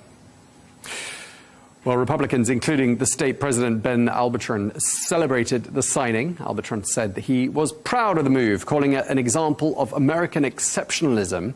While Senator Joe Grutters filed the Senate version on academic materials, he thanked President Donald Trump and DeSantis for signing that bill. Well, let's get more now. We can speak to Angie Wong, a Republican committee member and Republican strategist, who joins us now from Miami. Thank you very much indeed for taking the time to speak to us. The Florida governor, Ron DeSantis, has signed these bills now, changing the name of the Gulf of Mexico to the Gulf of America. I mean, is that significant, would you say? Well, absolutely. It's following a federal directive from President Trump to federalize that name. And it seems as though state by state this is happening. The first to do it would be Florida. And Ron DeSantis is playing the political game. He wants to be part of the Trump administration. He now knows that his future has to be in line with the Trump administration. And so do the Florida State House Reps, which passed these two bills 28-9. So it's a very small symbolic thing, but a big win for America and certainly a big win for President Trump today. Now, I was doing a little bit of research going back to some history books before I crossed to you. And that name, the Gulf of Mexico, has been on world maps since, I think, 1550, which is really going back a very long way. And of course, as you say, the Sunshine State becoming the first state to officially recognize it at a local or state level. I mean, do you think people there in Florida have felt very strongly about this for some time?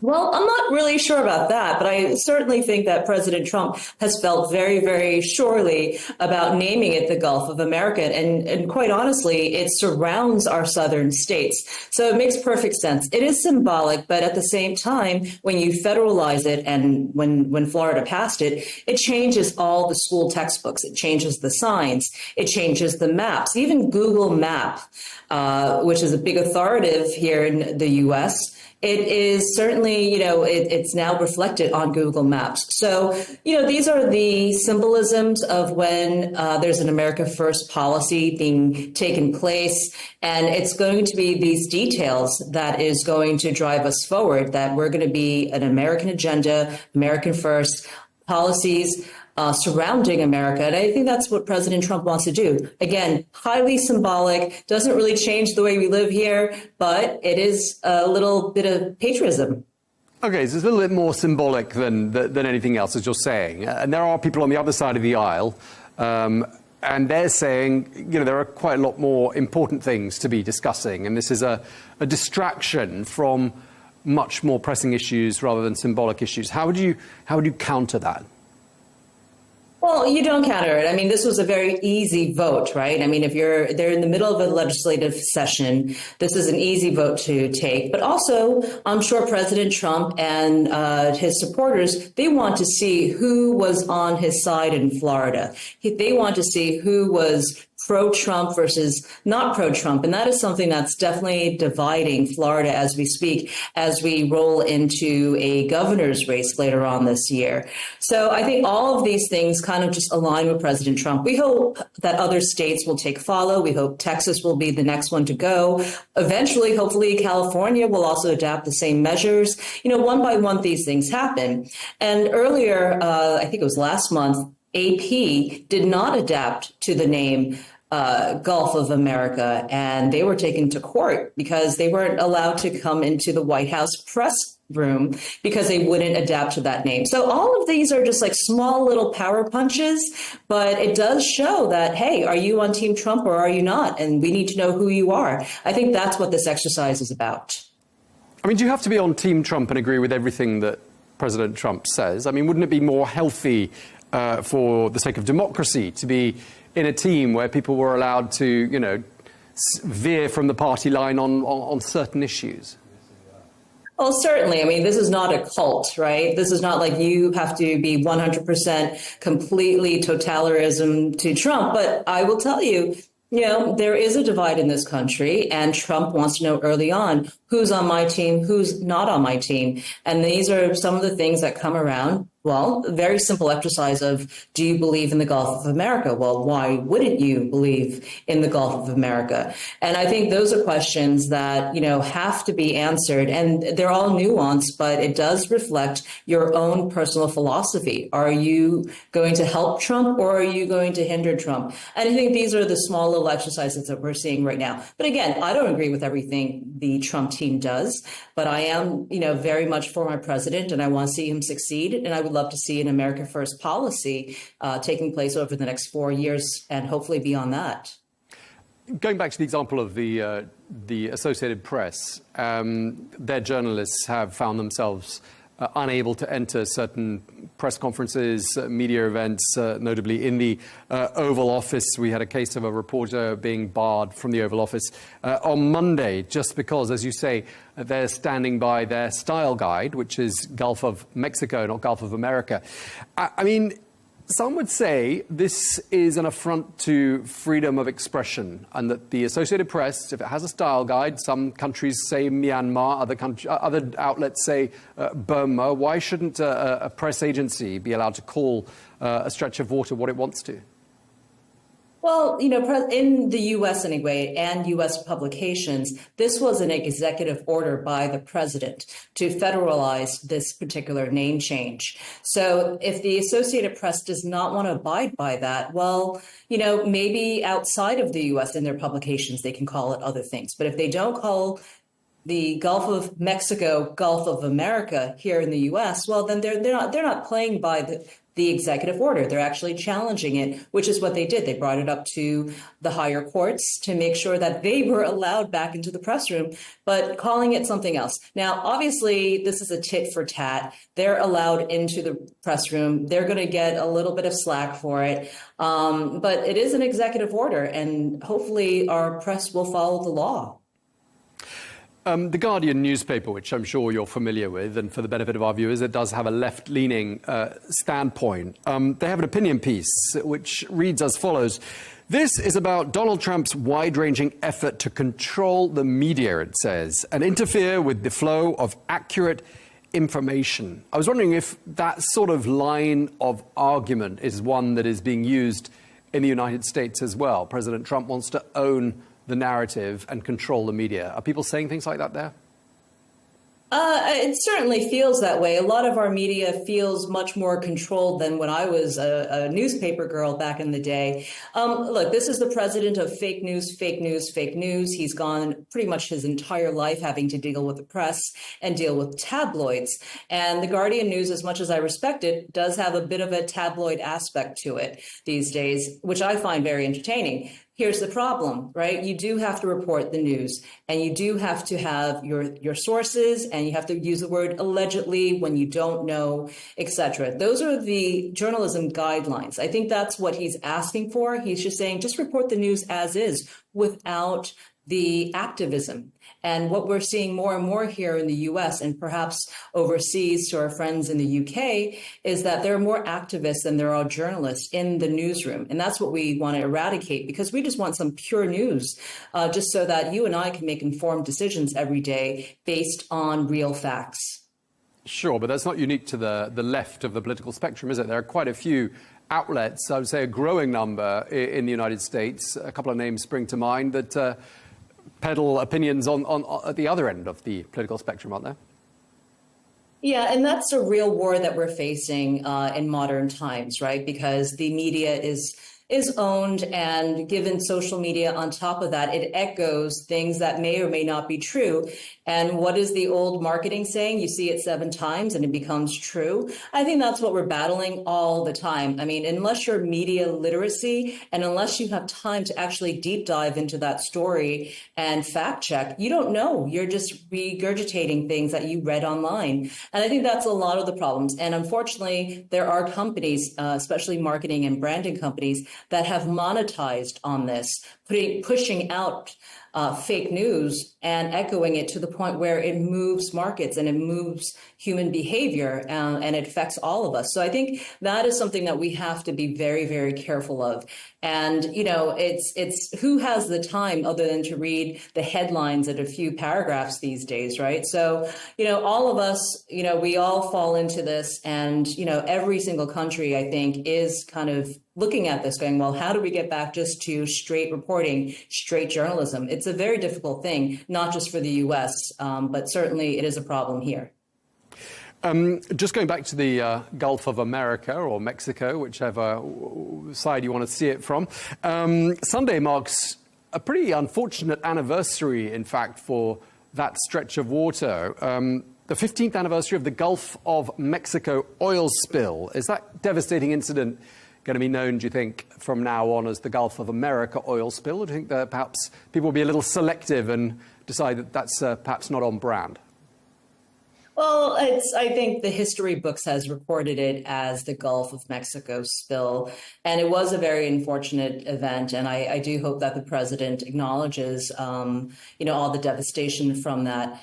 Ultimately, you know, the books were rewritten very, very recently. The textbooks will reflect that, and it will reflect the executive order that was put out by President Trump, and then Florida being the first state to adopt the new name. So I think all of that doesn't erase history, it doesn't erase what's happened. It just moves us forward in a more America positive light. And that's what we're hoping, right? We're not trying to really cause too much rift with this. We just want to show our dominance. This is the Renaissance for America. And that's what we're hoping to see over the next 4 years in every single industry, everything that we do, every budget line item is America first.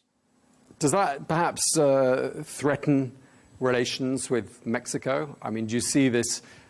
It's hardly going to help, is it? Ties between Washington and Mexico City?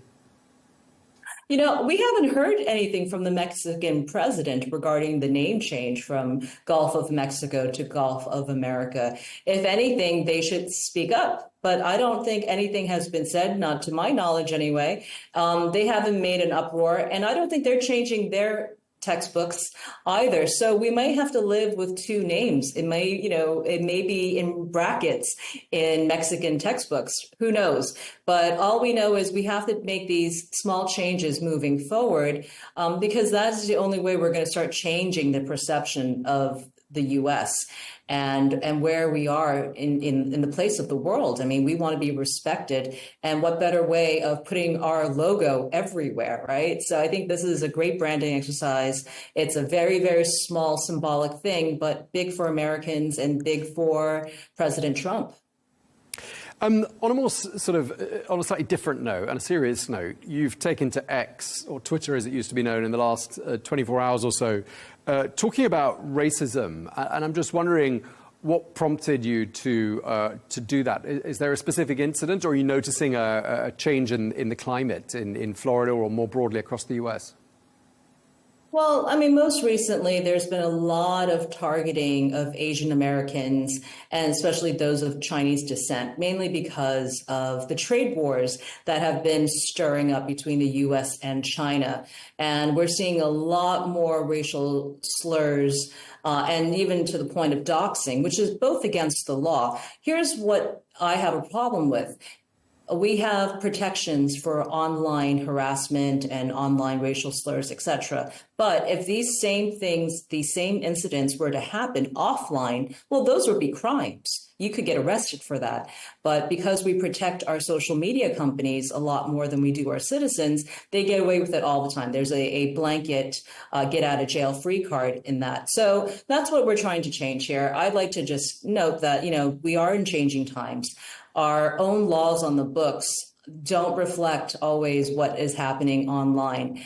And I think those are things that I would like to see changed in this incoming administration, or rather this current administration, and also with our new Congress, is to really address our modern day problems, especially with online harassment, doxing, and any of the things, again, that if these things were to occur offline, people would be in jail by now. Have you fallen victim to that yourself, Angie? I mean, have people been making racially unpleasant comments to you? What can you tell us? Yeah, multiple times. In fact, I have actually taken to court some of the perpetrators who have come after me and my family online. And I said to the judge, I'm very lucky to be able to have the resources to do so, because so many online victims do not. And it was great to actually have it played out and make sure that the person who was putting out a lot of the online harassment of me and my family members, that he had to face the music. So again, I was very lucky to do so. I have found other victims in the same sphere. We had started a group called Operation Bully Proof, and we're here to protect both adults and minors online, because this is going to be an ongoing problem. And we don't really have a solution yet. We have to stop protecting all the social media companies and allow to pierce, victims like myself and my family members to be able to do something about this, rather than spend lots of money in courts. But, this should be something to be looked at by Congress, we hope. And I just wondered, given that you are of Chinese heritage, how you felt when you heard the Vice President of the United States referring to Chinese peasants twice in one statement, in a rather, well, it did sound pejorative, at least when you saw it written down. I don't know if you heard it and thought perhaps that's just the Vice President being, perhaps a little careless. What went through your mind? No, it was not very statesmanlike. If you want to negotiate with Chinese leaders or any world leaders, you don't resort to language like that. And I hope that J.D. Vance would apologize for saying such a thing, because that is not what statesmen do. We understand that we're in a tariff war. We understand there might be future wars with these countries, but you have to learn to actually speak with other world leaders. And I think that comes with respect, and that comes with language that both sides can hear. If you're going to start off with schoolyard words, well, the other side may just shut down or call you the same or worse. So that's just not a fight that you want to play out on national television, right? Or international television. And it's just not a good basis for any sort of debate. So if both sides, the US and China, wants to get serious about settling things and maybe making trade deals and working together going forward, well, it can't start off with just high school bully words, right? So I think that has to change. And of course, this morning, China retaliated back saying the peasants of the United States. So, you see how silly this is at this point, where there's going to be a war of words, where we've stooped down to a very, very low level that I hope the U.S. can crawl out of, because there's just no good to come from this. And I just wish people would be statesmen again. Yeah, I mean, you and I have both lived in Hong Kong for at least part of our lives. And one thing I've noticed on social media accounts, people that I am in touch with still in Hong Kong, they're boycotting US goods. And it seems like this is directly linked to how they perceive those comments by J.D. Vance, not just the economics of the tariffs war, but that language.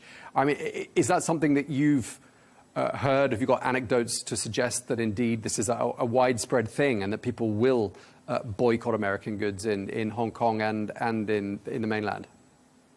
I have heard that Chinese consumers are boycotting U.S.-made goods. I have not heard specifically from Hong Kong. But, ultimately, I wish more and more members of the Trump administration would actually understand China and would understand Hong Kong to know what you're dealing with. When you resort to, just name calling, it just shows that you don't really know who your adversaries are. You don't really know who you're playing with, and you don't know who your audience is. So it would be great if they actually had some on-the-ground experience dealing with citizens, businesses, and even U.S. Business people working in China or Hong Kong. It would be nice to have more of a global perspective. And I just don't feel that this administration knows what they're talking about, because what they're doing is just regurgitating other people. Right. And that doesn't, creating that echo chamber doesn't really help you understand the real situation at hand. It just gives you more and more noise in the TV, radio, newspaper world. So I don't doubt that there's going to be, from both sides, people trying to band each other. But, you and I know that that's not how the global economy works. Right. We know that the Nike sneakers that we buy here, even though they're supposedly from Vietnam, well, that's a Chinese company that owns that factory in Vietnam. So I think, those things need to kind of be dissected a lot more. It can't just be, I need to buy everything from made in America or made in this country or that country, because the world economy does not work that way. And our packaging comes from all around the world, right? So, it's just one of those things where it becomes moot point when you actually understand what you're talking about. And that's what I would like Team Trump to understand a lot more, is the totality of what they're doing here. And name calling, bad look, guys.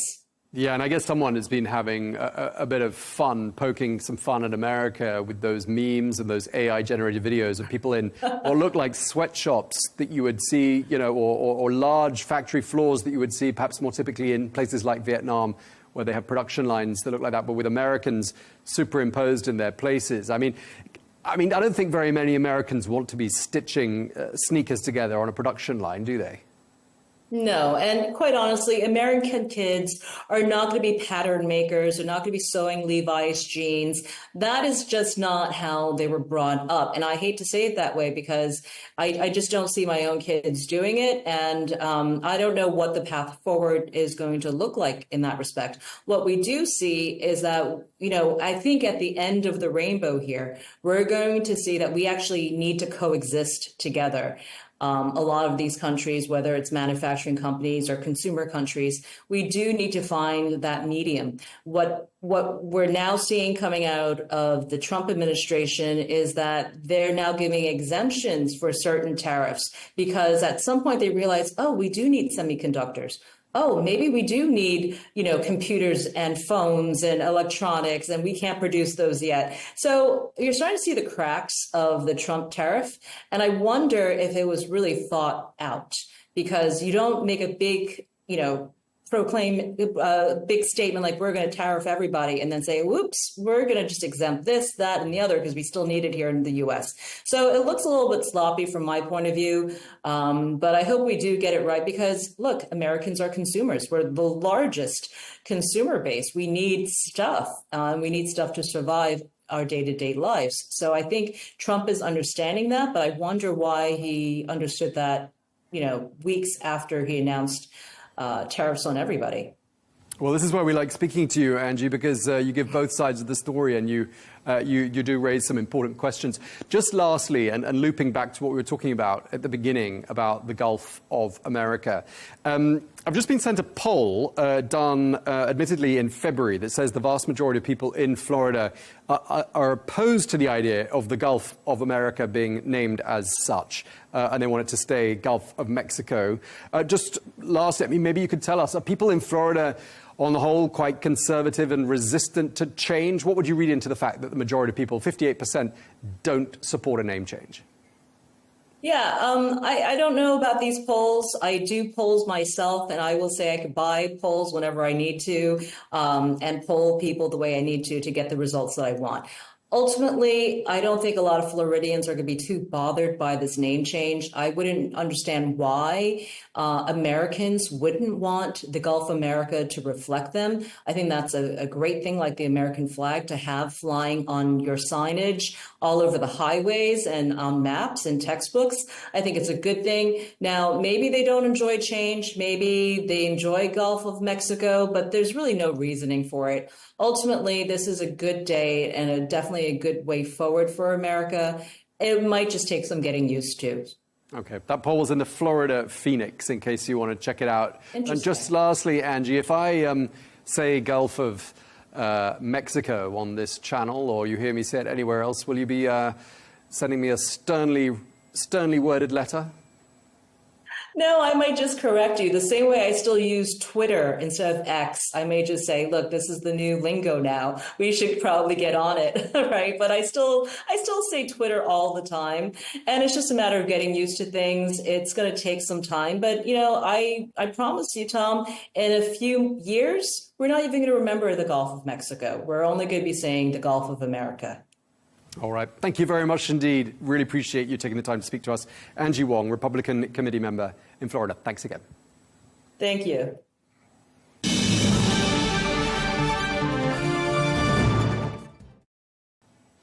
Hello and welcome to the program. We begin with the latest on Sunday's deadly attack on the northern Ukrainian city of Sumy, in which 34 people are reported to have been killed, more than 100 others injured.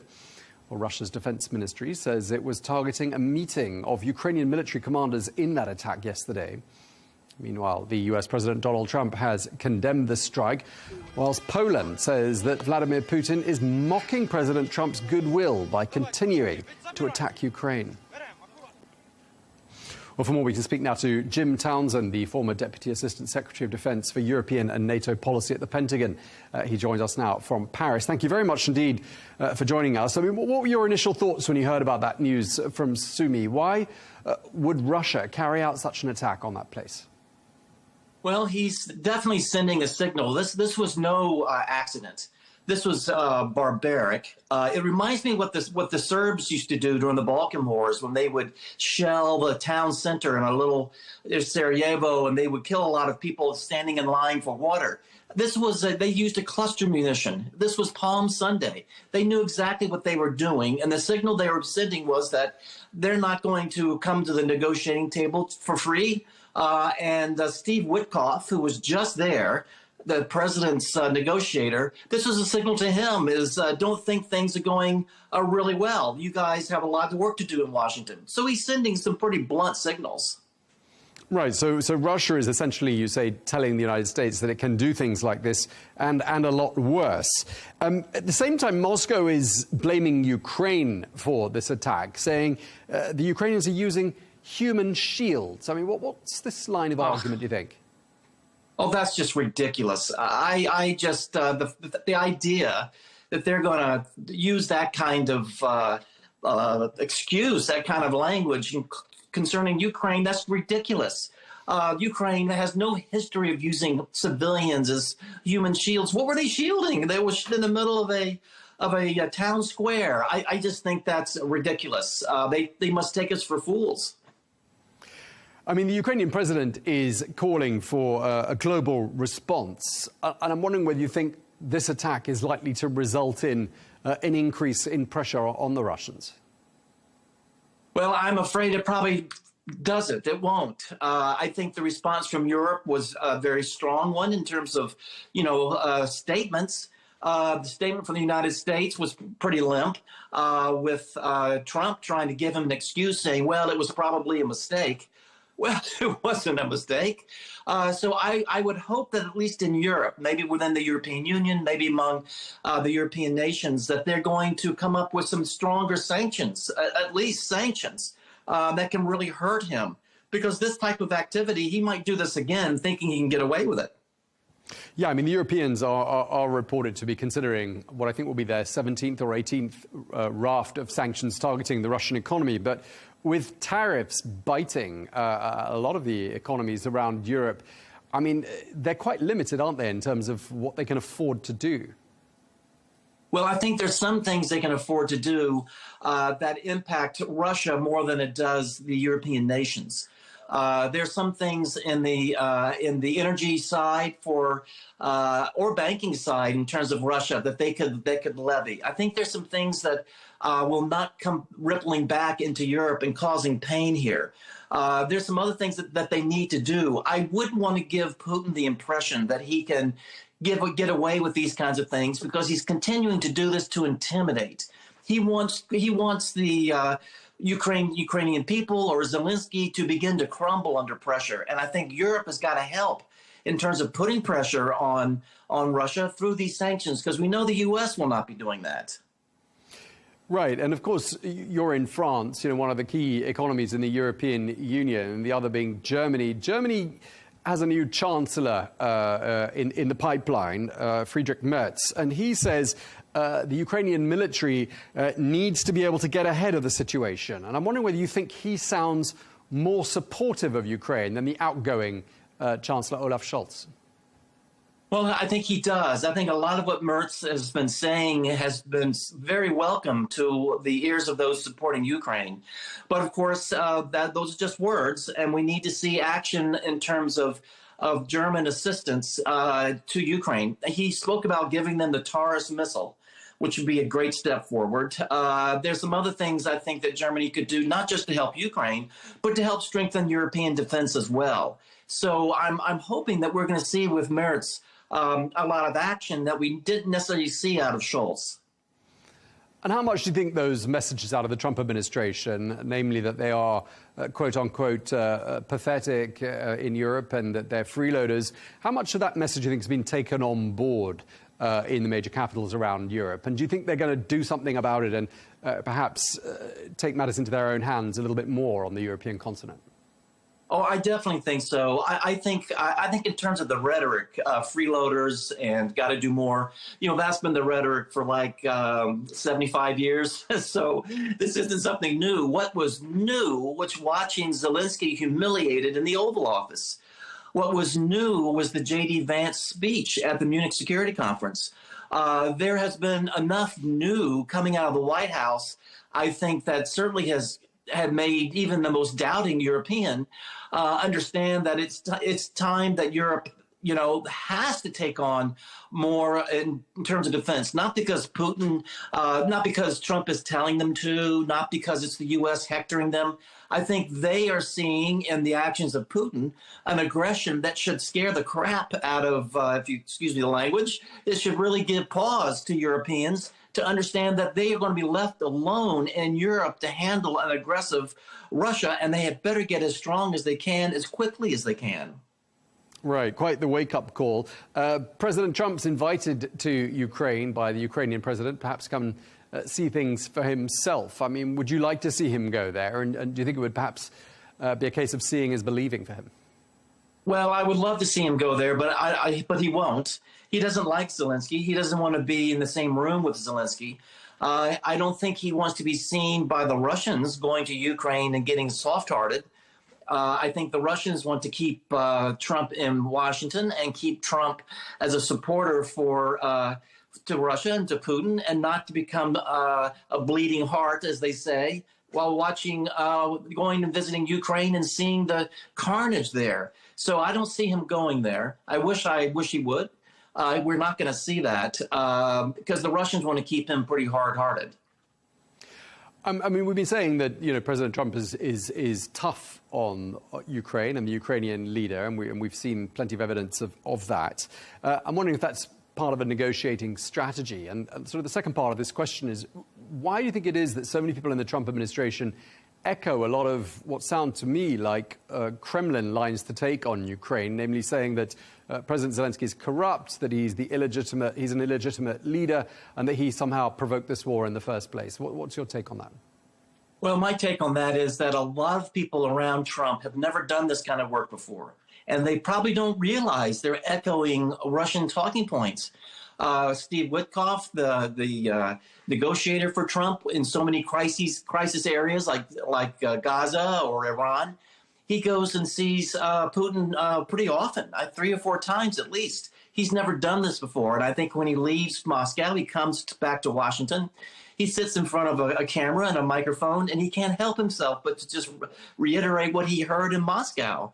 And the other people around Trump and around Witkoff, they don't know enough to know that they can't just follow the company line, but that's what they're doing. They don't have any original thoughts of their own.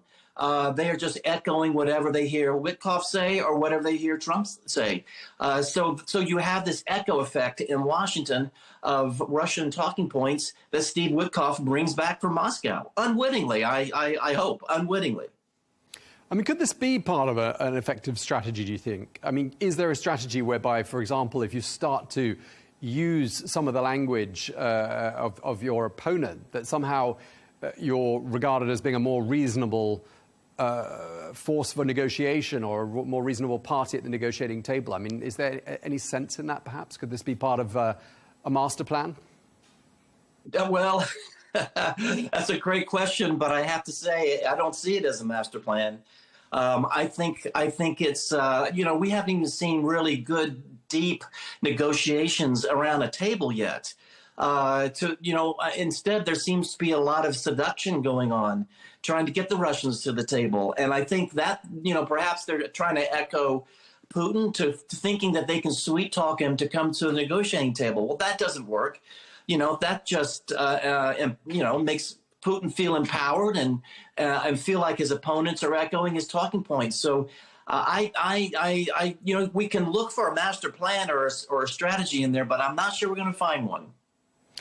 When we last spoke, which was pre-inauguration, I believe it was back in December, you predicted that President Trump was going to be under a lot of pressure to deliver on that promise of ending the war. Now, as we approach well, we're not quite there yet, but we're a couple of weeks shy of the 100-day milestone. I mean, what's your overall assessment of how he's doing? I mean, obviously, he hasn't done this overnight as he said he could or would, but in the space of time he's had, how do you rate the performance so far? Well, I think this has been a learning experience for Trump and his team. I think they've realized that this isn't like closing a development deal in Manhattan. Dealing with the Russians, that's negotiating with Russians is high stakes. It's tough, and I think they are learning that. I think that frustrates Trump. I think he's not going to be in this for the long haul. He doesn't want this hanging around his neck. He has every now and then expressed his frustration about Russia on this and threatened to do this or that, but has never followed through.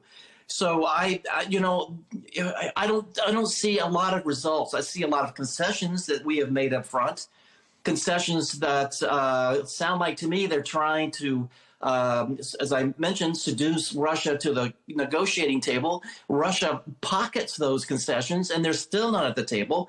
They ask for more and more. They want to lift the SWIFT embargo, that they can't take part in the SWIFT, financial transaction process. There's things that they want still from the United States or from Europe before they will sit down and have a talk in earnest. So the bottom line here is that he doesn't want peace. This is not what Putin wants. He wants to drag this out. He wants to continue to nibble away in the battlefield, and he wants to keep the U.S. away from Ukraine, U.S. assistance away from Ukraine, so that he can try to do what he wants to do on the battlefield there. And while Europe sits and does the best it can with Ukraine, but has to watch this happen in slow motion. So we're just not in a positive territory at all that I can see. I mean, do you think we're likely to see a change in tactics by the Trump administration? After all, when he hears things like what the Polish Foreign Minister Radek Sikorski had to say, saying that President Putin is simply making a mockery of President Trump, I mean, that's not going to sit very well with the Trump administration, is it? And I'm wondering if you think perhaps that'll bring about a change of tack. You know, I think it might make Trump double down. You know, he doesn't like to be told that he's being made a mockery of by Russia. I'm sure that sticks in his craw, as we say in the U.S. And I think that makes Trump say, well, I'm going to show you, and he's going to double down in some way. So I'm looking for a change in tactics. I'm looking for some sanctions maybe put on Russia to make them try to drive them towards the table. I'm not sure what sanction will do that. We've sanctioned them in so many areas. But but Witkoff keeps flying to Moscow, having these long meetings, and he comes back, and we hear about a painting that Putin has commissioned of Trump, and we hear about little bits and pieces, but there certainly is no movement. And you can't point the finger at Zelensky here. This is all on Putin.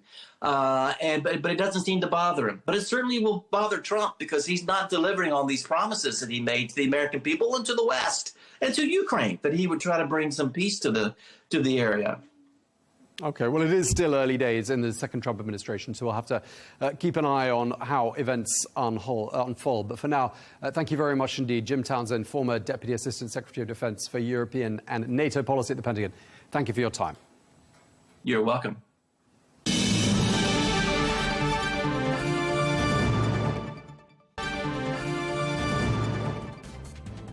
Well, that is all we have time for on this special edition of Global News Today. Thank you for watching. Be sure to join us again on Monday for more exclusive interviews. Until then, bye-bye.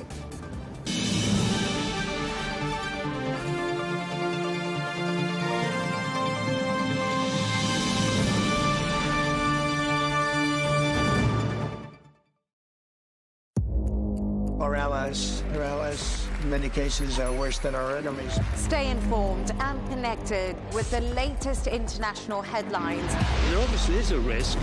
From breaking news to in-depth analysis. It would appear that this war is coming to an end. Who buys this stuff? Investors, pension funds.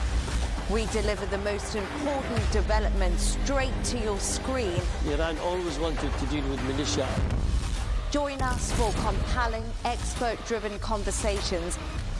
A curfew order has been established. And an insightful look at the issues shaping our world today. There are lots of proposals about European architecture for security. I'm Leigh Ann Gerrans, and this is W News. We dealt with this when I was Chief of Staff in the first term. Where you don't just hear the headlines, you get the full story.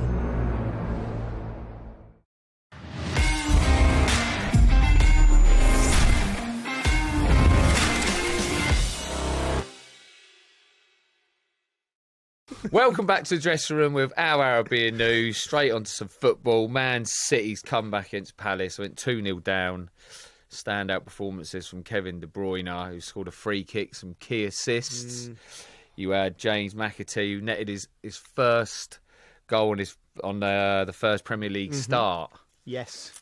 What a celebration he has, by the way. Yeah, little backflip. Wow, mate. I was not expecting that. No, mate. I wasn't, to be fair. You know what I mean? Listen, I was there, wasn't I? Yeah. I love going to Man City. I think it's a great club to go and watch the football. The only problem is me and Crouchy were sat behind the bench, and the big man, it was tight. So his knees are up near his ear rolls. And my knees were struggling. I sympathise. Do you know what I mean? Yeah, it's not nice. It was a real struggle, but we went there. It was a lovely day in Manchester, Bridgie, which is very unusual, as you know, and beautiful weather. We interviewed Pep before the game. He was looking lovely, Pep. He does, doesn't he, this time of year? No, he does. Like you a bit of Pep in you. You've got a bit of Pep in you. I was looking at him thinking, more Maresca. brothers. No, more Maresca. Mate, I've been mistaken for Maresca. Yeah, I can tell that. I was in my motor outside Chelsea, and there was all Enzo. You got Enzo The off. geezer's gone, it's not him. Oh, I thought it was Joe Cole. Oh, my gosh. Oh, these kids nowadays. No. we interviewed Pep before the game, and he looked well. Yeah. He had that spell, mate, where you was thinking, I don't know, you don't look great. He pulled that face at one point. Yeah. I see him pull that face. Well, probably after one of my questions. No, I can't answer this. This guy, what's he talking about? You ain't framed it right. Yeah. Mate, it was a weird game, Bridgie, because Palace, for the first 20 minutes, were absolutely brilliant. Like they dropped City didn't off. look like they were at it. No, they dropped off into like this block, which we highlighted before the game, where they condensed the middle of the pitch. Man City trying to play it through, that they're winning it, and then they was feeding it out wide right, and then Sarr would run out there. Munoz would run, and they were getting down Man City's left hand side with a young lad, O'Reilly, and they went 2-0 up. They went 3-0 up. Eze scored a tap in. Oh, so they're going down O'Reilly's. Yeah, down his they side. would do because he's not his position. He's not his position, right? But they 3-0 up, Eze, right? And the place was it was like a morgue, right? Wow. And then game of two halves. Yeah, that's for sure. Absolutely. And then I didn't think there was no ways offside looking for but it was offside. It was the right decision. Yeah. If it would have been 3-0, I think the place, it would have been, even Man City, I don't think would have come back into it. But then obviously the VAR disallowed goal, and it seemed to just wake up Man City. Yeah. Kevin De Bruyne, started to get on top of it, and then he whipped that free kick in, and then the second goal went in, and then we're by the bench, and then Pep was like doing the getting the crowd going. Like, I don't know if he was getting a bit of stick from the crowd, I don't know, but he was like, the Hulk Hogan one back in, come on, doing that to the crowd, and then I was doing all that, and getting the crowd going, and it got to 2-2, and then it was never in doubt then. Yeah. Kevin De Bruyne was absolutely mesmerising. He's mesmerising best. At his best, yeah. I still think there's a twist in the tail here with Kevin De Bruyne. Another contract. We interviewed him after the game, and he was very interesting because, when you're interviewing him, I'm like, you don't just want to. It's a hard job, right? Because you're like, I don't want to ask you a stupid question, and you bounce around. I know he can't say what he really feels, but he actually said, I think I asked him something like, how do you feel about moving the next step? But he's like, and he sort of like said his kids are a bit scared, and I'm like, oh, okay. And I got the impression from him that he really doesn't want to leave. I think if the contract offer was right, which he deserves, like what Liverpool have done with Mo Salah. He's been offered one. I don't know. He's been injured. Do you know what it is? He's been plagued with injury the last couple of years when actually Man City's actually needed him, but they proved that they didn't need him for one stage of the season when they went on. Was it the Champions League year? Did they win the Champions League without him, kind of thing? Yeah. He missed a lot of football. He missed a lot of football, and last season as well. He missed a lot of football.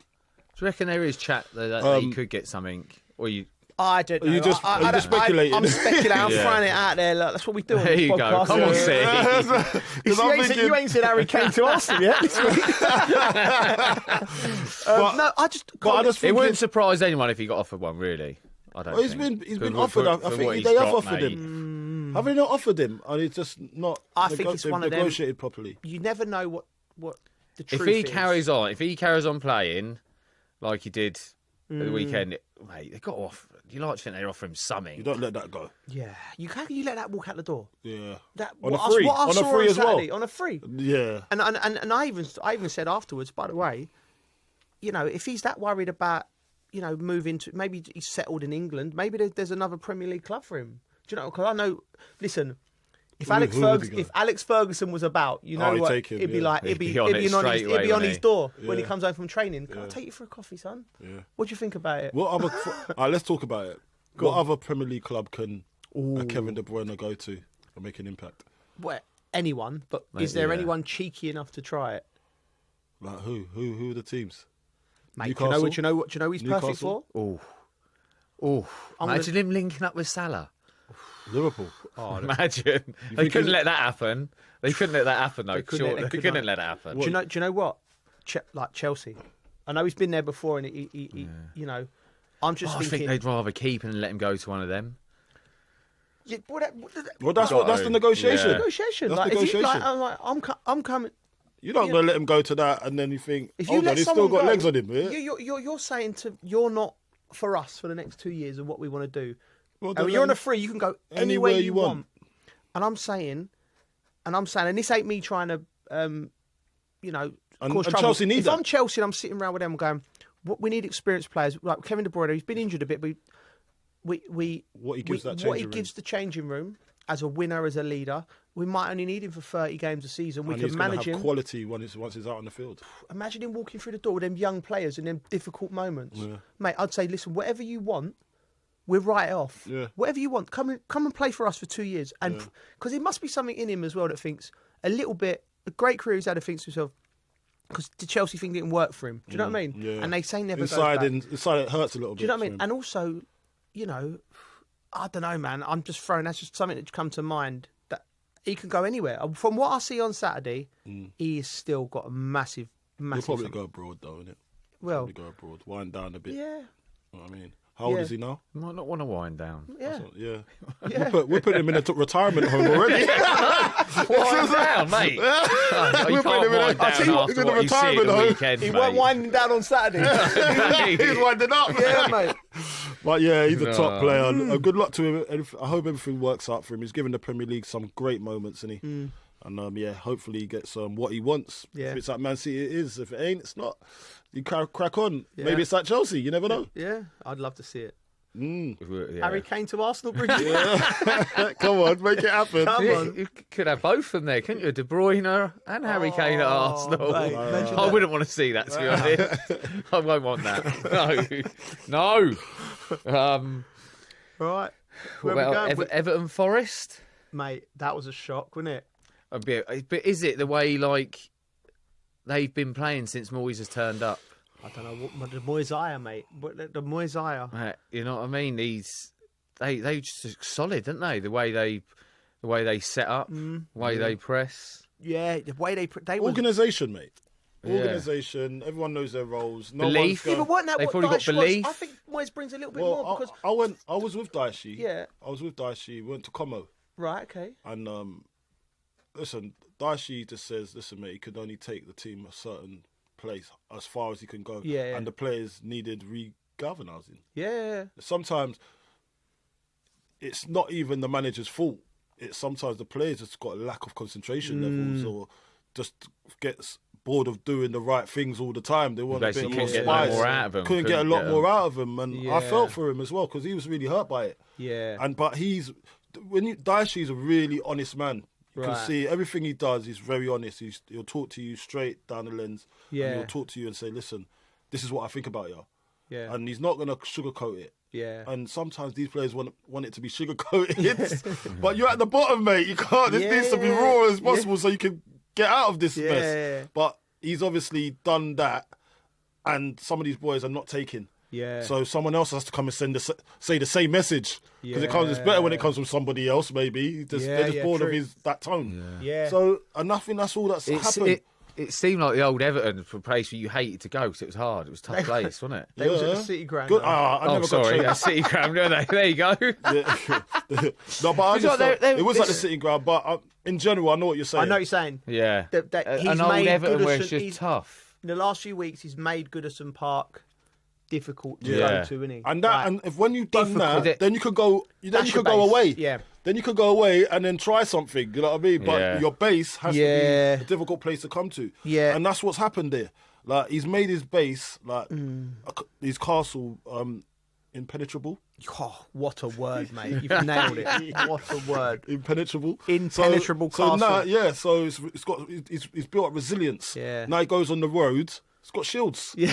You know what I mean? He's got his war horse ready now, and they could go and get results at a place that Forest unbelievably done unbelievably this season. Yeah. And that's one thing we've got to talk about. Forest's football. Forest has been unbelievable. I've seen Now I know what you saw when you went to that training, and that's why you want them to do well. Yes. Because I watched little bits and bobs of them, and Ola Aina.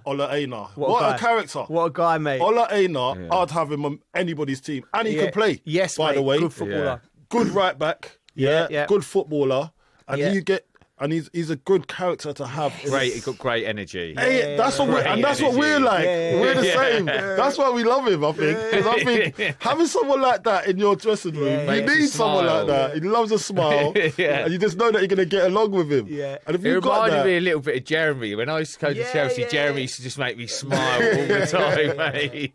Yeah, he's infectious. You know what used to make me smile about Jeremy, right? This man, right? This man, I love Jeremy. him. Right? Like, listen, but I've never seen a footballer in so much disarray after 90 minutes of football. Remember him getting off the plane? I remember. I'll be like, Mash, how old are you, man? We used to call him. Remember, we used to call him Prof. Mash or Prof. Professor. We used to call him the Professor or Mash. Yeah. I used to call him New Tap. New Tap, come here, yeah? Mate, we've gone off a tangent. He's got a great job, you know. We saw him, didn't we? Remember we was in FIFA doing something. Yeah, see him out there, yeah. We was in FIFA, and he's popped up in this bar. Me and Bridgie are there. Mash, where are you? I'm working with the World Footballers Union. Yeah, this guy. That's the thing with being a footballer. Like when we finish our career and we have to sort of grow up and get real jobs. You're like, I can still only see these guys as footballers. Yeah. Like, and we sat down. We had a beer with him. Yeah, he's a great guy. And he's telling us through what he's doing. He's trying to do a really good thing for footballers worldwide. You know, because you do need protecting. You know, we're not down the coal mines or anything like that. But you do need a union. You do need to be protected. I'm pleased to see he's doing great. But what we'll say is just going back to Forest and the evidence. Did anyone see Decore's late winner? But did anyone see the celebration? No. See it? Because he's on a finish, contract. Great finish, right? And he's a goal scorer. Like, listen, I think he's perfect for Everton in this stage because he fights, he harries, and he runs forward and he scores goals, and he'll get you like. Dicey said he loves him. Yeah, Dicey loves him. I don't think he's for everyone, Colton. I think if you put him in a team where he had to handle the ball and build up and be involved in lots. I don't think technically he's great. But goal scoring, running off the back of midfield, I think he's good. But he's obviously wants a contract because it's on his mind. Because he's run to the crowd, he's scored, Goodison last minute winner, and you think you just lose your mind. But he's going, call me. He's done. Did he do that? He mimed it and everything. Hey, I'm watching Match of the Day, and that's brilliant. I'm going, that's a bell. He's a businessman. Business first. Forget the celebration. Hey, you, I just scored for you. Contracts, please. He's got finances on the brain. Yeah. He wants a couple of more zeros. Yeah. Like, he's a good player to have in your team. When you're in the downs and outs as well, because you can at least he's going to show you how to run. Goals, mate. He saw some good goals. So good on him, man. Good on him. Hopefully, does he get that contract because he deserves it? Because they've done well. I hope he does. To stay up. I hope he does. Spurs. Have we done Spurs? Hey, Spurs. No, don't think we have. I don't think we talked that about was a lot of carry-on movie from the bits that I see. There's a lot of mistakes in there, mate. I saw the goals, mate. Oh, blimey. Yeah, Vicario. Oh, blimey. It was Sunday League stuff, innit? Yeah. You don't even get that in League 2. Do you get in conference? I might get in conference, but some of the goals that was going in there was diabolical. Rubbish. Yes. I mean, listen, goals from Al-Nouri, Strand Larsen and an own goal, and Cunha secured Wolves' 4th straight league victory, lifting them to 16th. 14 points clear of the relegation zone. They're safe. And what a job the manager's done. You have to say that. Tottenham, they was, like you said, abysmal. They've got this gate. They're going to Frankfurt away. We've got some stories about Frankfurt. We've got some stories about Frankfurt, and that is what's the aggregate? Tough away game. It's 1-1. Yeah. They got to go to Frankfurt, and if they defend like that in Frankfurt, they're getting tampered with. Yeah. Let's be honest. Yeah. And it's almost like a death of 1,000 cuts for Spurs. We talked about we've talked about how bad they've been at times this year, and we've also that was bad. That took the biscuit, Bridgie, didn't it? To come back from that, you've got to be they've got to be able to forget that, like really forget it. 4-2 v1. If you go in thinking about that game, mate, you're in trouble. You're in trouble, yeah. They've got to get that out of their system, like quick. I know. Okay, you've been there, yeah. How do you get out your system? Because I think that's down to the manager helping them get it out of the system. Is it, yeah? I think so. I think that's got a don't Monday look like they're listening morning to the manager. You know, after that game, I'd be thinking, that's a Monday morning team meeting. Isn't it? You don't want that Monday morning. Something's got to be said. All right, so it has to be. It's either a Monday morning team meeting before training, or how many Mondays a few have they words. They've had a lot of them. Monday. It's a few words before you start trading. Something a bit inspirational that we've got to forget about it and move on and have a really good training session. They might be doing it all season. They've been doing it all season. That Monday morning has been detrimental to where they are now. They have literally got to get that out of their system before that next game. That's a good point. I mean, it's all or nothing for Spurs in this game, right? If you're Ange, right, they're walking down Tottenham High Road, protesting against Daniel Levy. Yeah. Right? You know, the fans have lost, they've lost it with him. Yeah, lost it. The manager they're not having, the players, right? For me, if I'm Ange Postecoglou now, and I know that this game here this is the turning point. We win this game, we've got a semi-final. And then if you win the semi-final, you've got a final, blah, blah, blah. If you lose the semi-final, it's 2 games to go and you're going to get sacked or you anyway, right? So, like you both said, they've probably had meetings where they've gone through the mistakes they've made. If I'm Ange, I'm leaving. I'm going straight. I'm going in there on Monday morning, and I'm digging a few out. Like, doesn't matter. I'm not going to see you in 4 to 6 weeks unless I'm saying, as your pride. You know, we're going to the hardest away game you could possibly get, Frankfurt away, in this competition, I think, because we'll talk about that in a minute. And it's got to be the group of players that have got to come together and do it. And it's got to be something, it's got to come from, like, we're going there and we're not going to get beat. And we're going to take this, we're going to either win the game or we're going to take it all the way. You know, we're going to be strong, because I don't think Ange can motivate them. I think it's got to come from the players. It's got to come from the players, and you've got to leave them to it. You dig a few out and say, listen, you're sort of not good enough, not good enough, not good enough. You boys come together and work it out, because man, how many times would have had this meeting this season? I don't know. They've had loads of these meetings, and well, maybe they ain't. Maybe they haven't had the meeting. Maybe they haven't. Yeah, maybe this is the critical time when they need to have that meeting because they probably their approach hasn't worked so far this season. Sorry, Cole. Owen Hargreaves, who covers Frankfurt, we watched the game. He made a good point. He said, "Why don't Tottenham just go from now to the end of the season with their pace, with Brennan Johnson, with Solanke, with the boys in Saab? They got runners in midfield. Why don't they just go? You know what? We're gonna counter attack. Imagine Frankfurt preparing for Spurs, pressing, playing out the back, and all of a sudden they go." Spurs just drop off and we didn't prepare for this. You might catch them on the hop. Yeah, but that's not what we do, mate. Yeah, it's not what we do. Is he Welsh? That's supposed to be Ange Postecoglou's accent. That's who we are, mate. Who we are, mate. You got to change, don't you? You got to be able to change. Well, that's his fault. It's his fault. At the elite level, you can't just be, this is my way and the highway. You got to be. So we got to try something. Be adaptable. You got to try something different. You got to try. It's not worked, mate. Come on. Listen. It's insanity. It's Spurs. This is not Burnley. Like how company can get away with it and go to Bayern. Yeah. This is Spurs. Spurs have a standard. Yeah. And if it's not working, come on, adapt, man. Just say, all right, this game will. I heard that he's been changing personnel when he didn't need to because they was on a roll. They just started to hit good form, and he changes it. Yeah. And I'm like, do you want to get the sack or something? Maybe he does want the sack. He wants out. Maybe. You know, there's other things sometimes that people are doing behind the scenes, and he's probably that does happen in football. That's so he's just saying, do you know what? I'm going to do everything for me to get the sack here so I can get paid. Have you ever seen it? Have you ever seen it with managers where you think that they've given up? Oh yeah, yeah.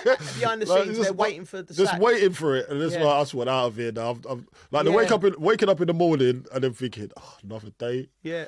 These players are not good enough. I don't even want to. They're not buying into my system. I just want the sack now. Yeah. Or is this going to be a painful death? Yeah. Do you know what I mean? And maybe that is what it is. But one thing he has got going for him is this European thing. Yeah. Remember, and it's going to Frankfurt is so hard. We went there to do coverage for West Ham, mate. That was I was intimidated. I thought when I saw the dogs run onto the pitch, I was like, these lot are nutters. Why are dogs here?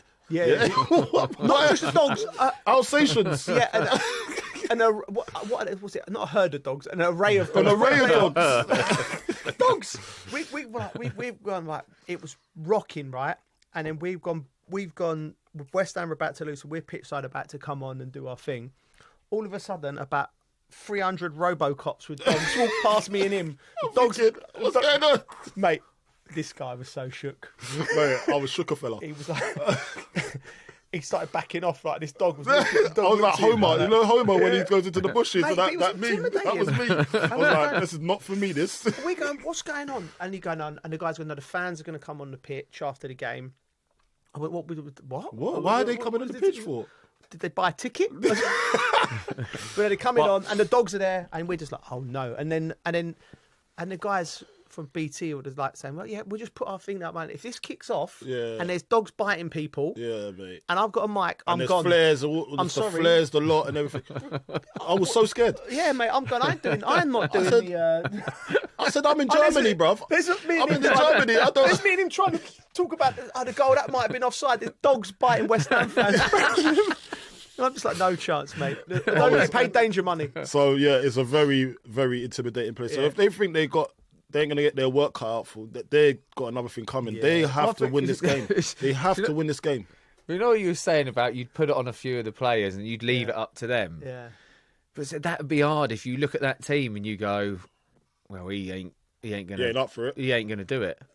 Like I've if you're in like, I don't know, like I've had some meetings before. Like a couple at West Ham, and they've done some team building things to help. Did it work? I've had a couple at Southampton, and you're just been like, in these rooms before, and then it's just like there's players, and you just think it's going in one ear and out the other, and they don't care enough. Yeah. I think you got to go right. There's none of this like trying to keep players on side. There's 6 weeks to go before the end of the season. I'd go right. Just go right. Let's look at the last 10 games. Which players have cost me? Right, which players do I not think's with me? Right, and you go right. He's not with me. He's not with me. He's with me. He cost me goals. He cost me goals. Right, go right. Use lot. Go over there. You're not with us, right? Even if you've got 13 players out your squad that you think I can at least trust you, you go and get the youth team and go right. And then I'd probably do something like I'd probably get someone who's been a fan. How do you find that? How do you find get a feel for it, Cole? You get a feel for you trust. I guess if you say, right, these I really trust you. At the moment, you lot, I ain't got a lot of trust you. You got to show me something. You got to give me something. Reggie, yeah, but they can be poison. I think that might be unfair because I might actually be with you, but I just might not be good enough. But you said I'm not with you. Yeah, you could stand up and say that. No, but Cole, you know it. Cole, you never play. I'm not going to stand up and say it. Oh, you can trust me. I'm just not good enough. I'm just rubbish. So I was talking to Daishi the other day, right? So I've had a good experience. So come up on quite a lot. He's my mate now. Yeah, we're on a group chat. Anyway, so Daishi goes, the way he figured it out one time when he was at Burnley. Yeah. He come in, yeah, I think they lost on the weekend. He comes in and he says, right, lads, we're doing the bleep test. Yeah. So obviously the bleep test separates the men from the boys, isn't it? Yeah. You can see straight away. Yeah. So, but the ones that questioned him and started sulking, he knew straight away that's not for me. Yeah. So they start the bleep test. You can see the ones that are messing around straight away. The ones that weren't doing it properly, because his heart's not in it. But the ones that are doing it properly is like, they're my tribe. That's my people. So he separated the two straight away. It was quite clear as day for him. And then there was a few that was in the middle. Yeah. But those are the ones that he just knew, they're my people, these are not with us. So it actually clears the air. What about so you know exactly where you are. I remember Matt Latiz doing the bleep test and him walking off at level 9. Walking off at level 9. I swear my kids got more than level 9. I'm sure it's level 9.8 or something, but then he go and banging a few goals, didn't he? There's always an anomaly. There is. Trust me, there's no Matt Letiziers in that Spurs team. No, there probably ain't. They definitely ain't. But definitely this game for Spurs, he just needs to know, listen, who's going to go and fight for him. Yeah. And this will be the make or break for his season, man. Because I think even if he wins the European Cup, Euros, what's it called? Europa League. Even if he wins the Europa League, right? he gets sacked at the end of the season anyway. I don't think he's got another season. I think you might be right, mate. I think you might be right. The league position's not good enough. Well, you gotta accept that league position. It's not changing. It don't work it don't work in the Premier League. Yeah. So what we doing here? That's true. It don't work in the Premier League. You just hit me with logic again there. It's true though. It's true. It's don't true. work. So they might have to have a change by force. Right. Yes. Should we go from there to Champions League? Yeah, let's start Champions League now. That's perfect. Yeah. Like we'll talk Where should about. we go? Where should we go? We'll talk about Barcelona. So much to talk about. There's Barcelona. There's we could talk about. Oh, we didn't even talk about who is it? Real Madrid. Ooh. Arsenal. No, we did. We talked about the goal, but we didn't talk about what's going to happen over there properly, did we? A little Yeah, bit. we did. Yeah. Yeah, I remember we did. I thought we did. Yeah, we definitely did a little bit. Wasn't enough for me. What you got to say? Go on then, Carl. What are you saying is happening? Go on, tell us. No, I'm not going to talk. No, go on. No. Please. Let's Please go on. Let's move on. Please go on. Come Let's on. move on. No. What do you think's going to happen? I think. I've already said it. We did talk about it. I said. So I got memory loss. Real Madrid. I got memory loss. I get it all the time. I got memory loss. Well, mate, I got memory loss. Sorry, mate. I Sorry. all the time. Yeah, but I think old age, mate. Champions League. No, Villa. Yeah. Villa. Wow. Listen, great performance from them, but I think PSG is like that's a step too that's far. the step too far. I mean, they started well though. They started Has there well. been a game with 3 goals as good as that in? I can't remember. But do you know what I mean? So 3 great goals. The chop. What about his chop? Oh, mate. Kvaratskhelia. Oh mate, that guy. Central. Yeah, that guy's got something that others ain't got. Yeah. I love it. You can see it. I love the way he drops to show his body, his balance. It's the balance. Yeah. It's a bit of a Joe Cole in him, isn't he? No, but he's a giant. Have you seen him? Is he tall? He's Yeah, huge. He's like this big, powerful boy. He's more like. He's got a bit of Grealish about him, a bit Chrissy Waddle about him. I love him. Chrissy Waddle. Someone said that on that was Rio. Rio said he reminds him of a bit of a Chrissy Waddle when he scored that goal because it was like the way he moves. He's probably heard me say it. Really. I can't give it. Yeah, we can't give it to Rio. Yeah. Can't give it to Rio. No. Yeah. Chrissy Waddle. Yeah. But first of all, please, youngsters, please YouTube him, Google him, whatever you do. For his chop. I do know the best chop in the game. Who do you think ever had the best chop in the game? Ooh, let's go chops. Figo. Figo had a chop. He had a great chop. Yeah, mate. but yeah. All right, okay. Let's go. All right, we go. Chops. Figo, great chop. Yeah. I'll tell you the best. Have you played against him as well? I can't remember. I don't think so. I would have known, to be fair. He would have turned me inside out. I played against him. Yeah, he has got a chop. I've got the best chopper in history. Go on. Yossi Benayoun. Yossi Benayoun. Oh my God, he was like. What's those guys that cut down timber in the woods? I tell you, he's a lumberjack. I tell you, had one as well. Right, and it was so slow at the same time, but it just done you. Mahrez. Yeah, Mahrez. Yeah, because he it's weird. And I was like, how have you done me there? It's like one of them. It's like one of them. What's them snakes? Them charmers. Like they do something. Cobra. The cobra. That when they make it, they move like that, and it's like bang. Yeah. Peter Beagrie. Remember him? Yeah. Peter Beagrie. Yeah. Peter Beagrie be buzzing with being in that company. Yeah. I was talking about Peter Beagrie with Daishi as well. Mate, new best friend. Football friend. Football friend. I heard he was unbelievable. Yeah. Peter Beagrie. We need to get him on. we get Beagrie on. Do you reckon we get Sean Dyche on at some point? Yeah, we need to get Sean. We'll talk to the big man. Tell we'll get him on. Yeah, that's his pal. Okay. We've got to get Shawnee on here. Yeah, he'd love it. I did ask him. He says, yeah, anytime. Yeah, so we just got to hook it up. Yeah, okay. That would be good. Right. Yeah, Peter, Paolo Di Canio as well for West Ham fans. Had a chop. That was a chop. Yeah. Oh, yeah, he had a lovely chop and proper chop suey, innit? Proper lamb chop. He did. And, well, listen, let's get back to the game. Villa, right? They got a chance? No. No, unfortunately, no. And it's a step too far. It's a step too far, and I think they've done unbelievable. And we've talked about their recruitment as a club, the players that they've brought in. They got as much firepower. I think next year, Villa. I think I'm going to throw it out there now. I think will be title challengers. Yeah, I really do. Yeah. I really do. I think there's something. They're on the track. They're on the track. I think 1 or 2 players in, yeah. 1 or 2 players out. Yeah, Kevin De Bruyne. Oh, imagine that's a good shout. Yeah. Imagine him going there and then winning the league. He could still live at home in Manchester. His kids would be happy. Shout. I didn't actually think about that. But yeah, mate, I think they've been absolutely good. But I think this PSG team are the best side in the competition. Great, don't they? They look so good. Dembele. Pace. Yeah. Yeah. Douay, yeah. what 19. a goal that was, by the way. 19. How is he pulling up?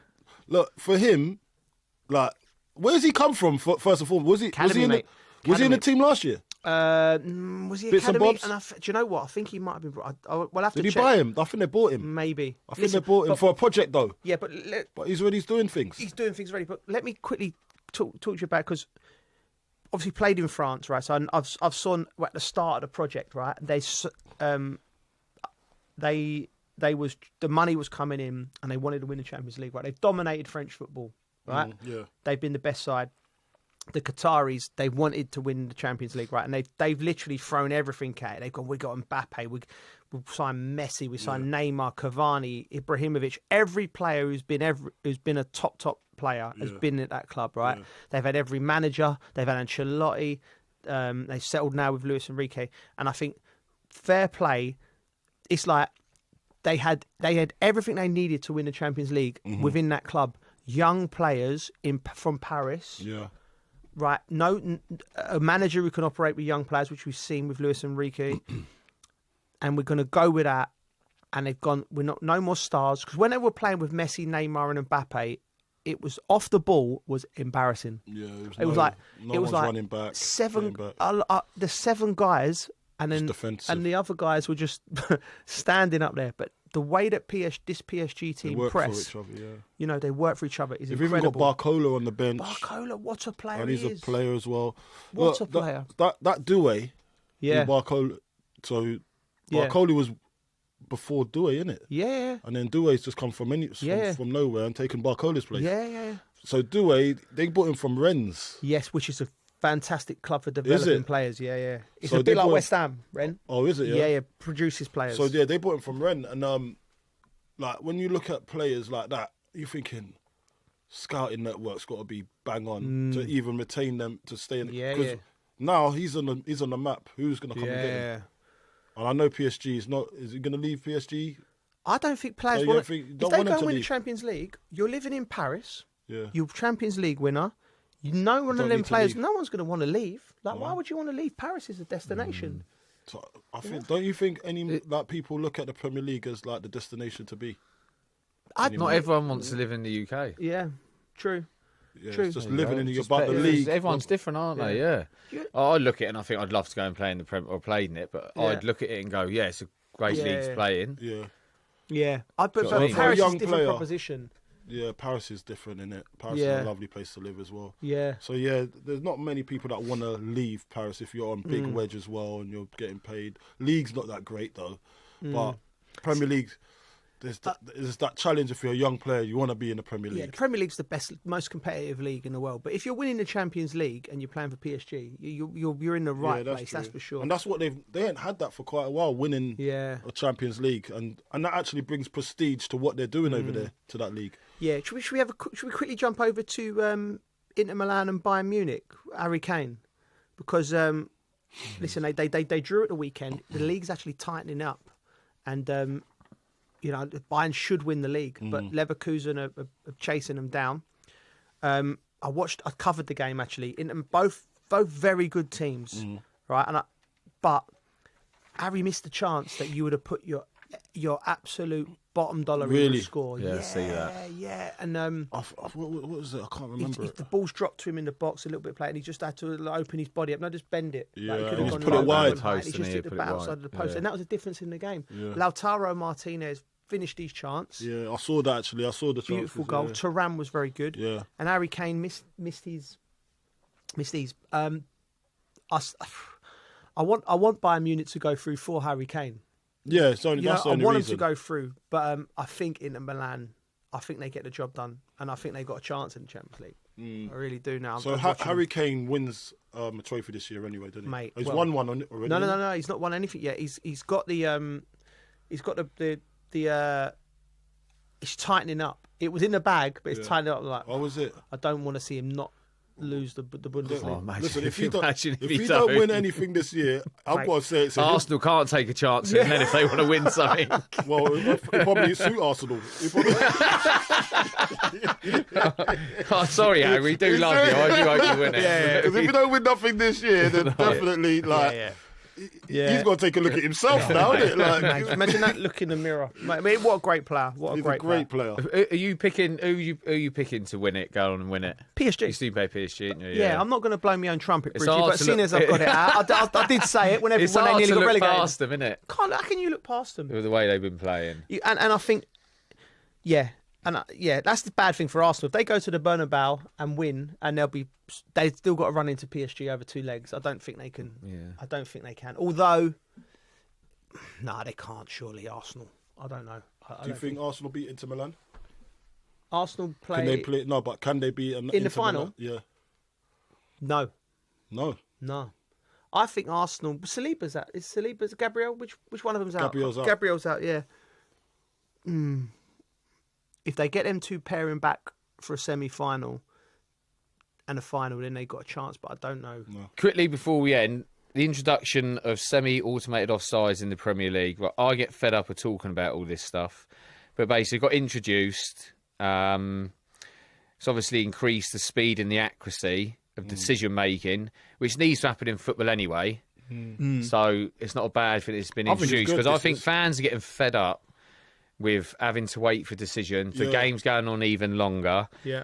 I personally think the game's got a bit boring anyway. And you're adding that on top of it. Yeah. Well, that's leading on. That's leading on to what my question is. Yeah. Because, look, I don't mind this semi-automated. Oh yeah, because it quickens the game up for the fans. This is good. Yeah. This is very good. But So talking I'm about for boring it. football, why is everybody playing the same style of football now? Like, the Premier League is. When I watched that Spurs and Wolves game, I saw some bad defending, bad football. Yeah. Some of the football's basically you get in the Sunday League park. Do you know what I mean? Like, some of the football I'm seeing, you get under 12 level. Yeah, but there's always. Do you know what I mean? Like, the goals that I'm seeing, I'm thinking, what is this? There's always been bad football, Coley, and good football, right? But why is it now? This is the first mistakes, time. though, Coley, yeah, but is this like- is I the just first think time when there's- people are saying it's boring. Yeah. It can't be boring, man. This is the people's game. Like, so But we got to have a look. Why is people saying that they're Because getting there's- bored So of it? I think there's too much patience Too much in the game patience, a little bit methodical. sometimes. Do you know, like when you hear when I was hearing the Chelsea fans talk about it was the patience of playing it around the back, slow. No, rather than taking the game to someone. I don't think it gets. Do you know what I mean? Yeah, Is that so? It's a lot of passes around the back, but I also think sometimes I'm like, when I see it, I'm like, clear it, mate. You might as well clear it. And they're playing themselves into trouble. Yeah. I mean, goals are coming from people playing around the back, trying to play too much. But I think statistically, there's more goals now, right? So there's more goals, right? But listen, people say what they feel, right? And people are feeling like football's boring. Like, and I think it's because big business is coming to football, right? This is my opinion, and everything wants to get sanitized at every level. You know, we can't say this, we can't do that. You have to do this. We need to be kind to this person. We need to do this. Football's emerged culturally from the working class as something to play, because people like to play and they like to vent, and whatever's going on in their world, they want to go there. They don't want to go to a football game and watch lovely, beautiful patterns and, you know, building up and wonderful, like really fit footballers that say the right things afterwards. They want to go and watch players like Characters. Paolo Di Canio, Eric Cantona, Rodney Marsh, Ian Wright, Matt Letizia, and then they want to go and see other types of players crashing into tackles. Lee Catamol. Well, what are you laughing for? Lee Catamol. You laugh first. You make me laugh. I'd have a Lee Catamol on my team. Mark Noble. I'll have Scott Parker. Yeah. Do you know what I mean? Like crashing into tackles. They want to see managers. They want to see. He's an idiot. Lee So Catamol, you just put Lee Catamol and Scott Parker in the same bracket. Yeah, I know. It's poor. I'm just scratching. I know it's poor for me. But anyway, we know what the vibe we're saying, right? You want to see the rawness and the passion, and when big business gets involved, right? And it's like everyone's worried about something, what they're going to say, and every fight. And when I go on telly now, you're talking about, you're thinking, I can't say that because of that. Listen to this though, Coley, right? There's a statistic running out there somewhere. I don't know where I got it from. I plucked it out of somewhere. But the centre halves and the goalkeepers have way more touches than the midfielders and the strikers. Mate, I know. That is where we're going wrong. Because Yeah. they're passing it, as you said, patience. They're passing it around the back, waiting for a break. They're taking more touches than the midfielders that are progressive. Yeah. So It does that along the back a lot rather than going forward and then back. Do you know what I mean? It's just back, side, I'd say rather than getting forward, having a go, hasn't worked, come out, go out the other side. And it's very slow the way it seems to move around on a lot of the teams, I think. Yeah. Look, when we're playing, your midfielders were the ones that dominated. They got the most touches in the whole team. Yeah. They would get the ball on half turn, back foot, just play it off, get it back, switch it to the other side. It was the midfielders that done that. Now, because the game's so high up the pitch, because everyone wants to do the same thing, and I don't even want to blame anybody. I'm going to put it down to the disciples of Pep. Everyone wants to be a disciple of Pep. Yeah. Leave that to Pep. Go and create your own style. I also look at it sometimes and I feel like people are scared to make a mistake. Yeah. And play it simple. Real simple. Like, I see a centre-back get something, I think, you can hit the full-back here. Mm. Yeah, do you know and they don't do it, or hit a winger and they don't do it. Because if it doesn't come off, they'll get battered for it because they didn't fit the format of what they were doing, the system. Yeah. Our system, we practiced this, we've drilled it into you from day one in pre-season. This is how we play. So if it goes to him, that triggers him to go there, goes into there. That pass along the line is an extra pass that doesn't need to be done. The centre-half could just switch it to the right-back and then you're out. But they want to do the extra pass to the right-back, to the right centre-half and then to the right-back. Just like, you're doing too much. It's got to be quicker. Do you know what I mean? I want it from back to... The goals are scored. It should be furthest, safest pass. Is there a rule you could put in to change that? Furthest, safest pass? It should be always... See, this is coaching. This is the coaching. This is the philosophy. Furthest, safest pass. It's not a long ball. It's a long pass. Yeah? I think the long ball, the long pass has been culturally... Neglected. Yeah. Because when you look at Nottingham Forest, they do those long balls all day. They're getting in. They're scoring goals. Long pass. Well, we call it long ball because long ball football. And it's all been stigmatised to a Sean Dyche team, to a Sam Allardyce team, to an English manager, editing kick it team. Do you know what I mean? When really, it's actually the furthest, safest pass. Yeah. It is. Whether it's in the air or not, it's the furthest safest. If it's in the space in behind and you're running onto it, that's exciting more than passing it across. Oh, this is slow. Oh, no one's... Might have to change the rules a little bit. Go on. Every 4 short passes, you've got to hit a long pass. For every 10 passes, your player's got to try and take someone on. So you do 5 tuck passes in a free kick. Imagine that. Well, every 10 passes, someone's got to take a player on. you joke, but when people, like for people at home, when you do sessions... Yeah, that's how you do it. You do that. It goes that wide. Yeah. Oh, you just have to go against him. He used to do my nutting. But you know what? Going back to that, right? What I would do with my team, right? One of my mandates for my team, when it does happen one day, and I'd get wingers and forward players who are all good in one-on-one situations. I'd make sure my recruitment is spot on, right? I'd say whatever system I play, when you get here, you've got 2 options as a winger. If I receive the ball up against Bridge, I've got 2 options. I'm gonna try and beat him, right? Whether that be inside or outside, I have to beat him. Yeah. Or if I don't beat him with the ball, I've got to beat him without the ball. So I'm playing and I'm running. Yeah. You're not playing and staying. Yeah, a lot of that goes. If you do that, I'm bringing you off. Forward runs. I'm bringing you off, right?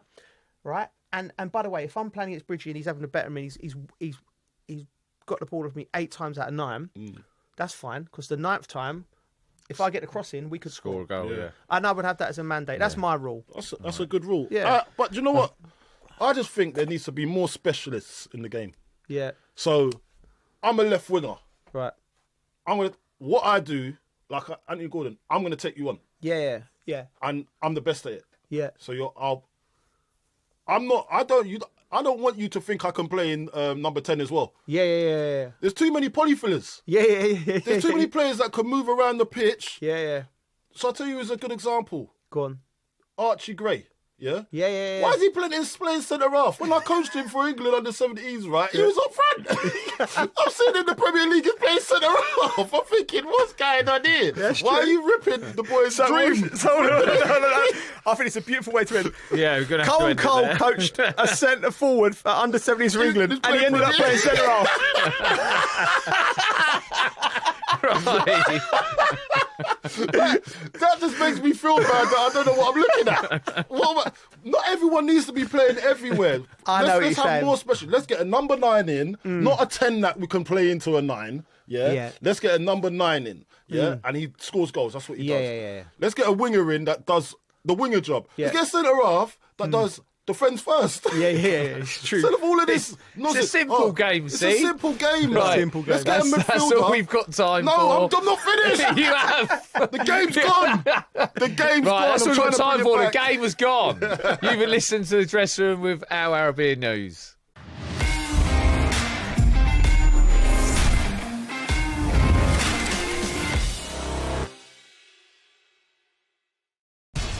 We have to take care of our people, and we're going to take care of our people first.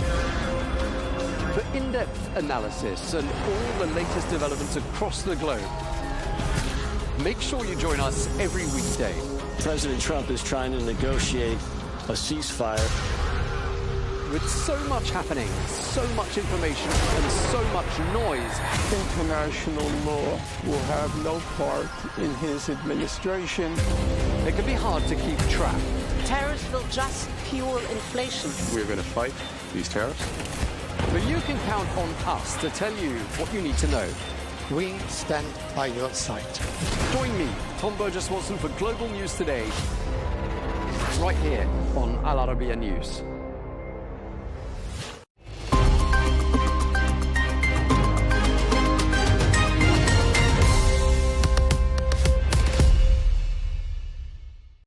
Hello and welcome. I'm Rawiya Alami and this is The Dailies, where we take a look at important news stories, reports, analysis and articles published in newspapers and media outlets across the world. Most American newspapers continue to follow President Trump's trade war and what is becoming to be known as Trump's war on American institutions and universities, with most reporting on Trump's request of the IRS to revoke Harvard's tax-exempt status. As for British newspapers today, most focused on the Supreme Court trans ruling, with some celebrating it, while others explained what it really means. Writers like Suzanne Moore in The Telegraph went as far as saying that the courts have spelt out what British politicians are too scared to say. However, other news like the trade war still had a big share in today's news stories, editorials and articles. The Guardian editorial, for one, celebrated the UK's Supreme Court landmark ruling that the legal definition of a woman in the Equality Act refers to biological sex, not gender identity, saying it's a victory for truth over faddish radicalism. Others had a different opinion. Sam Howells, as you can see, tried to explain the ruling in The Guardian today, saying it is not what it seems. He emphasized that the court said its role was not to define a woman in general, but only as it applies in the law. Fowles also points out that the ruling means there are now multiple levels or legal categories of women, trans women with or without certificates, and so on, making the law more complex. The author concludes that trans people still have protections under Equality Act, but some sections now apply only to biological women. The court urged politicians to clarify the law, warning against using this decision for political gain, according to the author. Martin Kettle wrote in The Guardian today saying that Britain should stop pretending a trade deal with Trump will be a game changer for the UK, because it won't. Kettle warns that the UK should be cautious about a trade deal with President Trump's United States. While trade agreements usually sound positive, the author argues that Trump's approach is about power, not partnership. He wants to win, meaning others must lose. The piece highlights how Trump's administration is demanding changes to the UK laws, such as repealing hate speech protections as the price for a deal. It also notes that the economic benefits of Britain would be small, especially compared to trade with Europe. The article argues urges UK leaders to see a US deal as a defensive move, not a path to prosperity, and warns that Trump's real goal is to pull Britain further from Europe. In the end, the author says the UK must choose wisely, as real growth depends more on Europe than on any US deal. The Financial Times focused today on economic news as expected, publishing numerous articles about President Trump's tariff policies and their repercussions at home and abroad. One of those articles asked an important question, which is the world losing faith in the almighty US dollar as Donald Trump's trade war is forcing investors to confront the possibility that the dominance of the US currency might fade or even end? While Chris Murphy, who is the junior US Senator for Connecticut, also wrote in the Financial Times today with certainty that Trump's tariff policy has nothing to do with trade. Murphy argues that President Trump's recent tariffs are less about economic strategy and more about consolidation of his personal power. The author explains that Trump's chaotic and sweeping tariffs, followed by a sudden 90-day pause, have destabilized markets and confused economists. Rather than aiming to help American workers or rebuild industry, the tariffs are used as leverage, forcing companies to plead for exemptions, often in secret, and compelling their loyalty to the president. The piece warns that Trump's approach is part of a broader campaign to weaken key democratic institutions, including universities, law firms, and the media, by threatening funding or access. By making industry leaders dependent on presidential favor, Trump is undermining the rule of law and edging the U.S. closer to autocracy. The article concludes that these tariffs are a tool for control, not policy, and urges public vigilance to protect American democracy. Across the Atlantic, the New York Times published a news analysis on its front page today, talking about a hint of a shift in strategy in the U.S. as some of the country's most powerful institutions have started choosing to resist the president's decision. Luke Broadwater detailed in his analysis how major American institutions are openly resisting President Trump's escalating demands for control over universities, law firms, and also the media. Harvard University became the face of this backlash by refusing to comply with President Trump's sweeping requirements on hiring, admissions, and campus policies as well, despite the administration freezing $2.2 billion in federal grants. Now, over 500 law firms have united in support of colleagues targeted by Trump, and news organizations as well are fighting legal battles to maintain press freedom. The article highlights that while Trump's tactics have forced some institutions to yield, Harvard's stand is inspiring others to fight back. Faculty, students, and activists are rallying for academic freedom and the rule of law, signaling a new era of public resistance against political pressure, even as the financial and operational risks remain high. Shadi Hamid highlights in his opinion article in the Washington Post today the growing fears over free speech and due process for immigrants and international students in Trump's America. The administration has begun detaining and deporting also visa holders, green card holders, and even legal residents for expressing pro-Palestinian views or criticizing U.S. allies like Israel. Hamid explains that students and academics have been arrested and sometimes with little warning for activities as simple as writing an opinion or joining a protest. The government is also monitoring social media for anti-Semitic activity as grounds for denying visas. The article points out that legal experts Then the article, as I said, points out that legal experts warn that these actions threaten First Amendment rights and create a climate of fear and self-censorship, not just for immigrants, but for all Americans. The author concludes that unpredictability and political targeting are undermining America's reputation for freedom and the rule of law.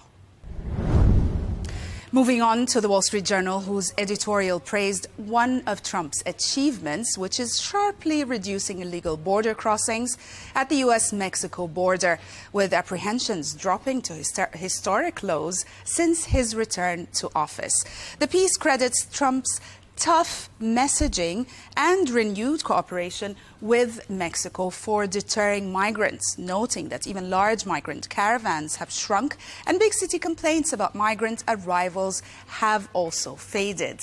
Of course, this article argues that this success actually gives Trump a unique political opportunity to pursue broader immigration reform, and it also sees that that could include fixing asylum standards, reducing the court backlogs, and also expanding legal pathways for workers and dreamers.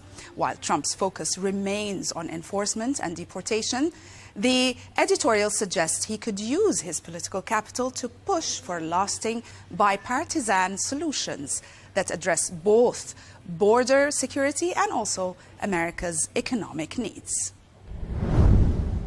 And we'll end with the Jerusalem Post now, where Douglas Bloomfield recounts, in his opinion article, the dramatic diplomatic movement between President Trump and Israeli Prime Minister Netanyahu.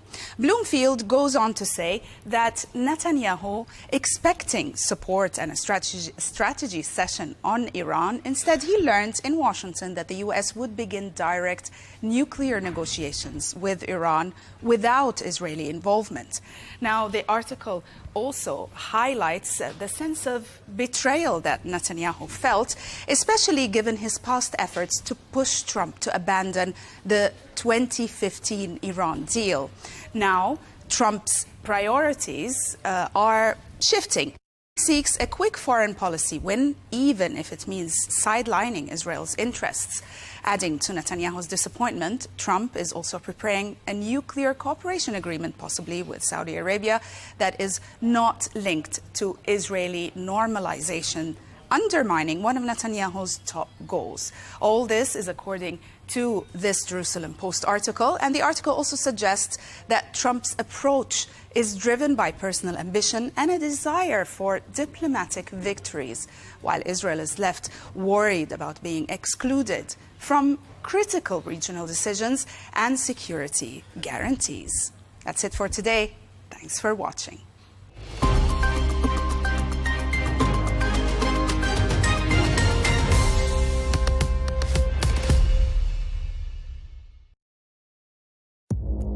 Our allies, in many cases, are worse than our enemies. Stay informed and connected with the latest international headlines. There obviously is a risk.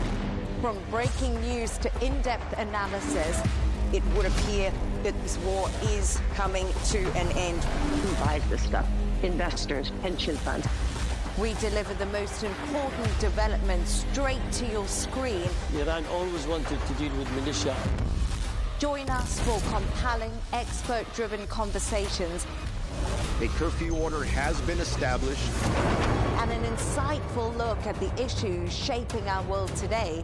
There are lots of proposals about European architecture for security. I'm Leigh Ann Gerrans, and this is W News. We dealt with this when I was Chief of Staff in the first term. Where you don't just hear the headlines, you get the full story. It feels like decades are passing by in a matter of weeks. Seismic shifts in the world order. Never, ever will be part of America. With so much happening and so much noise. Whether it's political upheaval, Canada has been ripping us off for years. Economic shifts or social movements. No one wins from tariffs. I think America can be more friendly to the rest of the world. for in-depth analysis and all the latest developments across the globe. To have an inclusive policy together. The meetings with Hamas gave me some hope. We're in another nuclear arms race. The most important development straight to your screen. Welcome to the dressing room. I'm on my own. I need backup. And an insightful look at the issues shaping our world today. It was not going to happen, that war, and it happened. Join us on Arabiya News, where the world talks.